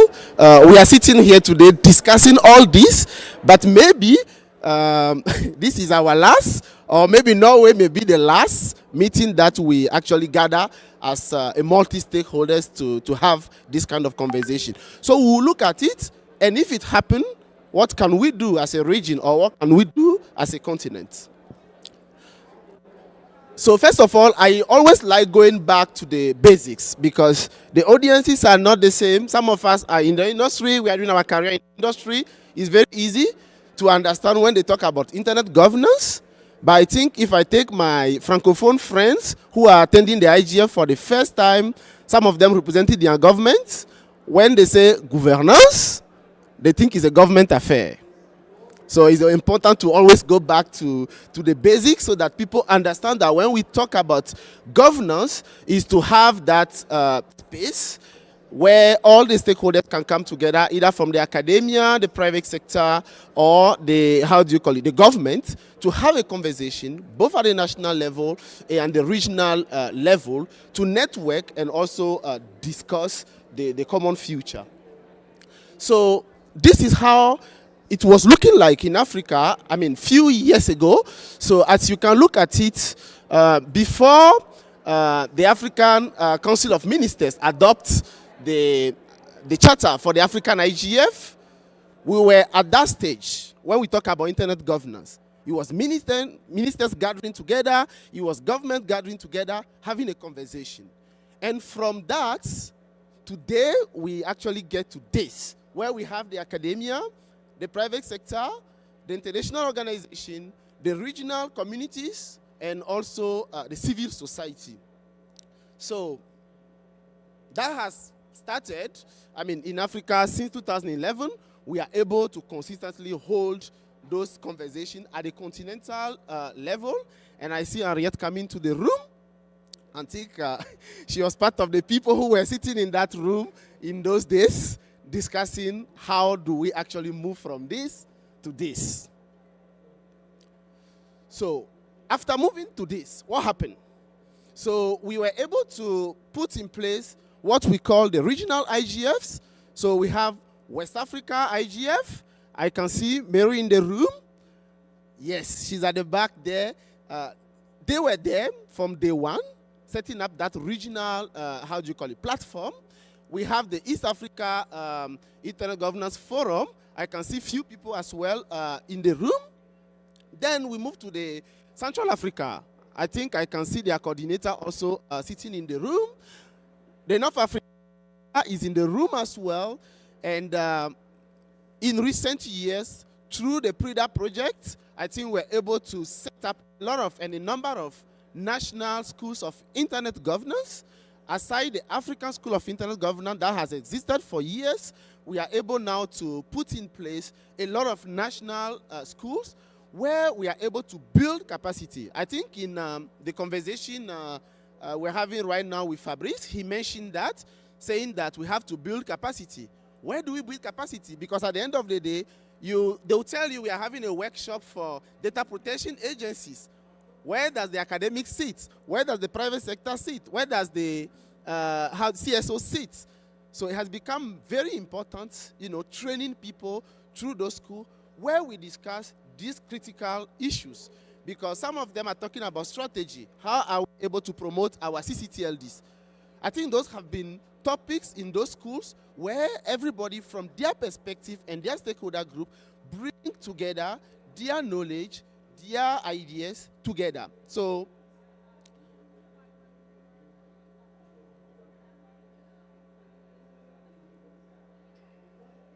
is that enough?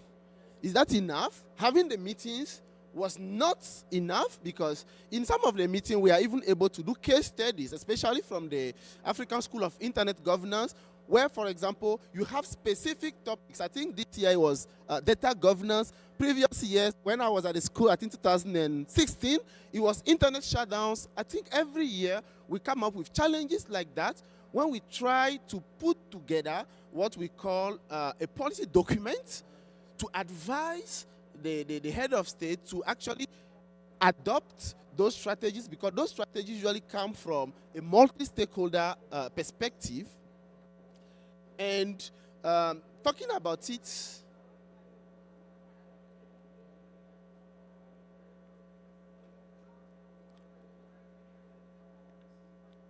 so as I said, now that we have the platform, now that we are discussing the challenges, more we are moving, more we are facing the challenges, and it becomes easy for us to tackle them.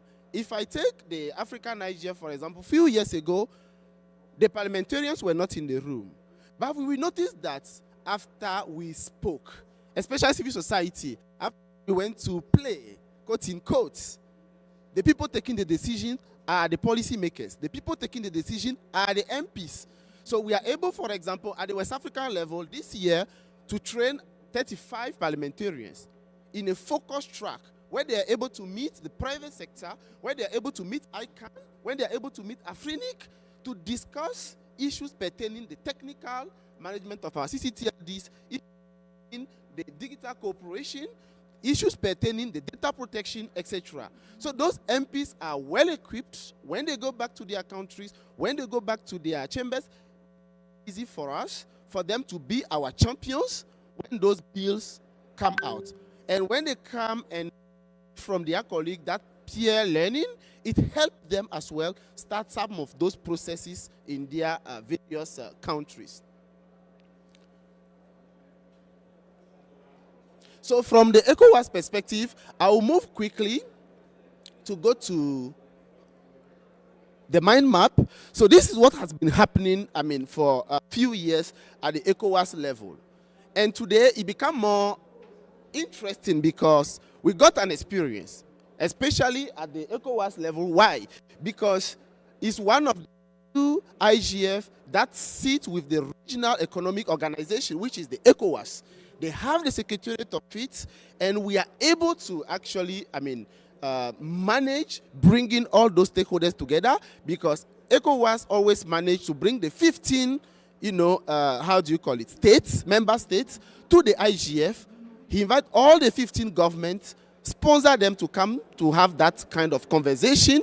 One of the strengths has been money, because money is always the issue when we are talking. So we are today able to set up a structure where we have an organization that is not part of the secretariat handling our funding, meaning nobody will run with the money that we raise, and we have a more transparency and accountability into the process. And one of our strengths has also been having the stakeholder inclusiveness. Nobody has been excluded in West Africa IGF so far, and now we have, as I said, the MP network. We have the school. Since 2018, we are able to successfully organize the school to have about 1,200 alumni, which is huge. And among those alumni, you have the MP, you have members from the community that are able to start processes in their countries, that are able to advise their government, that are able to advise other stakeholder groups within their countries. We also find out that there's a lot of opportunity, because after COVID, we notice a lot of governments are having challenges when it comes to data protection, when it comes to other issues that the COVID has taught us as a challenge. So that has become a topic of challenge for our conversation that we have, during the regional IGFs. And at the same time, it helps us advise the regional community, which is the ECOWAS. If you take their cybersecurity strategy, for example, it came out from the IGF. Majority of the policies that they put in place as economic community come from the West African Internet Governance Forum. This year, we discussed, for example, disruptive technologies. And from the school perspective, we are able to put in place what we call a blueprint document to ECOWAS from the school, So we are not just staying into the theory, but we are able to put up a concrete actions to the regional economic community. And the good part of it is all those recommendations are usually shared when the Council of Ministers meets. And we share the recommendations with all the governments in all 3 languages that we speak in West Africa, in English, French, and Portuguese, so that we have concrete action line for the region and concrete action line at the national level. And also, well, as every initiative, we do have our weaknesses, which is the sponsors. Our sponsors varies from year to year. It's not sustainable because sometimes the private sector come in, they will bring you the money. Next year, they are not around. The next year, we go to another organization. So it's not really sustainable. But one of the good things is ECOWAS is at least managing every year to fund their member states. And also, what we have also noticed is we are able to train. Training is good. Putting strategies in place are good. But one of the weaknesses is we are not able today, up to date, to follow the successes. We cannot trace it, which is a challenge. And I think a lot of IGFs are facing that same challenge about tracing the successes that come out from those various IGFs. And also the people that we train, we don't have sustainability plans like following them up, especially the MPs when they go back to their country. Though now we are able to set up a network, which I think I advise every region to have, a network of parliamentarians. And those parliamentarians are able to have that conversation outside the IGF. They are able to share their challenges and strategies outside the regional IGF. So that has been something that is also interesting from the West African perspective. At the African perspective, it has been successful, especially this year, where after the AfriSIC, we have a lot of them being trained during the AfriSIC, and a lot of them being part of the network.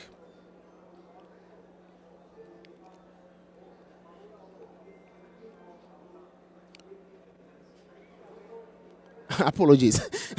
So, as I said, those issues, a lot of people always ask a question, what is the concrete result of IGF? And I think, as I mentioned it earlier, that is the main challenge all the regional IGFs, including the Africa IGF, have to have a close look at. We have to start tracing what have we raised as recommendation, what have we got as a result. Because we do have some success stories. We do have some concrete results. Like, for example, the free roaming in West Africa, the conversation started during the regional IGF.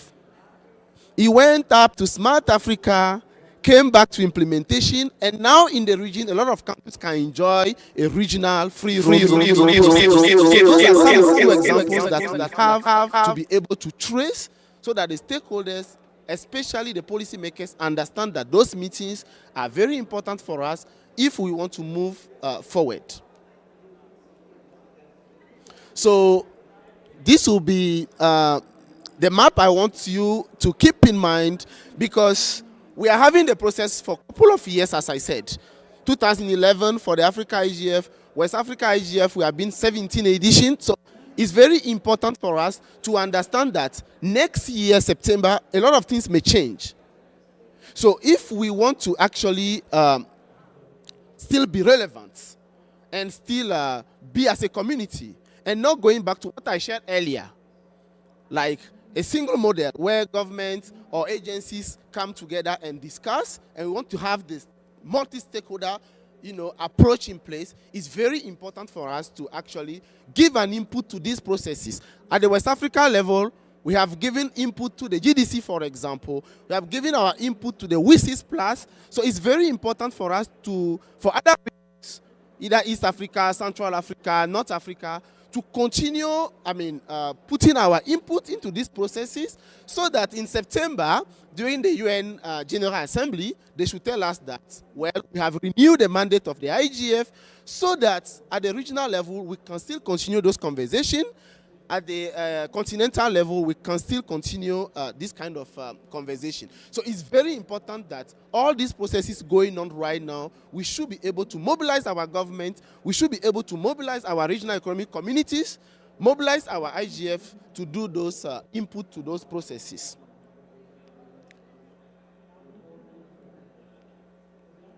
So what if it changed? Because yes, it may change, while next year they will not renew the mandate. So it's very important for us to keep a close look at the initiative that we have actually built together. And I think Smart Africa has been one of them. Because if the IGF does not exist anymore, we still need a platform. We still need to come together under one umbrella at a multi-stakeholder process to continue this conversation. So it's very important for us to look at what we have. Because I know for the civil society people sitting in the room, for the private sector people sitting in the room, our objective is that we still want to sit at the same table with the government. It will be a pleasure for the regional economic communities to still have not just their member state governments, but have all the stakeholders into the table. So it's very important for us, even if the IGF does not continue next year, we should be able to actually support the initiative that exists. That's why I mentioned Smart Africa. I think there are 40 states now. We should be able to actually come together under one umbrella and as a continent to continue our multi-stakeholder conversations, either the IGF continue or not. And I think these are some of the few recommendations from the access point that they have been working on, either from technical point of view, either from framework point of view or policy point of view. It's very important that we have a close look, into this, so that it's not just government or regional, economic communities having a conversation. We should be able to continue the multi-stakeholder journey together under that umbrella. Okay, they have decided to to not let me finish. So yes, I think at the end of the day, what we want is to have that multi-stakeholder conversation going. Discussing, I think somebody raised a question right now to say, why not obliging the small enterprise having a CCTLD when they are registering? I think countries have tried. If you take the case of Togo, for example, before you register a business, you must have a domain name. But there was not a process, for example, obliging you to activate that domain name. So when we gather like this, it's very easy, for example, to share those experiences. So when others are going to adopt such strategy, they know that other people have failed from there. And those experience sharing can not only be shared among agencies. It have to be shared with the private sector in the room, with the civil society organizations in the room. That's why I said again, either the IGF continue or not, we should be able to maintain that multi-stakeholder conversation.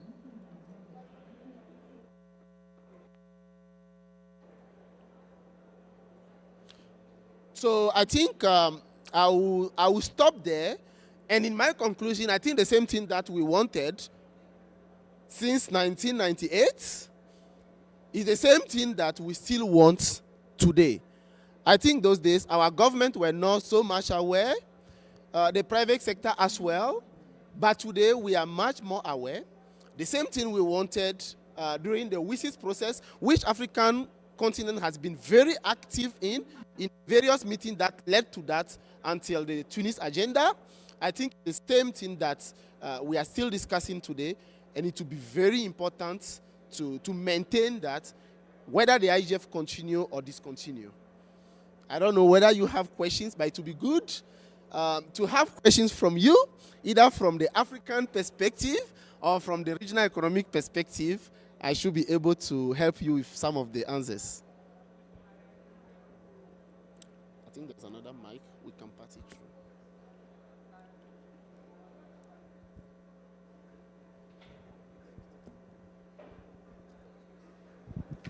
Before you probably leave, I think for maybe just a point of correction for Smart Africa, I think you're probably going to go back to those questions.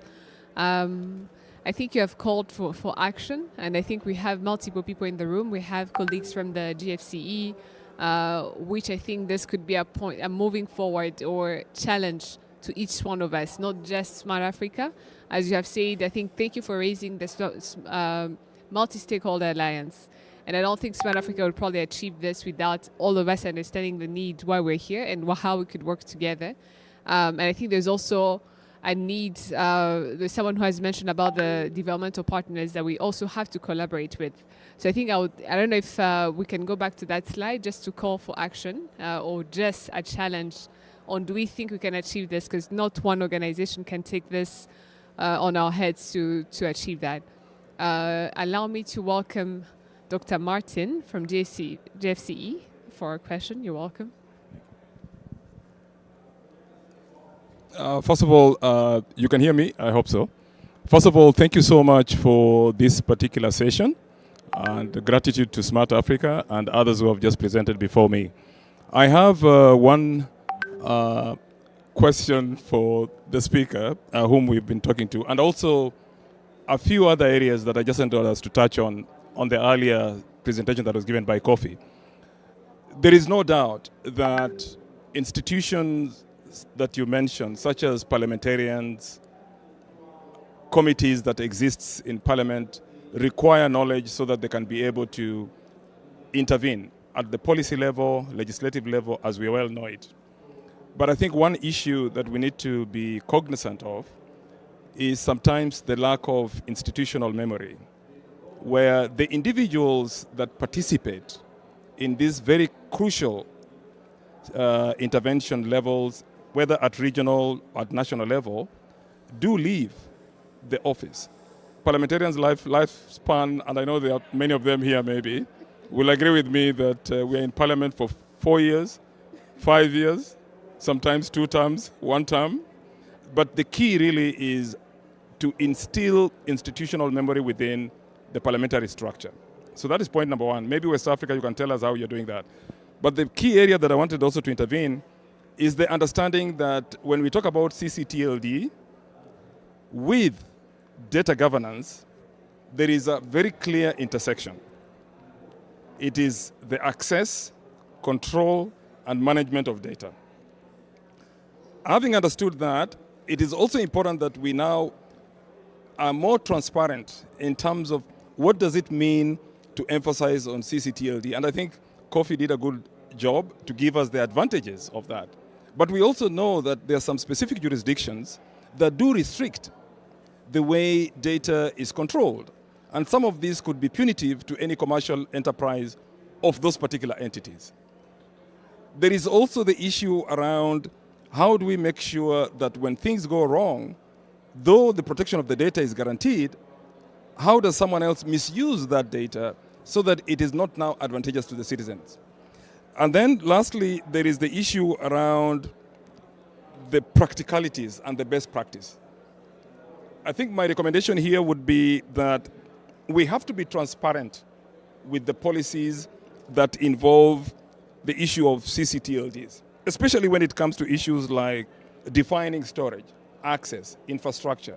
Let's be very clear of the challenges that are involved so that the private sector, the government sectors are aware of it. Then secondly, there is the issue about awareness, and I don't want to labor on that one. I think it's clear IGF Africa is doing a good job, and of course, making people aware is one thing, but sustaining that awareness to practicalities is another. And then thirdly is the issue of periodically we need to review the CCTLD governance framework. Because what that means is that we should cope with specific emerging challenges like AI and other issues. So that's the intervention that I thought we should make sure we address. But the key is really institutional memory. Back to you. Thank you. Thank you very much. So I'll just respond to one question, and I think Kofi can take the other one. So the first one was the institutional memory that he mentioned, and I think he's right, because this IGF, a lot of MPs are not here because there are no more MPs. So how do we actually build that institutional memory? I think that's why we're having networks. From West African level, for example, we have the network, and I think the network still stands when people leave, because the network become an institution, and the network know where they started from, they are, and where they want to get to. So that is very important, and that's why I welcome projects like, for example, the SADA project in terms of capacity building, because this year that's what we actually wanted to do, saying that we just not, because the schools we have been having them, we want to have a particular track where those people can be able to learn the things that can be actionable when they go back to their country, or even when they go back to the regional, parliament. Because our regional parliament, for example, is very active as well. And those people set up regional policies. I spoke about the free roaming, for example. It's very simple to say it, but if you live in a region like West Africa, you understand how, for example, that policy has really helped the region. If you talk about the cybersecurity aspect, for example, in West Africa, those MPs, those policymakers are able today to actually feed into the ECOWAS cybersecurity strategy, which is something that can be very sustainable, either those MPs leave or not. So I think in terms of sustainability, it's very important that we institutionalize all those networks so that when the people leave, at least the spirit and the the ideas behind those networks stay, so that we continue even without the IGF. So he raised another question concerning the CCTLDs, and I think that one I will leave it to the technical person, which is Kofi, to answer that around the review of CCTLD charters and mechanisms.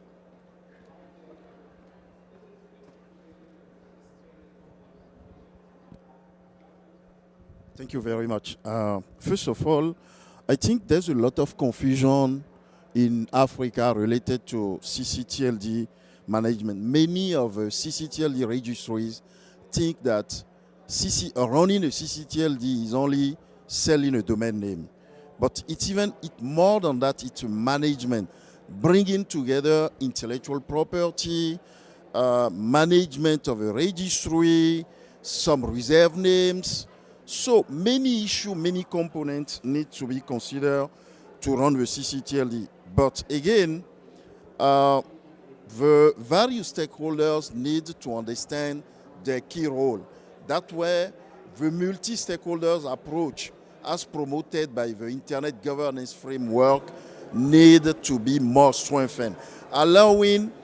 Because when you look at some countries, government will say, we have a one to run the CCTLD through the regulator. But the regulator is not a manager. A regulator should regulate to promote a fair competition, even assist the government to put in place an enabling environment allowing the CCTLD registry to promote the socio-economic growth of the country. When you look at some countries, like you said, well, in Togo, for example, they said, as soon as you register at the Chamber of Commerce, your company, you should definitely have a CCT domain name ending by TG. But then, at the end of the day, the registry will count that, okay, well, I have maybe these numbers of registry, but are they operating? How many websites are registered under that domain name? So the thing is, again, awareness. The need to let people understand the value of a domain name. And the registry itself should promote exactly the socio-economic growth of the country, because it's a business.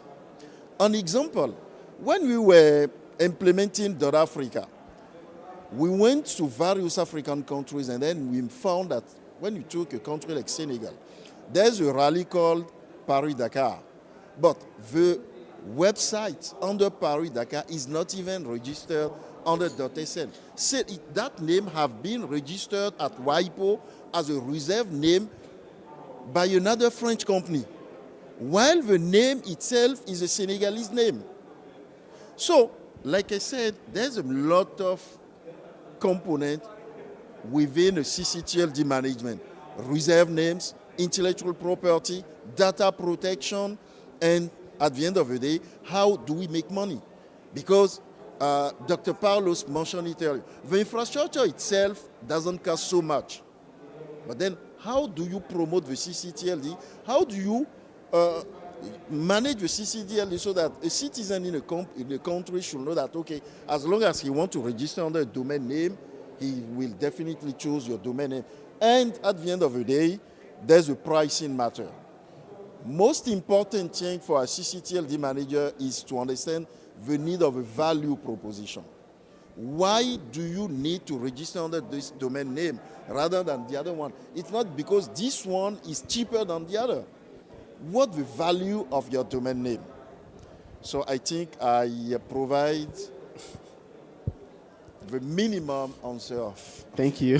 Thank you very much. And I think there's one aspect that we actually miss, all of us, is the issue of trust, which is very important. The issue of trust, especially in certain countries on the continent, is that people's fear is that their data being localized with the government, especially people coming from civil society organizations. I think they trust more putting their data with a company like Verizon with .com than putting it with their own government. So we have to raise awareness, not just for the government as well, but for the civil society, to understand that it's not giving your data to government. Because that has been a concern. When we speak during those multi-stakeholder conversations, people will tell you that I don't trust my government, I don't want them to keep any of my data.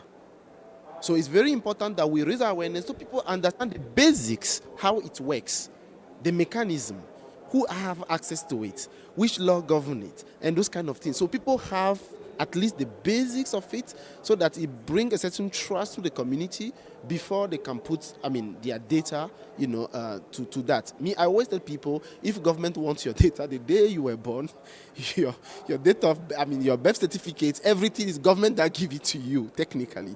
But it goes beyond that. It goes beyond that because we have to build trust. In certain countries, the trust already exists. People don't struggle into that. But in other countries, the work needs to be done so that the population understand that you can still keep your data with your CCTLD and be safe. So it's very important that the awareness, we shouldn't just look at the policymakers level, we should look at even the users level and the civil society organization, the private sector. We have to look at that as well. I don't know if there's other questions from the floor or contribution. I saw Wisdom. So Wisdom has been one of the oldest in the ecosystem, especially from the African level. They have been there for years. So he may have his experience to share with us.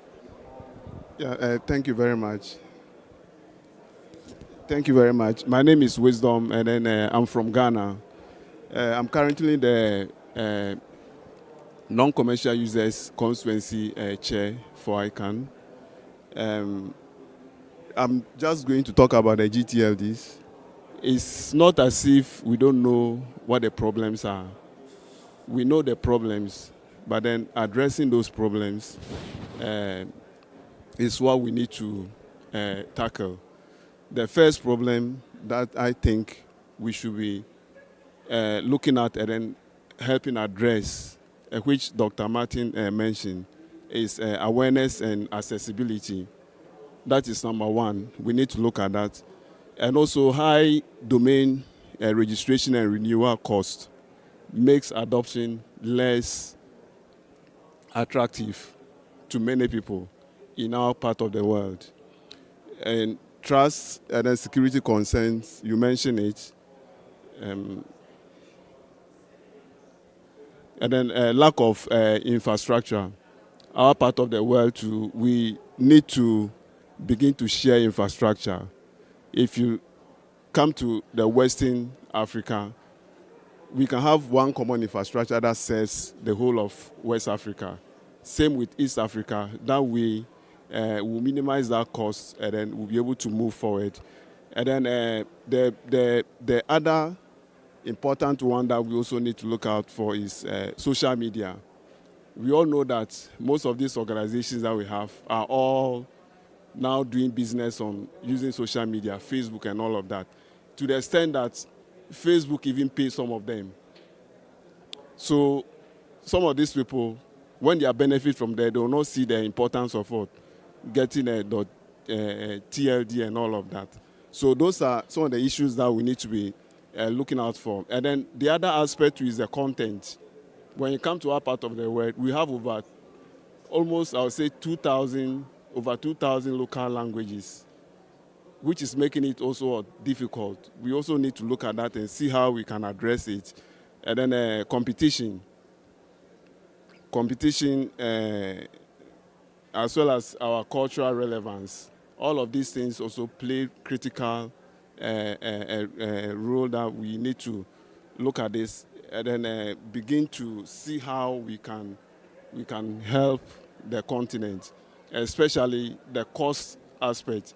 Because if I want to get a domain in my country that is higher, that I know that I can easily get .com or .org at a lesser price, I'll go and get it and then still do what I want to do.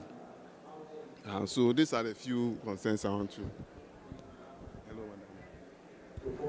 I wanted to also ask a quick question. I think you've raised about the awareness and capacity building, and we spoke so highly, I mean, not so highly, but mostly on the parliamentarian.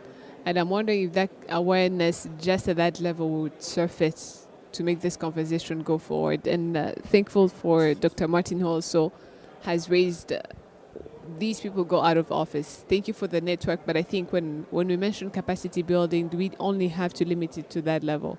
Are we talking about capacity building to all sectors as well? Because I feel like when we, as you mentioned, when we talk about this multi-stakeholder alliance, but also going forward, it's something that needs to be sustainable.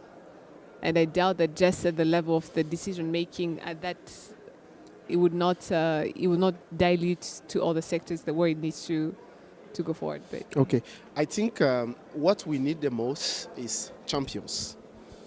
And in the IGF ecosystem, the word champion, mark it because it's very important. In the early days, I got into the ecosystem as a champion. As a champion on a German government fellowship. Saying that, okay, let's go to the Net Mundial. I don't know what is Net Mundial, 2014. They took me there. I couldn't even speak English because my native language is French. But they want me to become a champion. So when they want you to become a champion, they do whatever it takes to make you a champion. And I think that's what we are trying to do with the parliamentarians today. Because all those bills, as I said, all those good ideas that we are actually sharing here, they have the last word when you get to them in the parliament. The only thing that you need in that parliament is to have a champion. I think I went off. Oh, okay. So the only thing that you need in that room is to have a champion that can actually carry the idea. So when we are building capacity for them, we go back to the basics. To the basics, not to teach them how a CCTLD operates. No, that is not their business. They are there for 4 years or 5 years. What we teach them is to understand how the internet governance that we want works. Meaning, you have to listen to everybody. Not because government has presented one bill that is not a multi-stakeholder bill, then you go ahead and vote it. If you have a champion, the champion will take the bill to the community and ask the community input and bring it back. So in terms of sustainability, as I said, it has been a challenge. But once you have a champion, either he's in the parliament or he leaves the parliament, he's still a champion. Because the day I finished my fellowship, I thought I'm no more a champion, but I end up supporting the African Union, setting up over 19 national school of internet governance. I end up coordinating the regional IGF. I end up starting an IGF process in my country, and I end up supporting the Secretariat of the African IGF. It's to tell you that sometimes you are even running away from it, but as a champion, people will still come back to you. Same applies to the MPs. So we are building champions, not technicians, no. The capacity building that we want is to build them as a champion, as spokesperson for the community, as a spokesperson for the IGF. That is the kind of championship that we want to actually invest in. I saw one hand behind you. I'm sorry, I'm tempted to respond because I have the right to respond. I actually agree with you that champions are important. I think some of us have scars to show that we are champions. But let me be very frank. The elephant in the room is the political will. The political will of member states is the actual elephant in the room. So whatever solution we have or prescription, that's the target. Let me give you an example. Parliamentarians have said that they've been accused of not being able to legislate what has been agreed continentally. For example, the Malabo Convention, we've always said, why is it not being ratified? But parliamentarians have said that there's a different dynamics when it comes to parliament. You have to be whipped to vote for certain legislation. So depending on what the political climate is within the parliament, some of these things can't be passed. There are some parliaments that people have different incentive. Every sitting, you get an allowance. So the more you postpone the sitting, the more allowance you get. So the dynamics are very different. But I think for me, if you want us to really, really address this issue, let's look at the elephant in the room, and that's the political will.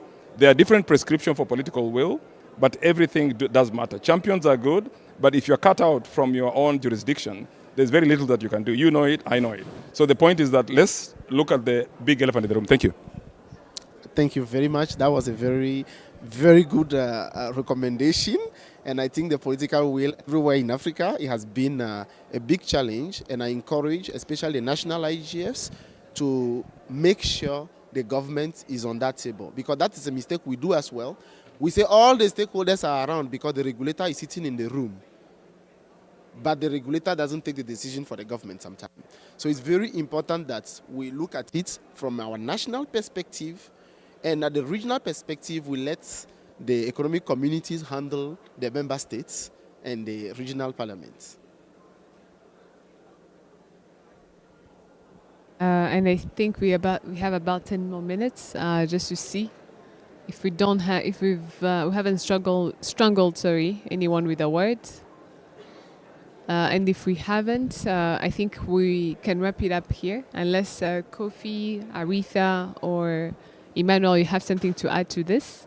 And we can take up this conversation at a later time. I think we've mentioned about this capacity building. We have a lot of trainers in the room.